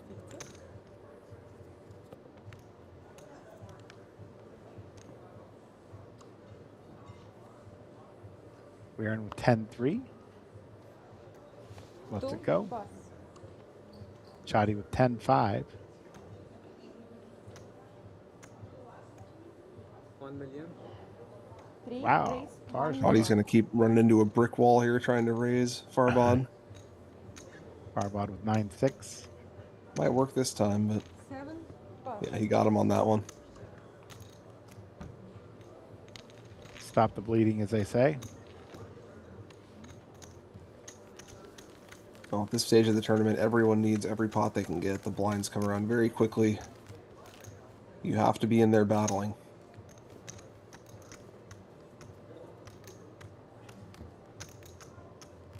And Weiran does have the superior table seat here because he has position on Farbod, whereas Chadi is constantly playing out of position against Farbod. a bit of a disadvantage as long as the stacks remain in this distribution. We are at 150-300 now.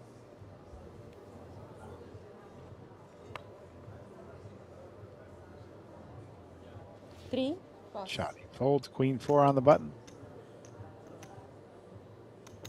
Farbod's going to limp with the 6-4.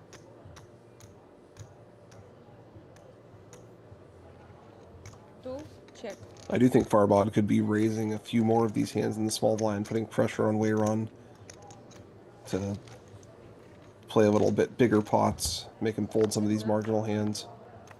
But he still has decent equity here. And he has outflopped Weiran this time. He's got middle pair. Weiran has 1 club on the flop to his 2 clubs, a 9-3. He's got some backdoors, so his hand isn't totally hopeless or anything, but Farbod is solidly in the lead for the moment. 7 bet 500. That's 500,000. Weiran with a 9 high. It's going to let it go.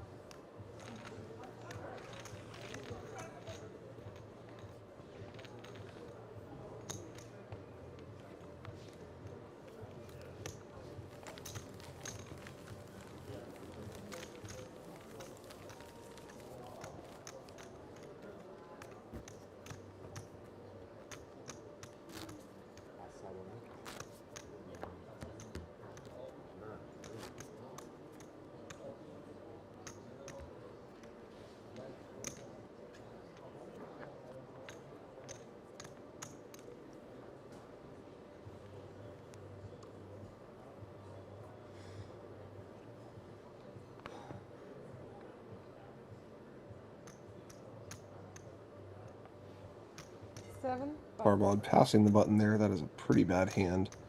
Gonna let the shorter stacks duke it out in the blinds here. As Weiran has queen 7. Right around an average hand. Deciding whether to call or raise, I think. 2 raise 700. Looks like he is going to go for the raise. And Chadi in the big blind is suited. 750. But Weiran does have him dominated here. 3 pass. And he's going to let that one go. Can you take this?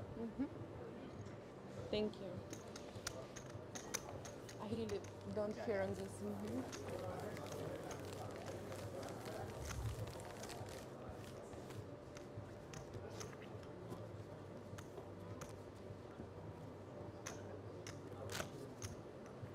Big blind and plus.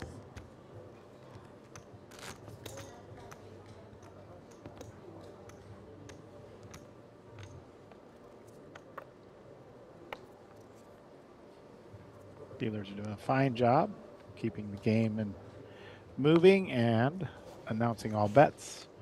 It's a lot of work three-handed because there's the hands come so fast and there's always blinds and the buttons moving around all the time.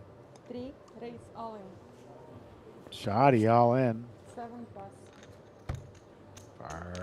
Farbod lets it go.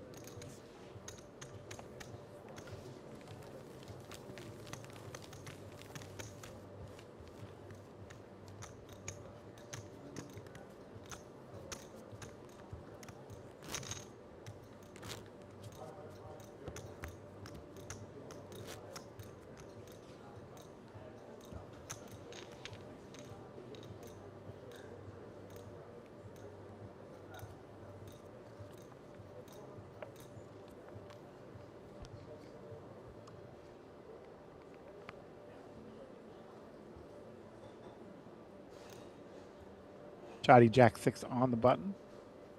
3 Let's pass. go.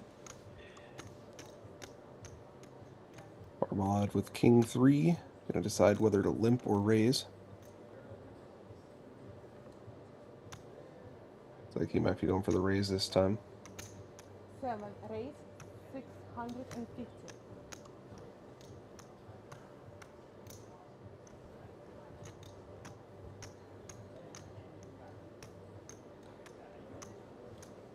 Weiran has a hand that he would want to see a flop with, but he doesn't really want to play big pots against Farbod to the extent that he can avoid it. He is going to make the call. Basically a coin flip heading into the flop here.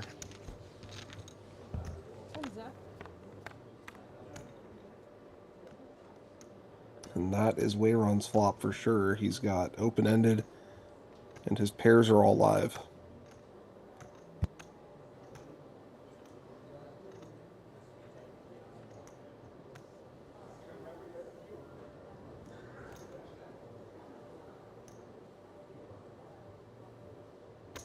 Farbod's going to continue here.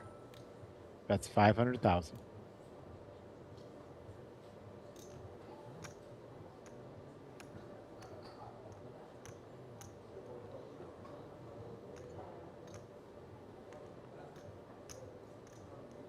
Well, Weiran is certainly not going anywhere just yet. 2, 4.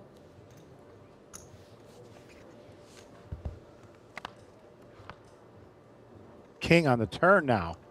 Farbod has made top pair. And that is the one card that Farbod really wanted to see. Weiran, of course, does still have 8 live outs, but his hand just got a lot worse.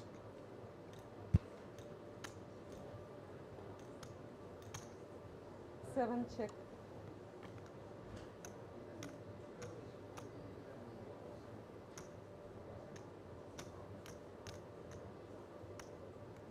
I'd like to check here from Farbod.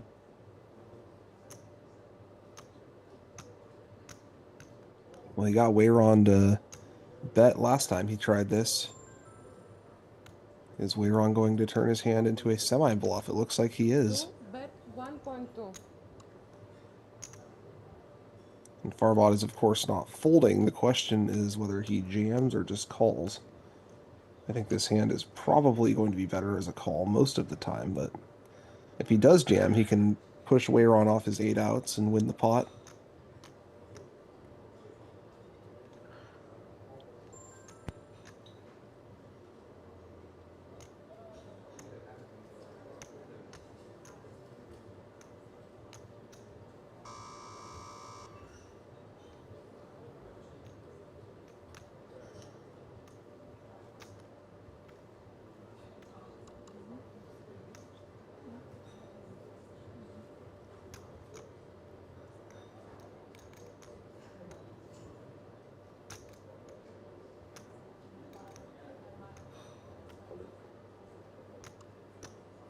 Seven raise all in. Raised all in. Farbod's going to 2, drop the hammer.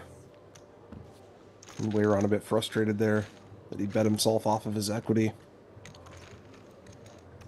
That is the second time Farbod has taken that exact line where he check jams the turn.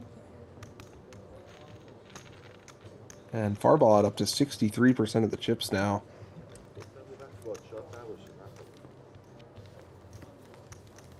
He's going to try to start running away with this thing.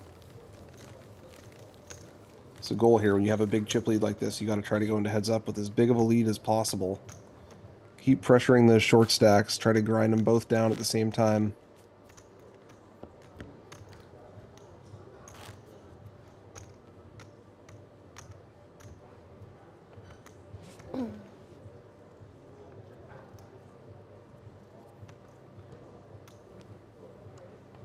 Farbod now on the button. Three-handed, the button acts first. And this is a hand you could actually just jam with if you wanted to. I think raising's okay too, but if you just jam, both of the players have very, very narrow ranges they can actually call you with. 650. 2, It's raised to 650.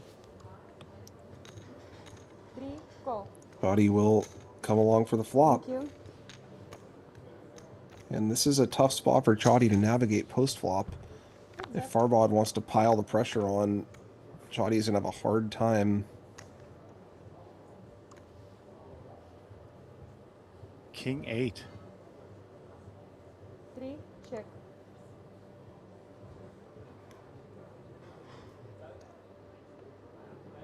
Farbod in position here. 7, Sapa. check. Yeah. Thank you. 7 on the turn. Chadi here. Did you like that check on the flop? 900. I think he should probably just small bet. Yeah. 900. His hand's not bet improving. 900. And now he's opened himself up to getting bluffed on the turn. Which has happened. That's the why I had the question. What do you have? Yeah, especially given the stack distribution situation. Even if you think Chadi's gonna, get out of line, check raise your small bet sometimes, you're not really passing up on much. Because when you check, you're never gonna like the turn. There's really no turn you like other than an ace.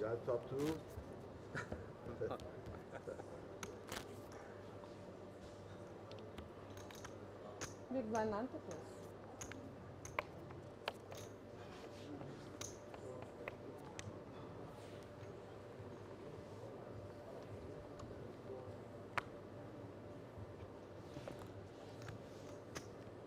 Two, pass. Chadi now with the kings. That's a good hand to have. Call. He's just calling this one. And Farbod with ace three of spades. It's going to work out. 7, raise 1 million. Raise to 1 million. I think this hand is almost too good to raise. Because if he gets limp jammed on here, Raise all in. which may very well happen, looks like Chadi's gonna, yep, there it is. Give me the count. Now you're faced with the prospect of folding this hand, which is really, really ugly. I think you'd rather have your raising range be a little bit more polarized. You want to just have trash, or you want to have a hand that can very comfortably call. 7, Raise folding yourself off of a suited ace like that is kind of a disaster. Ace? Chadi's going to show this one. Yes.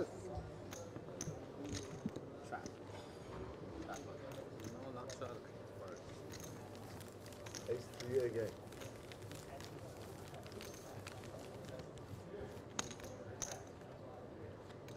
.353 local time here, Brian.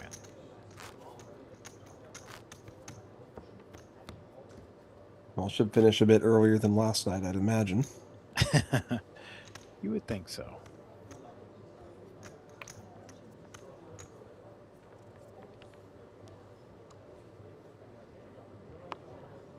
Yeah, these were easier to do when I was still living in Europe, but I'm still happy to get up early and do this one. It's always fun to do the WPT final tables. 3, 4. To have you, Brian Paris, professional poker player with Matt Savage, executive tour director of the World Poker Tour, here from Chamada Prestige here in Cyprus. Down to the final 3 players. 7, call.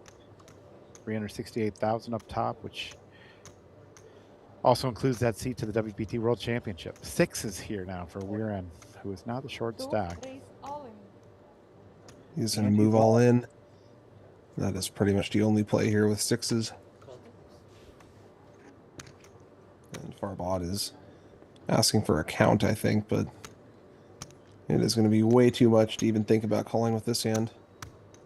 Of course, if he does somehow make the call, he'll be flipping, but that is very much the best case scenario for a hand like this.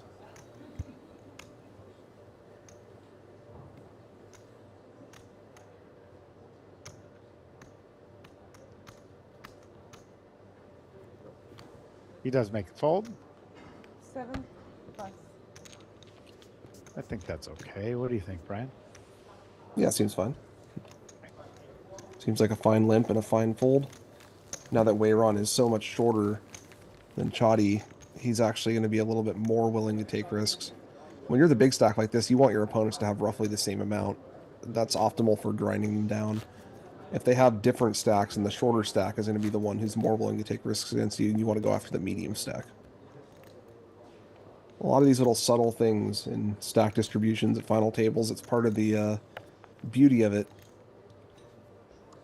It's a very intricate thing once you dig into it.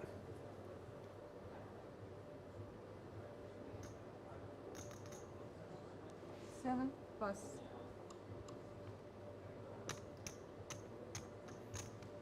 Two, pass. I have to try it. Chadi gets a walk there with a 9-2. And that is a great outcome for him.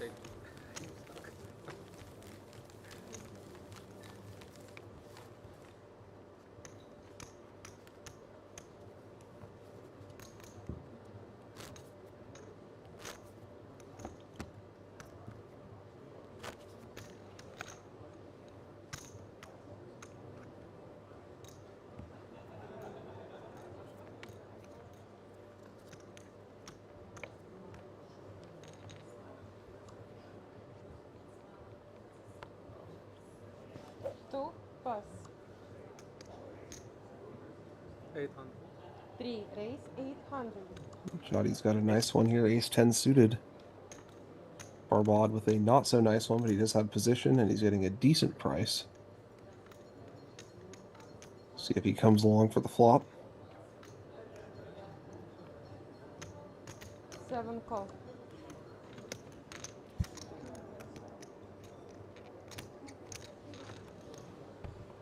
What's that?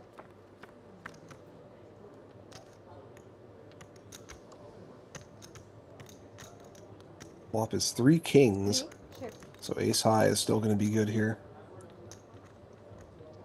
7 check. Queen high is also going to be decent a lot of the time. Jack on the turn, that's going to make both players' hands a bit worse. But Chadi is still good for the moment. 400. 3 bet 400. He's going to go for the small bet. Yes. Farbod will correctly make the fold. I see it on the video. But that's an annoying bet to face because Queen High is actually still good there a decent amount of the time, and you're getting a very good price. Very good hand. Well, Farbod made the right decision that time, got out of the way.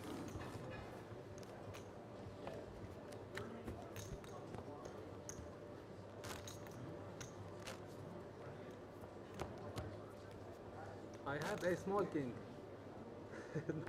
not big. Small blind.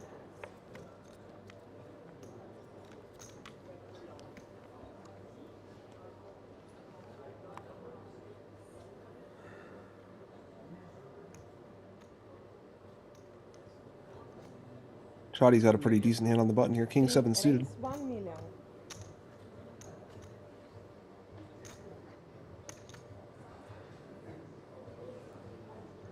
Seven pass.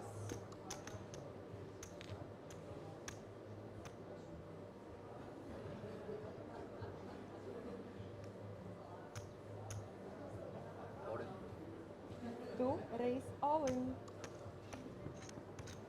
Weiran has moved all in for 3.65 million.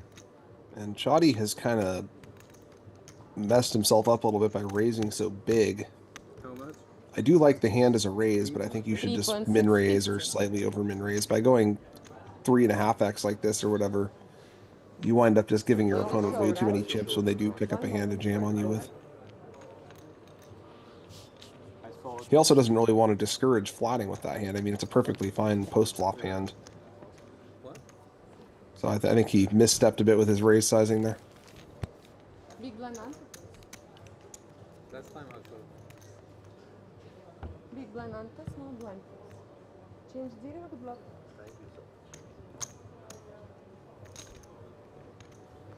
Catch a glimpse of the trophy in our updated stacks. Farbod is leading with 43 big blinds. Chadi 26 and Weiran with 17. Farbod's got about half the chips in play right now.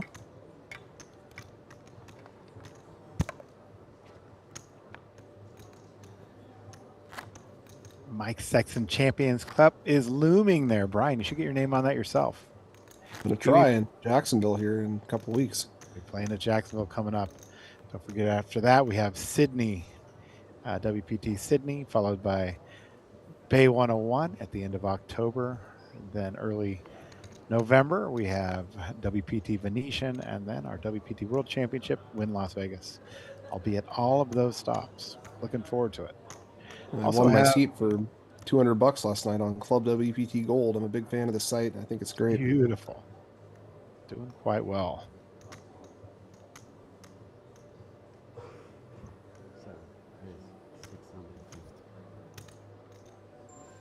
All right.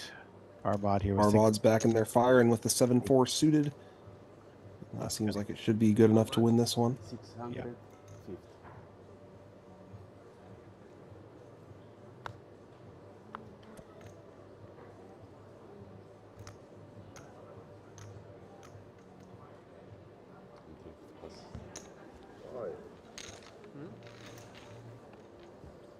I have a king. Two one. Always love those mirrored sunglasses. Don't love them for playing poker, but Same. Do you have ace king? It does seem like a potential liability. Ah, Got two cards.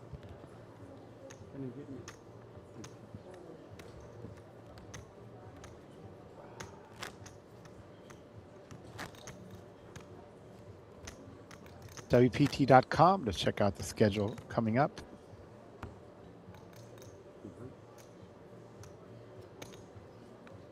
PT Best Bet, where we'll see Brian Paris just in a couple weeks.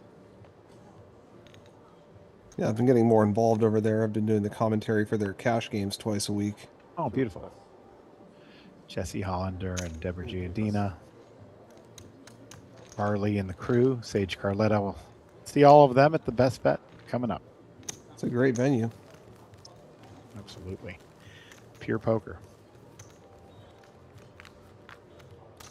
Do a lot of PLO there now, which is awesome.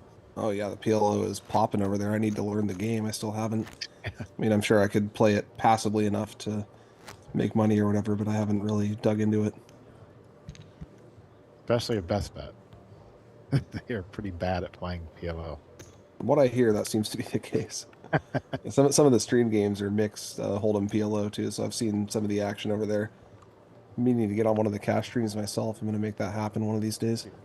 All right, Chadri with Jack 4 of Diamond. Lets it go. Now Farbod with 10-6 in the small blind. He will limp, it looks like, and he does.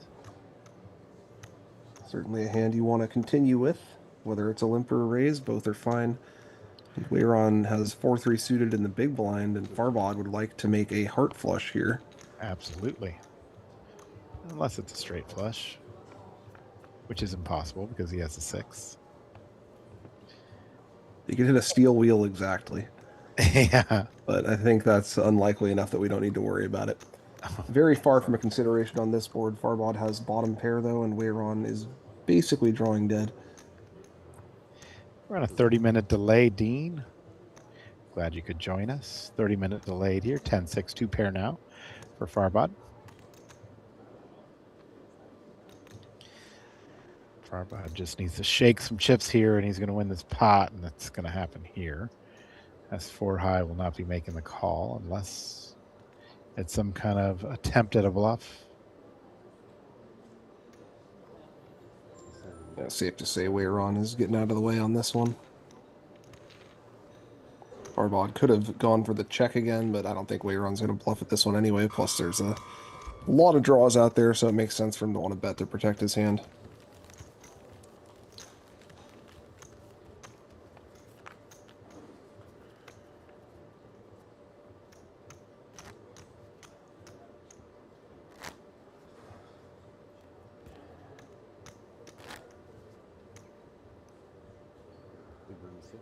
These players are guaranteed at least 175,000. First place is 368. We're on a 30-minute delay here from Chamada Prestige in Cyprus.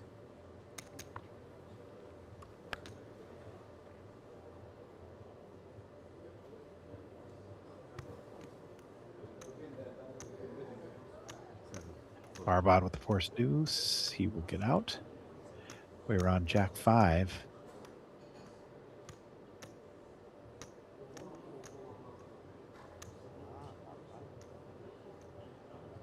Weiran was chip leader early in this tournament and pretty much maintained it up until about late yesterday. Did still make the final table. And now the short stack with 3 players left. Does fold that hand. Played very well from the hands I've seen on stream. Seems like he knows his stuff. Is a vlogger. Always like the vloggers because they try to grow the game, especially in a country like China, where they have a passion for poker. And there are a lot of people there, so lots of potential for growth. Absolutely. We did a trip over to China a few times, played some poker over there, Shanghai and in Beijing, many years ago. It was cool to see that they use the TDA rules. It's nice to see your name on the wall in a foreign language. That is cool. Chadi's going to get this one with the ace deuce of spades. Yeah, I still haven't played anything in Asia. I definitely need to make it over there at some point. Definitely. We have an event coming up in January at in Cambodia. You actually should make that trip. It's very economical trip. People are some of the friendliest in the world in Cambodia. I've heard good things. You know what the buy-in is on that one? I believe it's the 3,500. Oh, nice. Yeah, we're doing a main tour over there, and if you have a chance to see Angkor Wat once in your life, you need to go do it. It's one of the 7 wonders of the world, I believe. I think it's hard to believe they built that 1,000 years ago. Yeah, some of those things are wild. Yeah, I've done a lot of traveling in Europe, but I need to make it to Asia and see some of that stuff. Yeah, borders Thailand and Vietnam. So King Queen 10 on the flop. Farbod's flopped middle pair. Farbod's flopped Weiran basically dead again. That's 400,000 and gets that pot.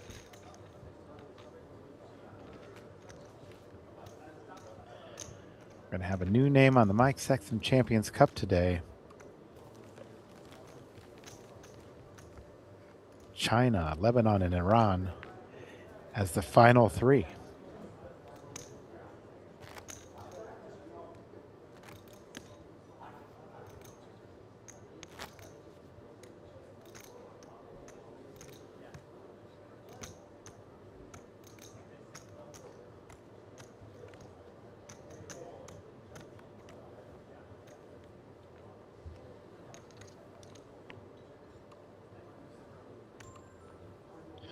Farbod with 10-9. And we'll see if he wants to keep the pressure on with this one. This is right on the borderline. He can go either way here. It looks like he is going to.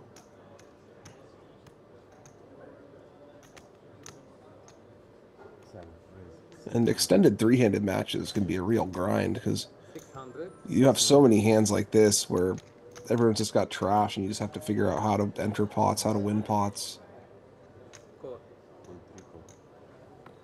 Chadi's gonna make the call with a 6-4 of spades.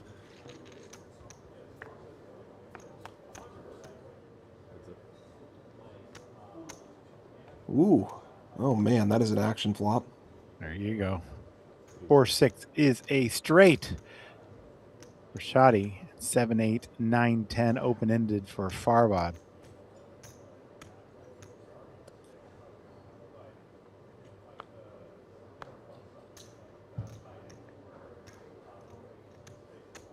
Farbod is going to bet, and we'll see if Chadi wants to raise, and if so, how much. 600.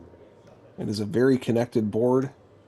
Chadi's got a fantastic hand for the moment, but this is the type of board where that can change really quickly. So he might want to put in a raise and press the advantage while he has it. But he also might want to call and set a trap. Looks like he's just going to call for the moment.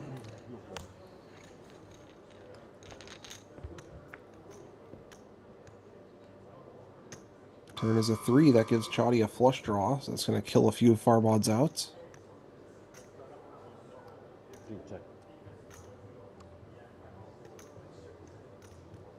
Farbod is faced with a decision here.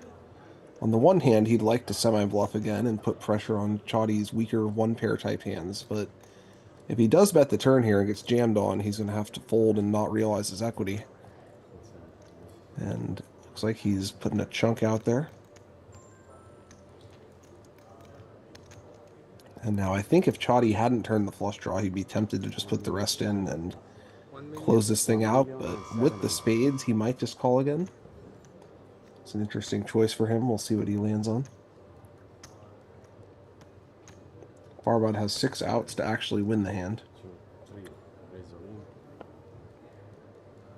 Chadi has decided to drop the hammer.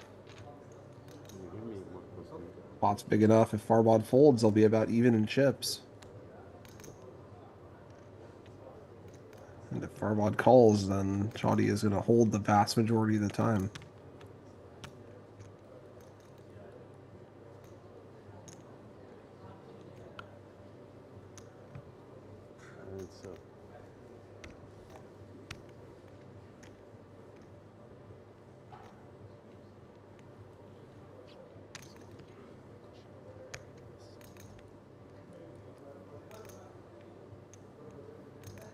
Farbod has sort of put himself in a pickle here. He's got what looks like a lot of outs. If Chadi had something like ace-8, then Farbod would have a ton of outs. Of course, we know that he only has 6. But by betting the turn, he is going to have to either make a very tough call or he's going to have to fold his equity. 6,325,000. I feel like this is too big to call, but I think it is, yeah. okay. It's an argument for him maybe throwing a check in somewhere. But, you know, if Chadi had a hand like ace-7, then continuing to bet would be very good, so... A lot of factors going into a spot like this. He ultimately does make the fold. And Chadi is going to move into roughly an even situation with Farbod here. 6-4, I call 3 flop.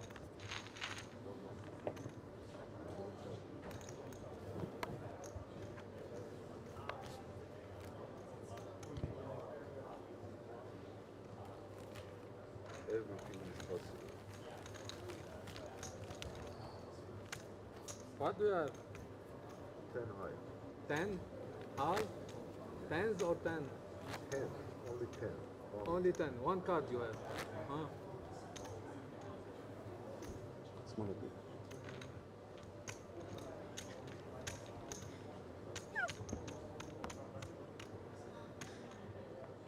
Weiran is way behind these other two. He's going to need to find a double at some point. But he has not had any cards for a while.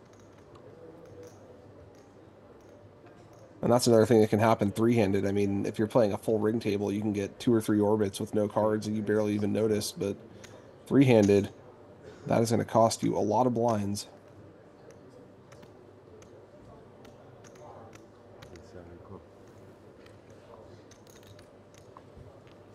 And these two are right back to battling. Chadi raises with the 6-10 suited. Farbod calls a 10-9 offsuit. There's a queen. Right Chadi on the has flop. ripped the flop here. 8. Farbod 10 of diamonds in his hand. 800.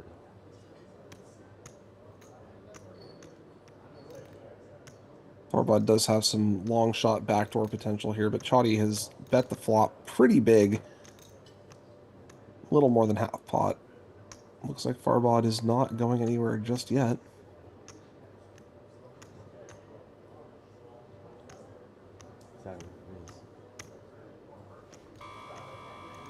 He is raising the 2 million. How much?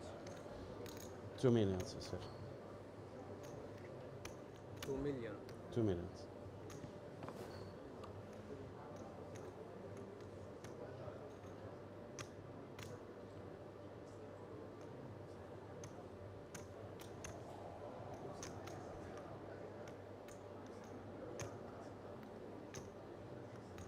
Now, Chadi does have a great hand here, but if Farbod actually continues putting a whole lot of pressure on, it does get a little dicey for Chadi. He does not want to finish third when he has such a big lead against Weiran. Oh, why? Because you He have folded. Queen 7. What? Oh, my goodness. 10 high. Always. What is going on Good here? bluff, good bluff. He folded. I thought he might, you know, be pushed out of the hand on a futures tree, but I certainly didn't think that flop raise was going to do the trick. Huh. Interesting. That is interesting.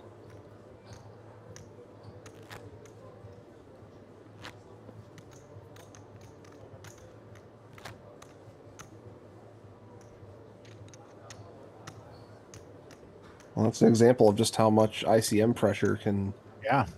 affect things, but it's also sort of an indictment of Chadi's bet sizing. He's sizing the flop so big, and then his opponent gives him action, and he winds up folding such a good hand.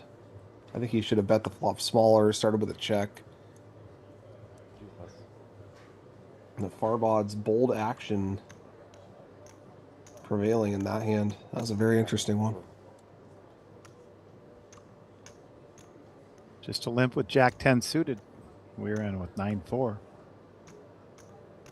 And Weiran has just had absolute trash for a long time now. Farbod's making some hands. Some of the chat thinks that Farbod's getting lucky, but I don't think he's creating his own luck here. And look at this flop. Look at this flop. Jack, Jack 9. Weiran has a second pair. Farbod trip jacks. And Weiran has been so card dead that this has to look like a set of aces right now. Yeah, absolutely.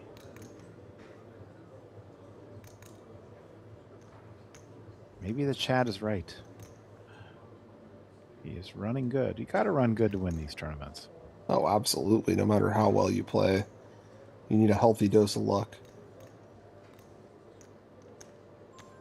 The skill shows up over the long term, but in the short term, there's a lot of luck. And Weiran has stepped in it here. Raised to 850. He's trying to protect his hand. I mean, like I said, it looks really good to him because he just hasn't had anything in such a long time, but he has picked the wrong spot. Farbod does this with good hands too. Just the, what do I do here? What should I do? Might get a time extension here.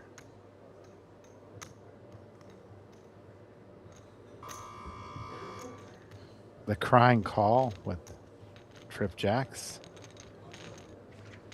Well, he's trying to string his opponent along here. Oh yeah, absolutely. And that's a good turn for Weiran to convince himself that his hand is good. 3 of hearts.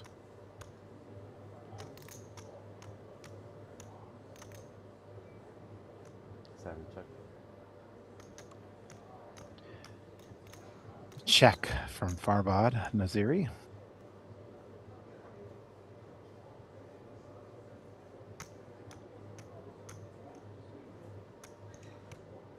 To go for all of it. Weiran's only got a little less than pot behind.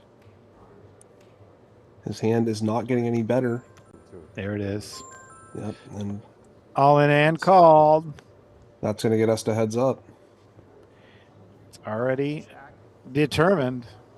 Weiran, I think, overplaying that hand a little bit after being card dead for so long. It's certainly a hand you want to try to get to showdown with, but I think raising the flop and jamming the turn is probably not going to result in a good outcome most of the time. Weiran Pu is going to be our third place finisher, taking home $175,000. Still a great run for him. He played fantastic most of the tournament, and that last hand was a little rough, but he only had about 10 big blinds, and even if he had just called flop, called turn, he might not have been able to get away from it anyway. There's the graphic. Weiran, who has been eliminated. He's our third place finisher. We go to heads up.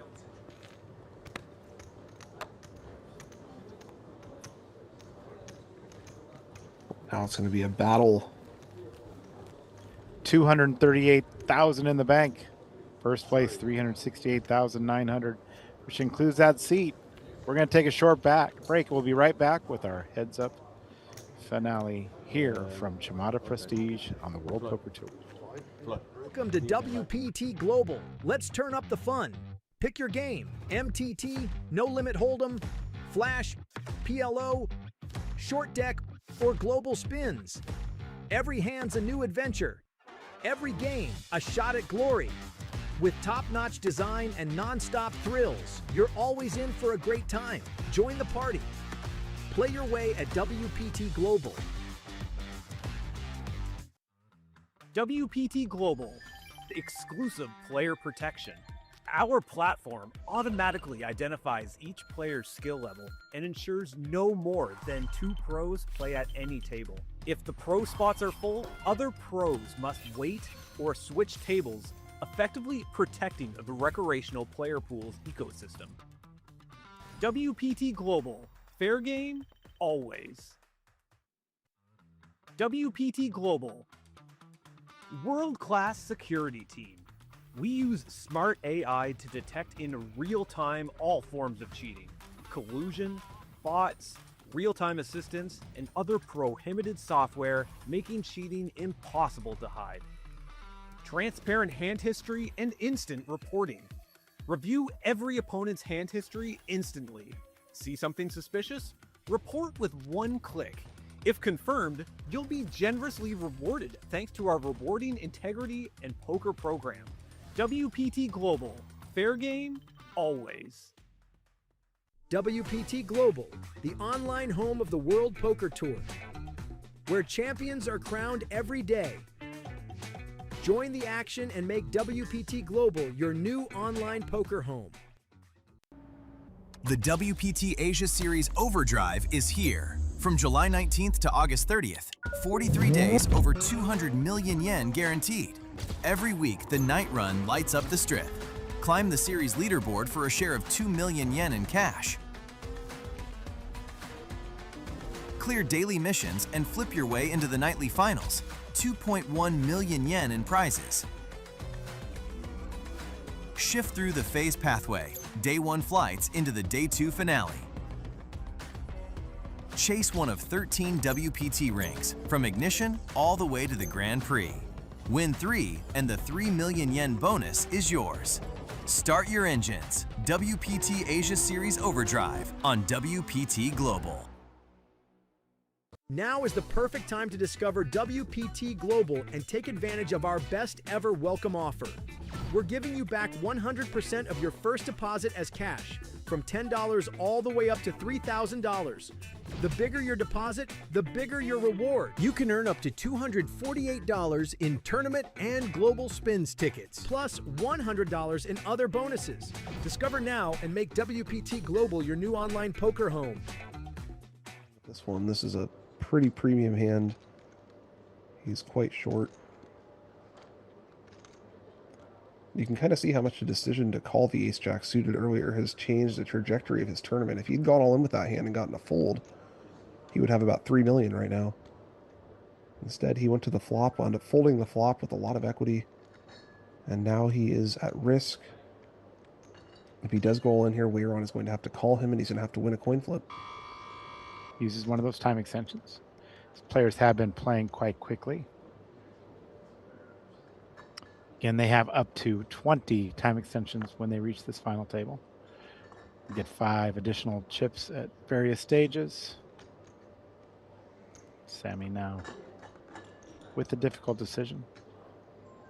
Seems prudent to use those time extensions at a time like this.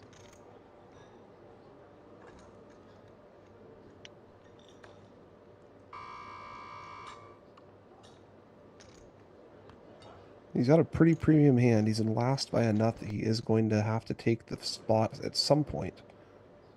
But he might be looking to wait for a spot where he can open jam, have a little bit more fold equity.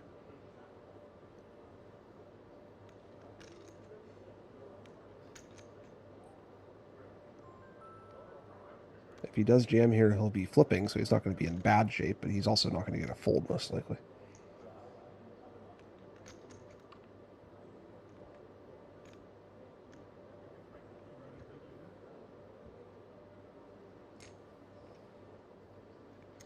He uses more time extensions.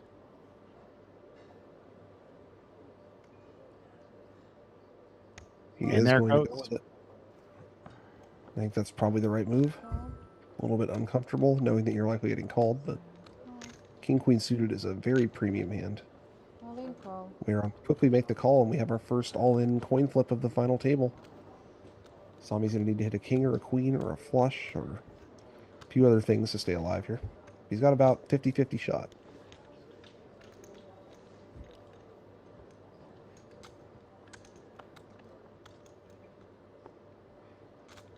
Oh, a 5 right on the flop, but 2 spades as well. So Weiran flopped a set, Sami with a flush draw. It's a good start for Weiran, but he does have to fade a spade or pair the board.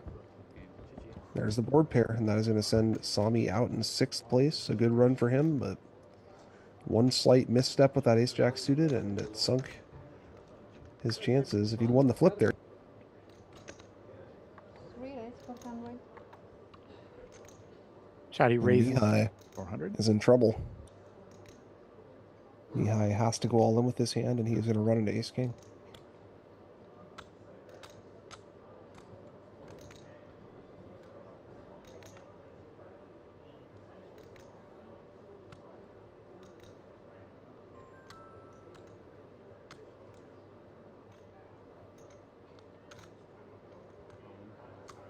All in. He has moved all in. We might be down to 4 pretty quickly here. 8-4. Now is the perfect time to discover WPT Global and take advantage of our best ever welcome offer. We're giving you back 100% of your first deposit as cash, from $10 all the way up to $3,000. The bigger your deposit, the bigger your reward. You can earn up to $248 in tournament and global spins tickets, plus $100 in other bonuses. Discover now and make WPT Global your new online poker home. We continue. Plus 9 minutes of level 32. Small blind. We are back in action here for the heads up, the final 2 of the World Poker Tour Cyprus Championship.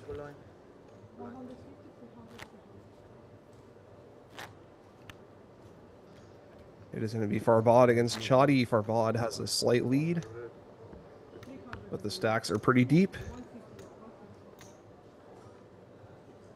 It can be anyone's game here. What is it? And heads up is always an interesting phase of the tournament. After worrying about pay jumps and ICM for so long, there is no more of that. Now it is winner take all. Pure chip EV. A fight to the finish.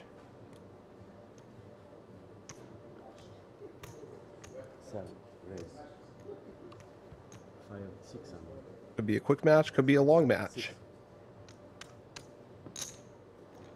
We're starting off with a raise from Farbod.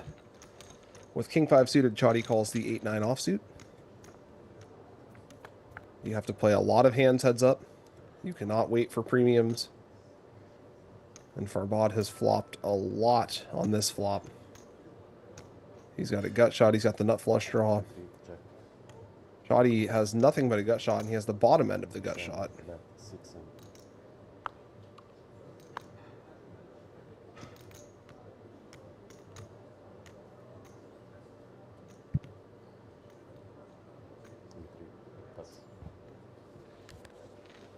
Chadi will wisely get out of the way on that one.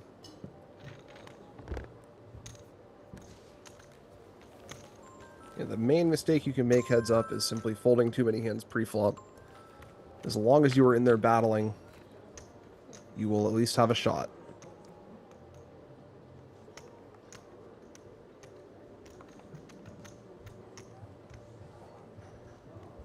Both these players are so close to the trophy now.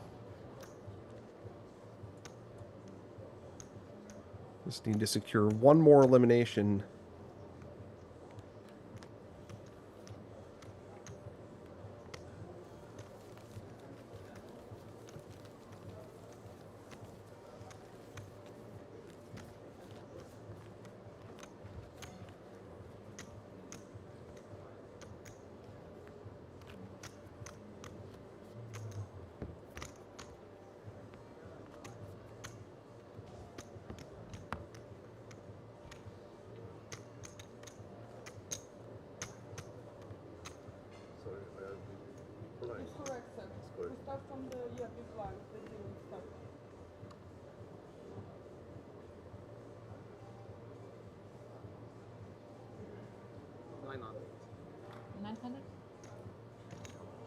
Chadi coming in with a big raise to 900 from the button.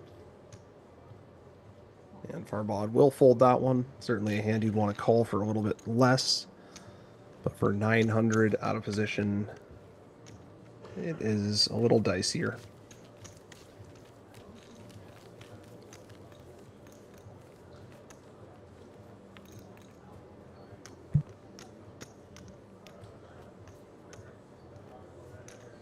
It's been a long journey for both these two players, battling through a field of over 500.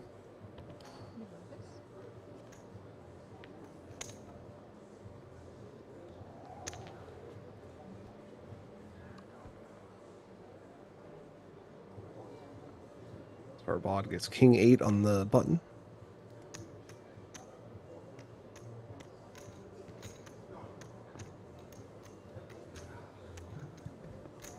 He's going to come in for a raise. Raise 600.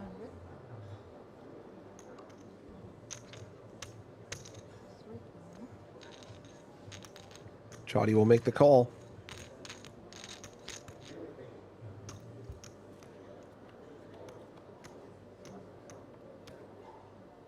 And Farbod has flopped top pair.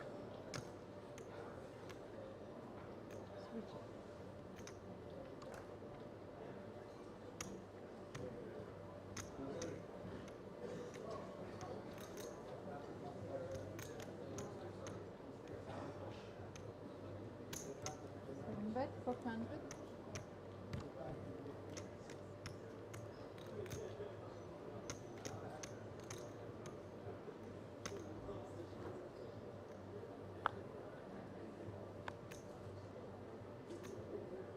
Farbod's going to bet, take that one down on the flop. Chadi did not have much to continue with.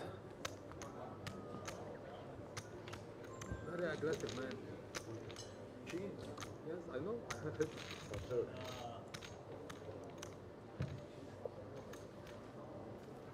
You are the king.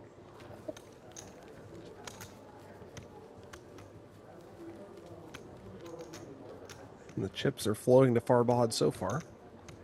But fortunes can turn quickly in a heads-up match.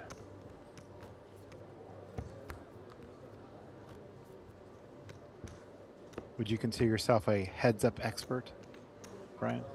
I'm far from an expert, but I have studied it quite a bit.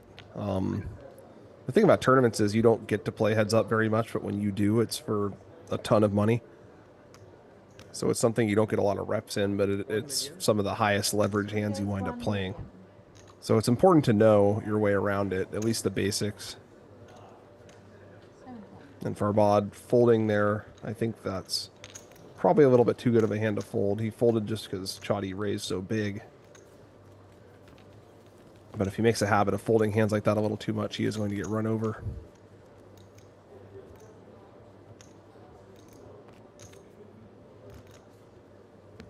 Yeah, I think it's important if you're going to play a lot of tournaments to at least be passable heads up.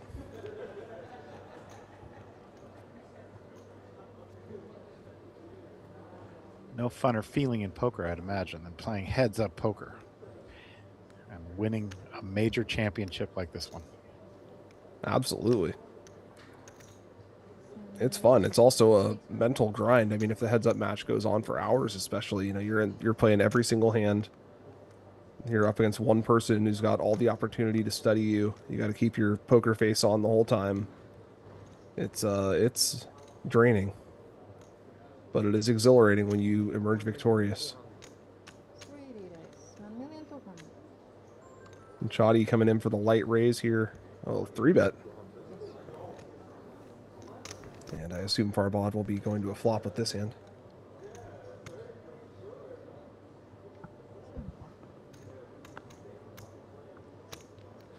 I think if you are going to 3-bet with a hand like this, you got to make it a hell of a lot bigger than that, because for that side, you're just going to get called, and then you're going to have to play post-flop. And it's hard to make a hand with 5-3 offsuit. But Chadi does flop a flush draw.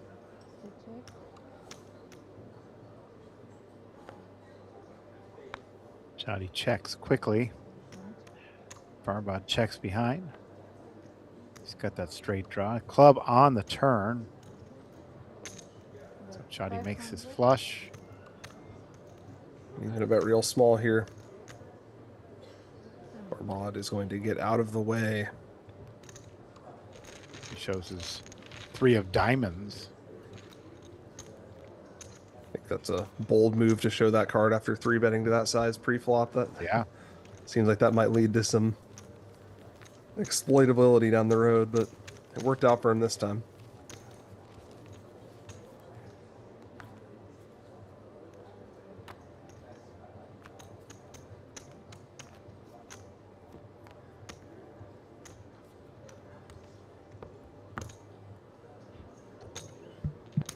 Still those 2 chip colors. 100Ks are the purple ones, and the orange are 25Ks.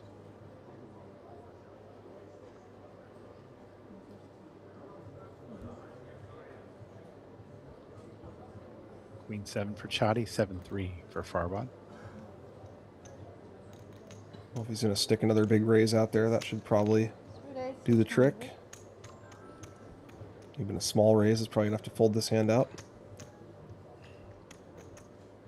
One thing worth noting, we were kind of talking about this a little bit earlier, is that with the big blind ante in there, the pots actually start off enormous, heads up.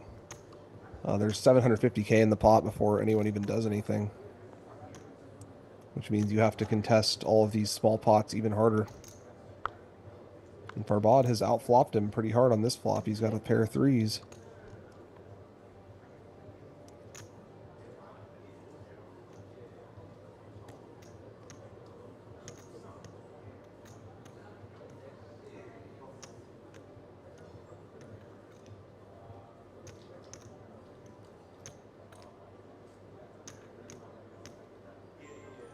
I check. You check it? Yes. I'm sorry. Ooh, but Chadi catches up on the turn with a queen. So you check. 9. 3-bet 900.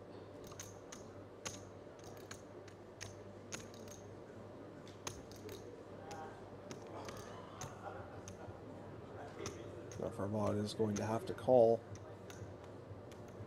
7 call. This hand's not very good, but heads up, if you're folding hands like this, you are going to get run over. So he does make the call, and we go to the river.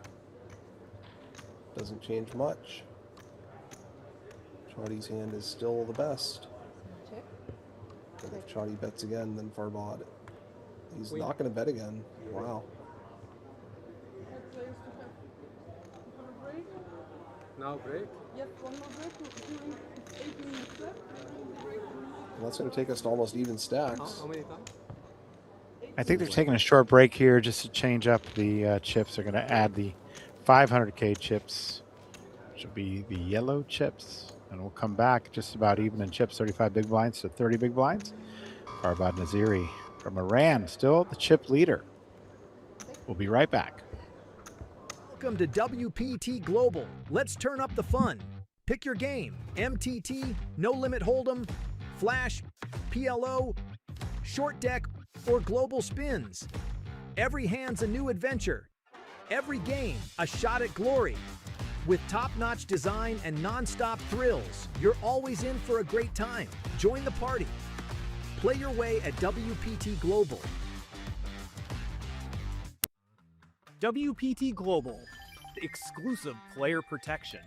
Our platform automatically identifies each player's skill level and ensures no more than 2 pros play at any table. If the pro spots are full, other pros must wait or switch tables, effectively protecting the recreational player pool's ecosystem. WPT Global, fair game, always. WPT Global, world-class security team. We use smart AI to detect in real time all forms of cheating, collusion, bots, real-time assistance, and other prohibited software, making cheating impossible to hide. Transparent hand history and instant reporting. Review every opponent's hand history instantly. See something suspicious? Report with 1 click. If confirmed, you'll be generously rewarded thanks to our rewarding integrity and poker program. WPT Global, fair game, always. WPT Global, the online home of the World Poker Tour, where champions are crowned every day. Join the action and make WPT Global your new online poker home. The WPT Asia Series Overdrive is here. From July 19th to August 30th, 43 days, over 200 million yen guaranteed. Every week, the night run lights up the strip. Climb the series leaderboard for a share of 2 million yen in cash. Clear daily missions and flip your way into the nightly finals. 2.1 million yen in prizes. Shift through the phase pathway, day 1 flights into the day 2 finale. Chase one of 13 WPT rings, from ignition all the way to the Grand Prix. Win 3 and the 3 million yen bonus is yours. Start your engines. WPT Asia Series Overdrive on WPT Global. Now is the perfect time to discover WPT Global and take advantage of our best ever welcome offer. We're giving you back 100% of your first deposit as cash, from $10 all the way up to $3,000. The bigger your deposit, the bigger your reward. You can earn up to $248 in tournament and global spins tickets, plus $100 in other bonuses. Discover now and make WPT Global your new online poker home. And All in Chadi is call. calling this one. And we got a 50-40, 60-40 situation on our hands here.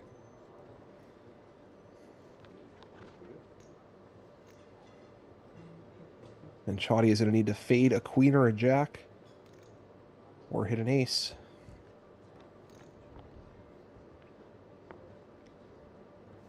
King, No help. 8-7. Ace high, still in the lead. Chadi does have a higher heart than Weiran, so he does not have the backdoor hearts. 9 on the turn, that does give him a few more outs. Adds the 4 10s to the mix there. And That's an an 8 8. on the river. Looked like a 10 for a second, but it was an 8. And Chadi going to double up. That's going to put him back in the thick of things.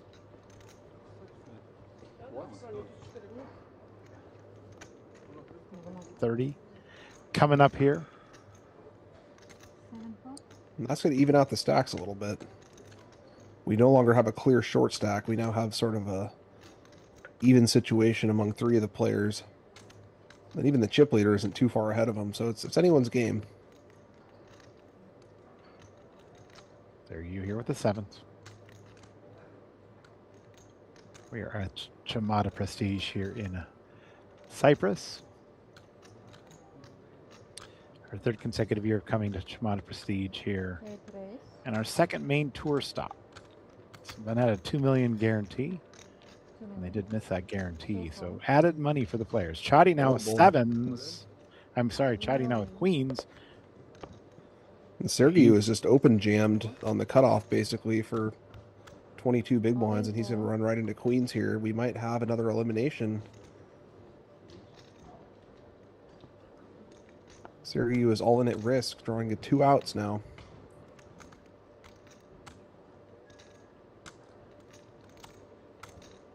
Bit of a misstep by him. I don't think you're supposed to just jam for this much.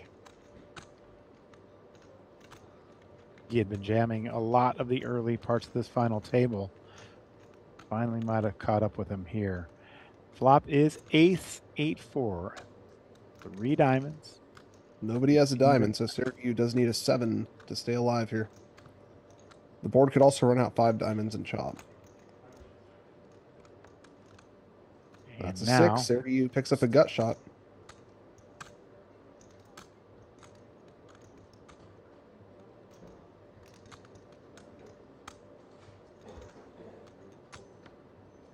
And the river's an 8. That is going to send Sergiu out in 5th place. And we he are is down to taking 4 players. $97,000. Not a bad payday.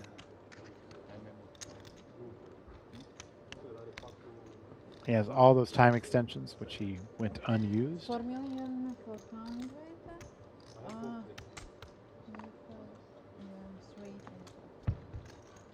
He is covered.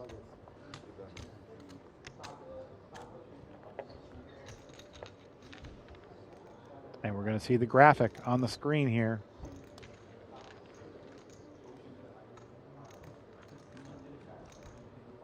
And that is going to rocket Chadi into the chip lead. He was... There you go. There it is.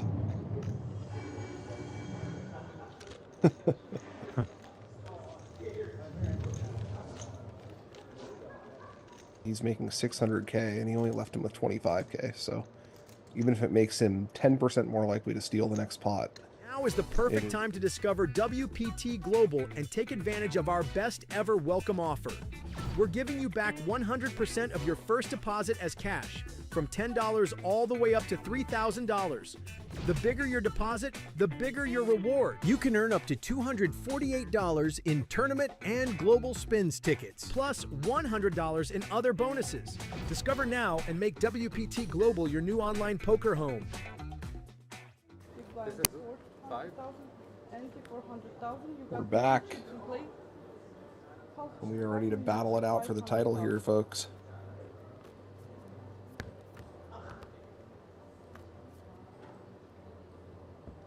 Chadi won a couple of hands going into the break to make the stacks close to even. Big Blinds are going up to 2-4.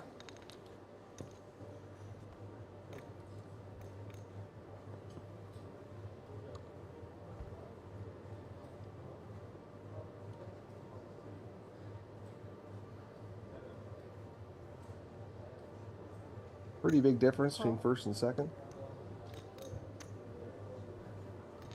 Not like the old days. It used to be double, but now it's a little more flat. Chadi Rizk versus Farbod Nazari. First hand's a heads up. 10-9-4. They both got a little something. Nice. Chadi's got bottom pair. Farbod has a gut shot with overcards to the bottom pair. How much? He put Yeah, now I see. put money. 7 I didn't and check. Yes. 600. This is my turn, not your turn. I check it. He didn't check, but now it's 600 bet and so 600. 600 a bet and call. Those yellow chips are the 500Ks. Newly added. A deuce on the turn. 4 still in the Chadi's lead. still in the lead for the moment. Switch it.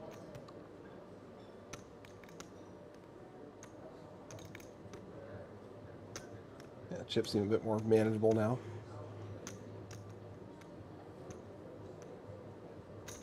Farbod is going to keep betting. 500. And that's one of those tough spots heads up where you got a third pair, no real prospect of improvement, but I'm not saying he necessarily should have called, but he was ahead that time. And that's just one of the challenges of navigating these heads up spots, is making the most of those extremely marginal hands.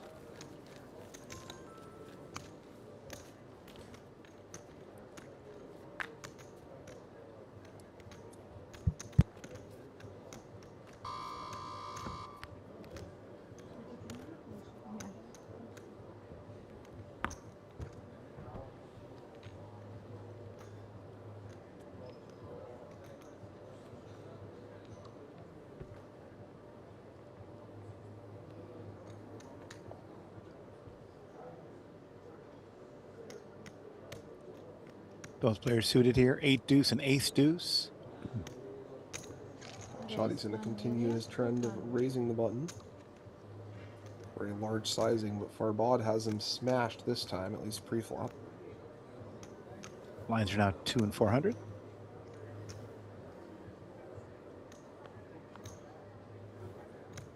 Simple.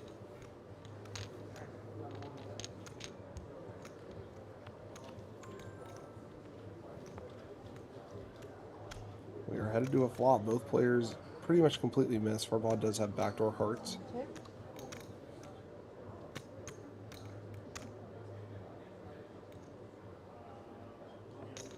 Sweet bet. 1,500,000. 0.5 million.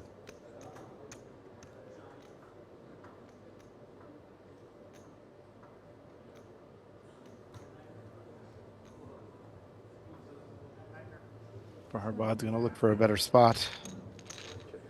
Chadi's large sizing pays off for him there.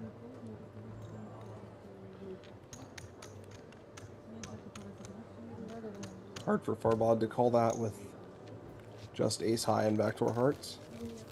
But if he had found the call, he would have been way ahead.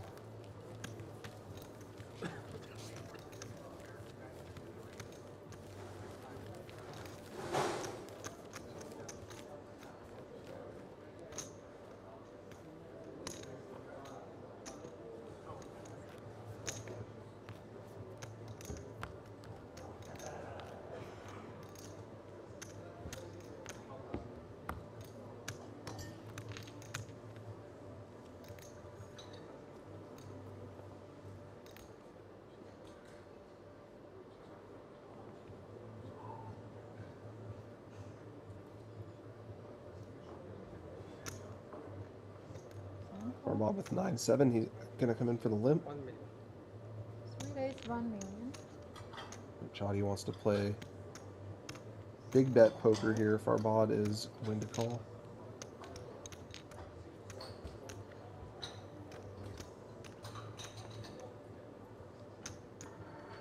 Again, both players completely miss.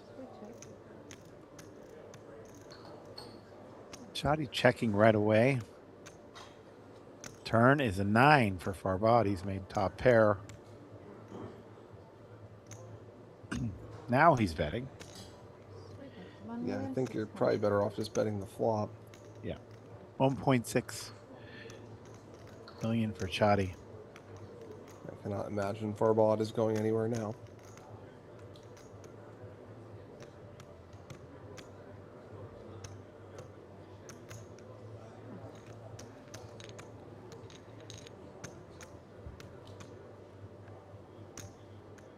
River is 10.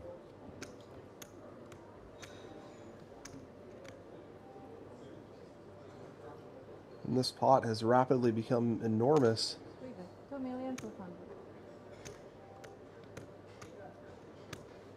Farbod gonna... Well, I thought he was gonna quickly make the call here. It's hard to really put Chadi on a hand that beats him. 7. He does make the call.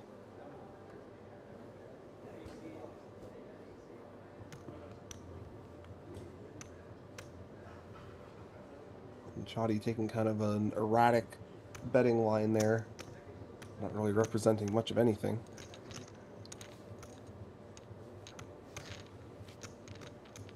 Farbod, however, fortunate to make the 9 on the turn and be able to call him down. And that's going to put Farbod up a decent amount. Pretty big pot there for those hands.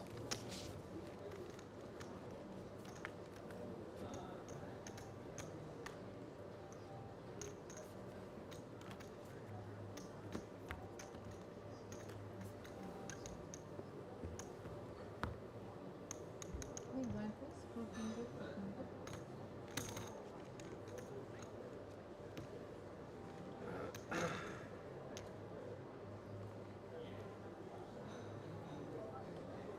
Call. Call.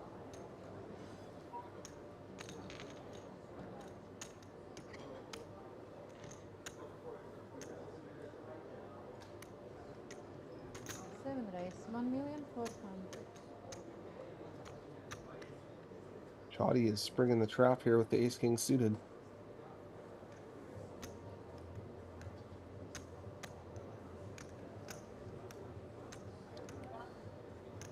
A good limp by Chadi here. All in. 3 all in.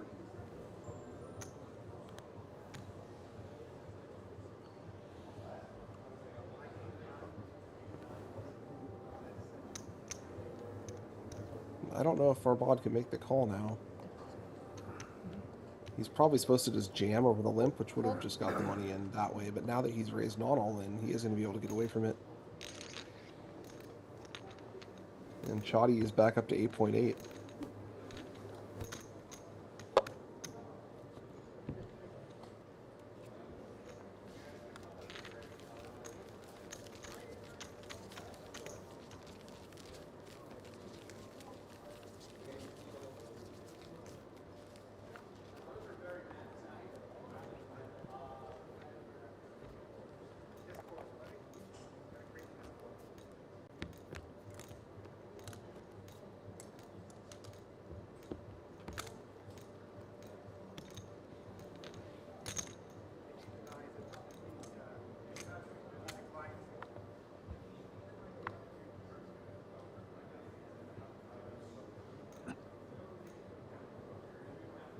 Farbod's got the 7-3.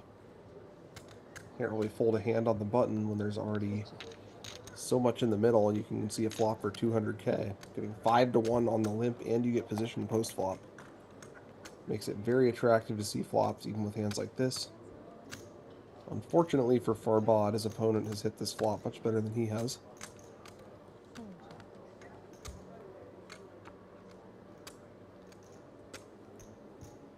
Check.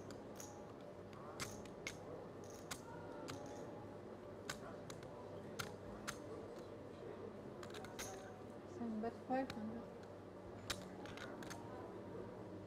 Fold. And Farbod's going to steal it on the turn. Nice job by Farbod, waiting for the turn to make the board a little bit scarier before starting to bet at it. And Chadi perhaps giving up a little too easily there, but it was kind of a rough hand for him. He had third pair, no prospect of improvement, could be dead against a straight already. This is why heads up is so tough.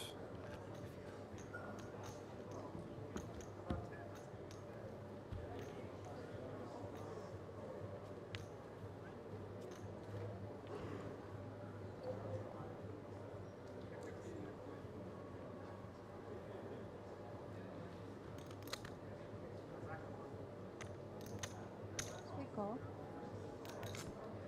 Chadi will come in for the limp this time. Send. Both players switching over to limping a little bit more, which is a good thing. As the stacks get shallower, you do want to be limping a little more. It's kind of hard to put it in a raise and then get jammed on and wind up folding. Check. Yes. Farbod has made 2 pair on the turn.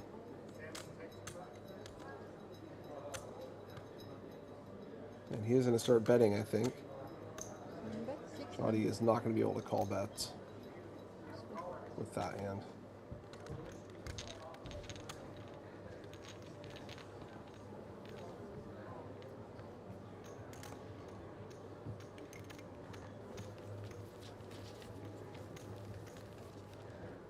And you can see our updated stacks. Chadi is an underdog now, a little more than 2-1. But in heads up, that can swing very quickly.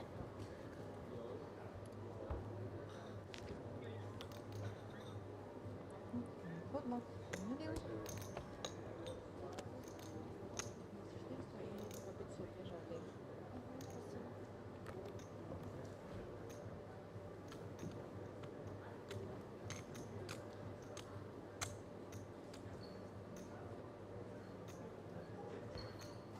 You can see the payouts there. These players are playing for a difference of about $120,000, $130,000.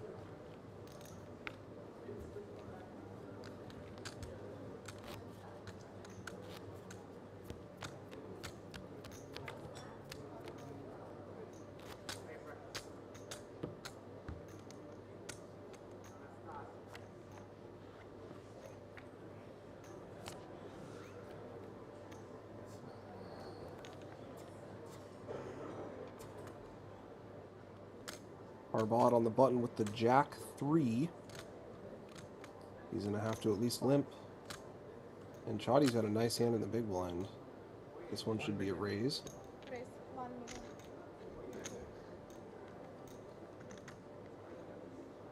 Farbod not going to see a flop with that one.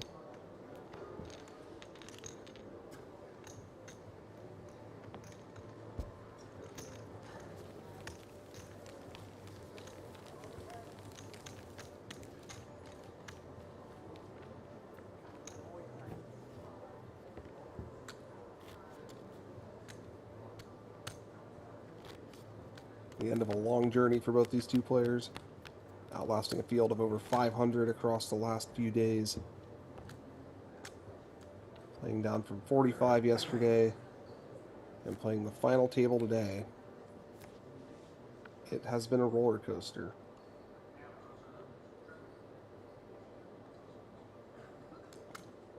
And Chadi's got 4-3. Raise 5.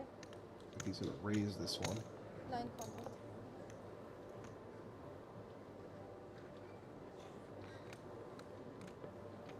Farbod not going anywhere for that price. We'll see a flop.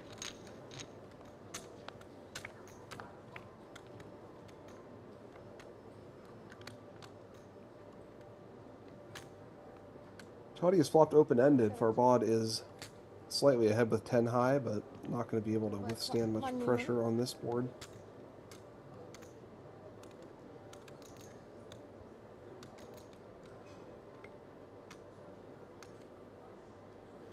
Looks like he's raising. 2,500,000. And Chadi is just going to jam it on him.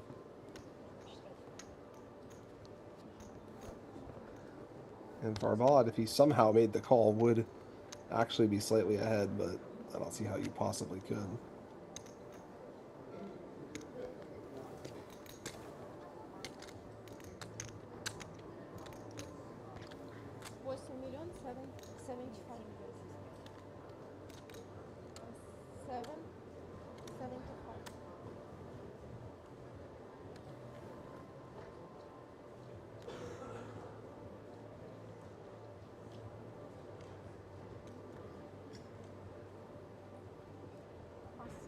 Farbod is going to make the fold. Your kicker is better.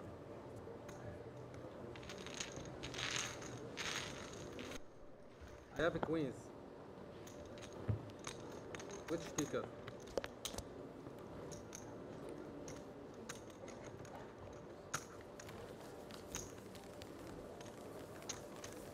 Kind of a costly play for Farbod there.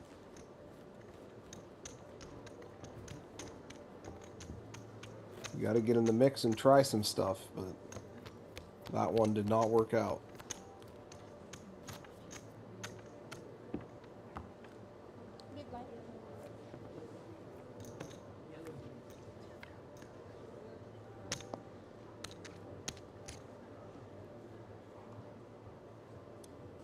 And Chadi has been dealt aces. 800. Raise 800. Chadi going for the min raise. Farbod not having it. Gets out of the way. You saw Farbod limp with the 8-2 offsuit there, and you might be wondering, well, why is he playing that hand? Well, you're getting 5-1. You have the button. You simply have to try to limp with pretty much everything. Especially when the antes are so large. It's one difference for someone like me who plays online a lot. When you play heads up, there's only 0.2 big blinds worth of ante in the pot. But in this case, there's a whole big blind of ante in the pot. Adds a massive extra overlay. Makes the stacks play a little bit shallower. And it makes the incentive to fight for every pot a little bit bigger. 9. Raise 900.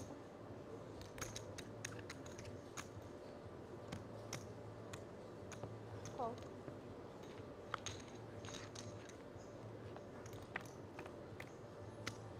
Chadi raises and Farbod calls. And this is an interesting one. Chadi's got middle pair backdoor flush draw, but Farbod has bottom 2. 7 check.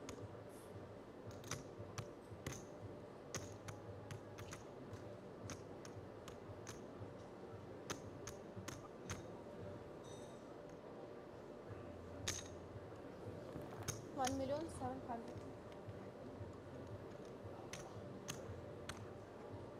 And this is a pretty draw-heavy board.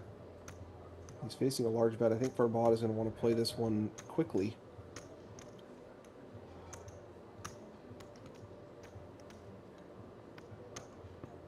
Raise. 4 million. He does put in a raise.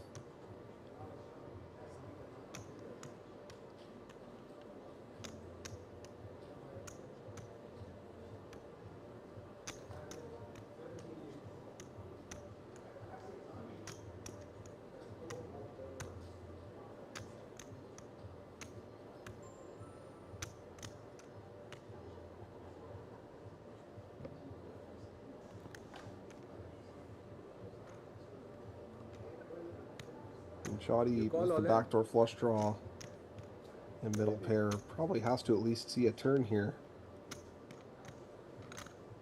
Throw you.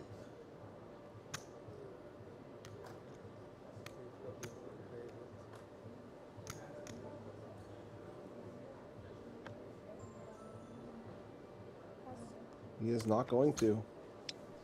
Show me one Gets time. out of the way. Farbod wins back some chips on that hand. I had a tip. Ah, show me 2 cards.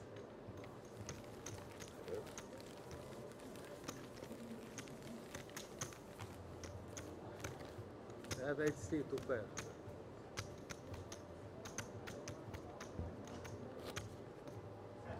What if you have?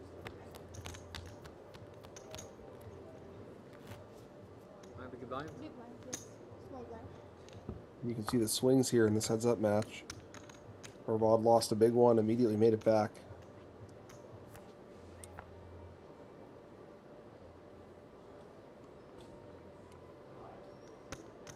And both players with very similar hands here. King 5, King 4. King 5 slightly better, of course, but sort of situation is going to be a chop a lot of the time.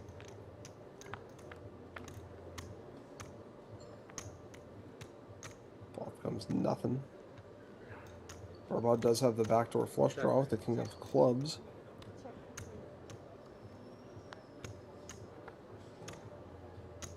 Ace on the turn, bringing 2 flush draws.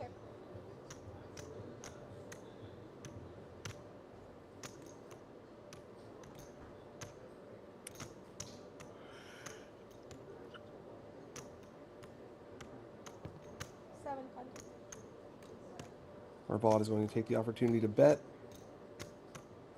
And he might be able to push his opponent off a chop here. Looks like he did.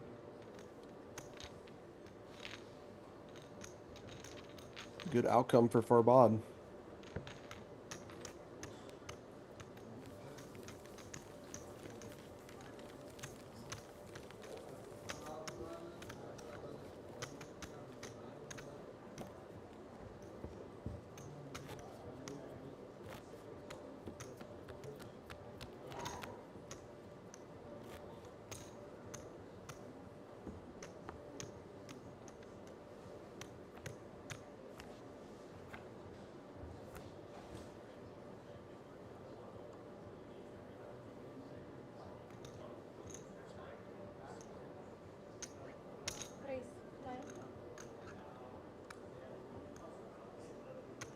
And both players have ace-x here.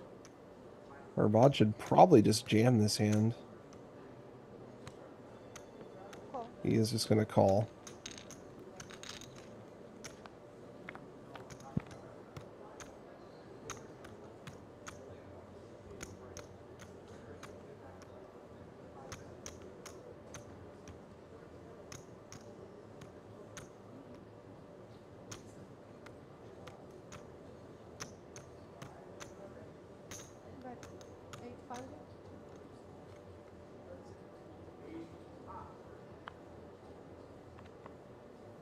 Farbod is leading out of the big blind.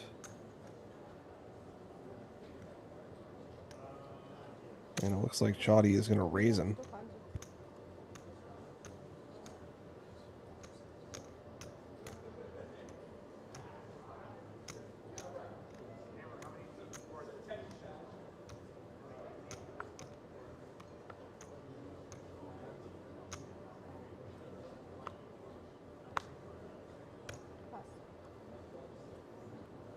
Farbod going to wind up folding there, and that's why I think you should just jam free with the ace-7, especially against an opponent who has been raising the button very often with a lot of bad hands. If you jam with ace-7, yes, you will run into it occasionally, but if you jam and he folds, you're picking up almost 2 million with no showdown, and ace-7 is the type of hand that's better pre-flop than it is post-flop. Not that it's fantastic pre-flop or anything, but having an ace heads up is pretty good. And even if you do run into something, you'll always have at least 27% or whatever.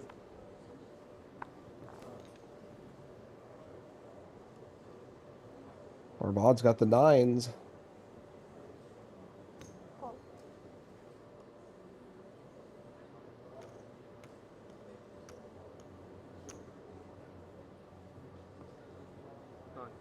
Raise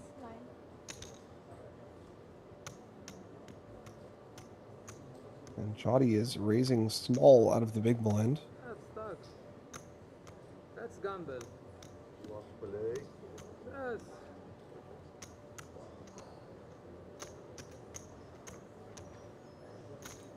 Looks like Farbod's going to spring the trap on him. Oh, it's too big. Play, gamble. No, no. Too much.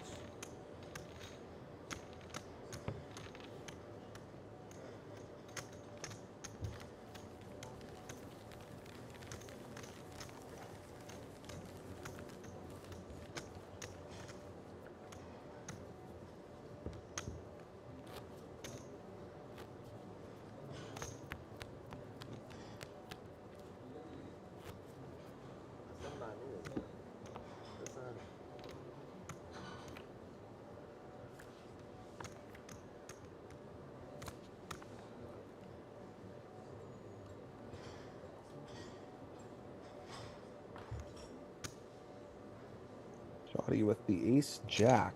Raise 9. He will raise this one. Farbod's got suited cards. That is certainly worth seeing a flop for this price.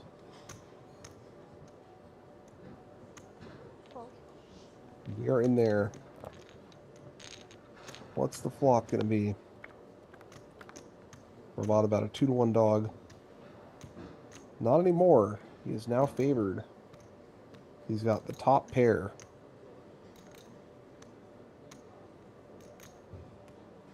Pretty connected board. Check. Chadi checking back. Turn is a queen. Does make Farbod's hand a little bit worse. 1,100,000.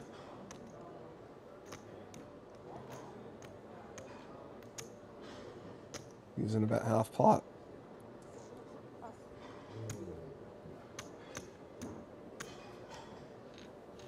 And Chadi will fold the turn.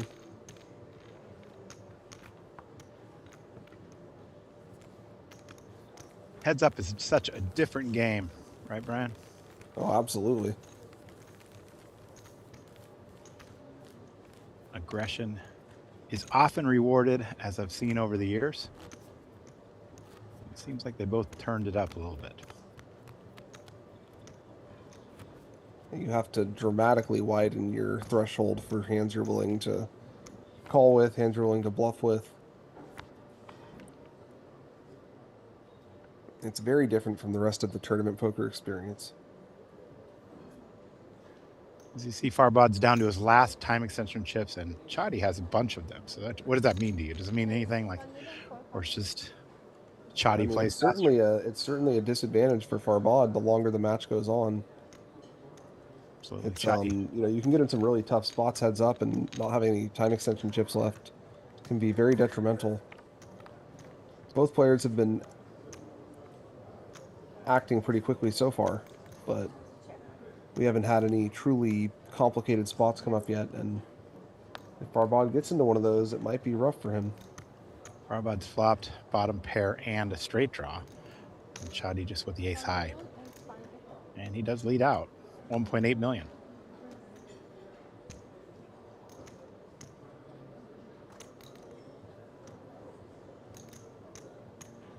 And Farbod does have a pair with a gut shot, but it's the bottom end of everything. Looks like he's not going to fold just yet. He's got a much better hand than Chadi, though. Chadi is drawing to exactly an ace.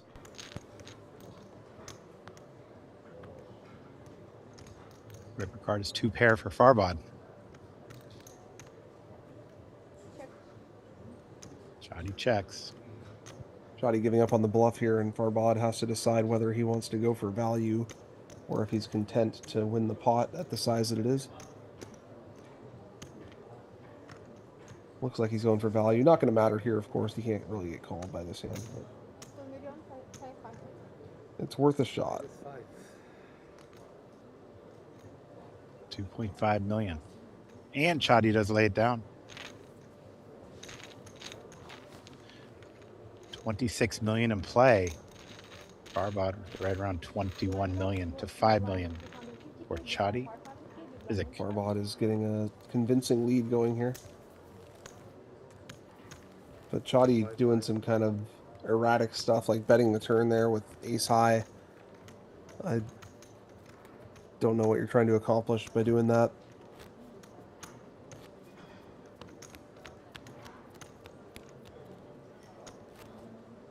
Looks like the blinds might be going up again as well.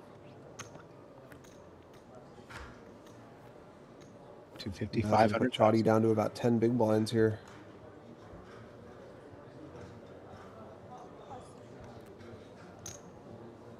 Didn't see what he folded there. When you get down this short, you can start folding a little bit more, but in this structure with the big blind ante-hand, you're getting 5-1 for limping your button. So it's really hard to fold any hand on the button. يلا 10 دقايق وخلص تخلص اللعبة. Even 2-3 offsuit, you should probably at least try to see a flop for that cheap.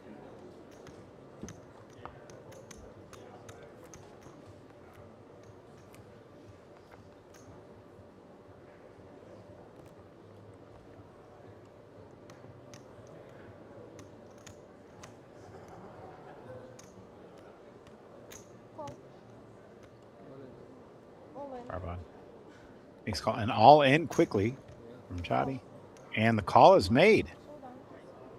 Well, let's see the cards. What do we got?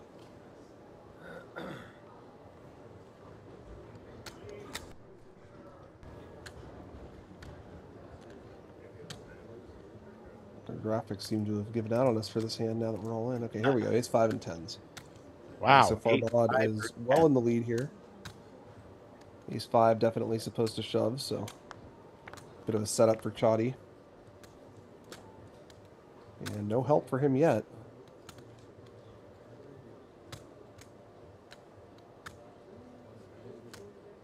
Chadi needing one of the 3 aces or a running straight. Tough to make 2 10s there. Oh, a third 10. And now 4 queens. 4 queens, or we're going to have a champion here. That actually instead of just 3 aces. Yes.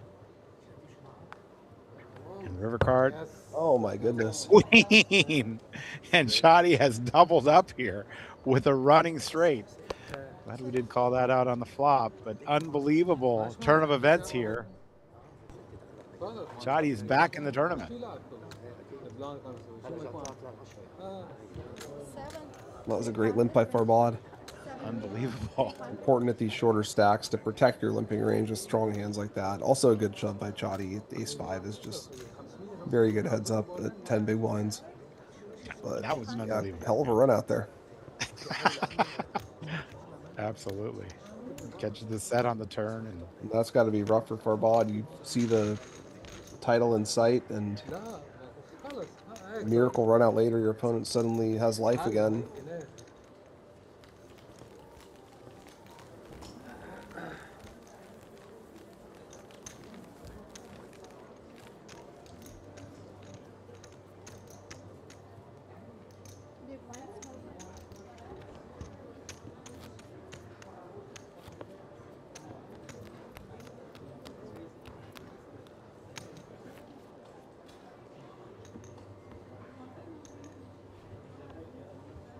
Thanks to the wonders of the 30-minute delay, I guess we can see you on the stream and hear you comment at the same time.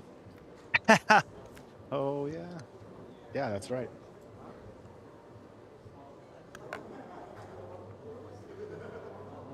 So Farbod with 6-5 suited, Chadi with King 5 offsuit. Farbod still has a pretty convincing lead even after that double, but Chadi is very much alive.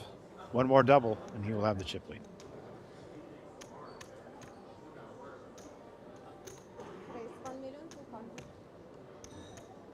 Farbod raises with 6-5 suited to 1.2 million.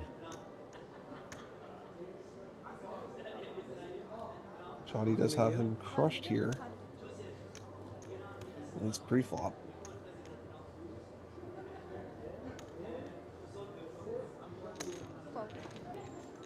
Does make the call.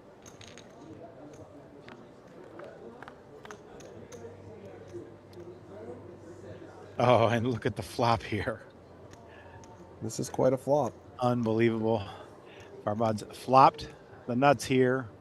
3 different suits, and he had 6-5 for the nut straight.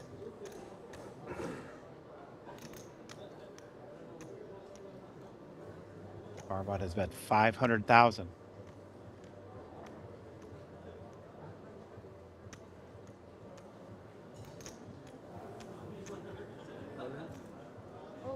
Chadi's moved all in. Oh my goodness. And Farbod is going to get his revenge here. This is unbelievable. He's flopped Okay. the nuts here. Chadi needs a 6 for a split pot, or else we could have a champion in Farbod Nazari.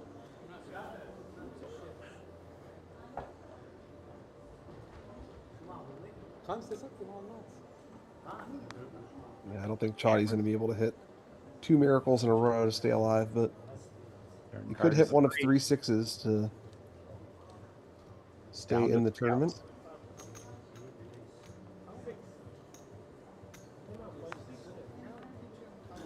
And the river card's a king. The ball game. That's going to do it. Farbod Nazari has won this tournament. Chadi Rizk has finished in 2nd place. Nice week for him, over $238,000. But our champion from Chamada Poker and Chamada Prestige in Cyprus is Farbod Nazari from Iran. Quite a week for this gentleman. And we will see him at the win in December because he's won a seat to the World Championship. Great week indeed. Get to spend a weekend at this beautiful resort and then walk away with almost 400K for your efforts. And a chance to win millions more in December. That's the dream. It is a dream. Brian, we will see you a couple weeks at Best Bet, but for now, Yes, I'm looking forward to that. we have our champion, Farbod Nazari. It wasn't always his to win today, but I think that he had patience and played very well to take down this championship. Congratulations once again. And Brian, thank you for the wonderful job you've done over the last couple days. Thank you for having me. It's always a pleasure to be here on the World Poker Tour stream, and I hope we see some of you guys at Best Bet in a couple of weeks as well. Absolutely. Farbod Nazari puts his name on the Mike Sexton Champions Cup here in Cyprus at Chamada Prestige. Now is the perfect time to discover WPT Global and take advantage of our best ever welcome offer. We're giving you back 100% of your first deposit as cash, from $10 all the way up to $3,000. The bigger your deposit, the bigger your reward. You can earn up to $248 in tournament and global spins tickets, plus $100 in other bonuses. Discover now and make WPT Global your new online poker home.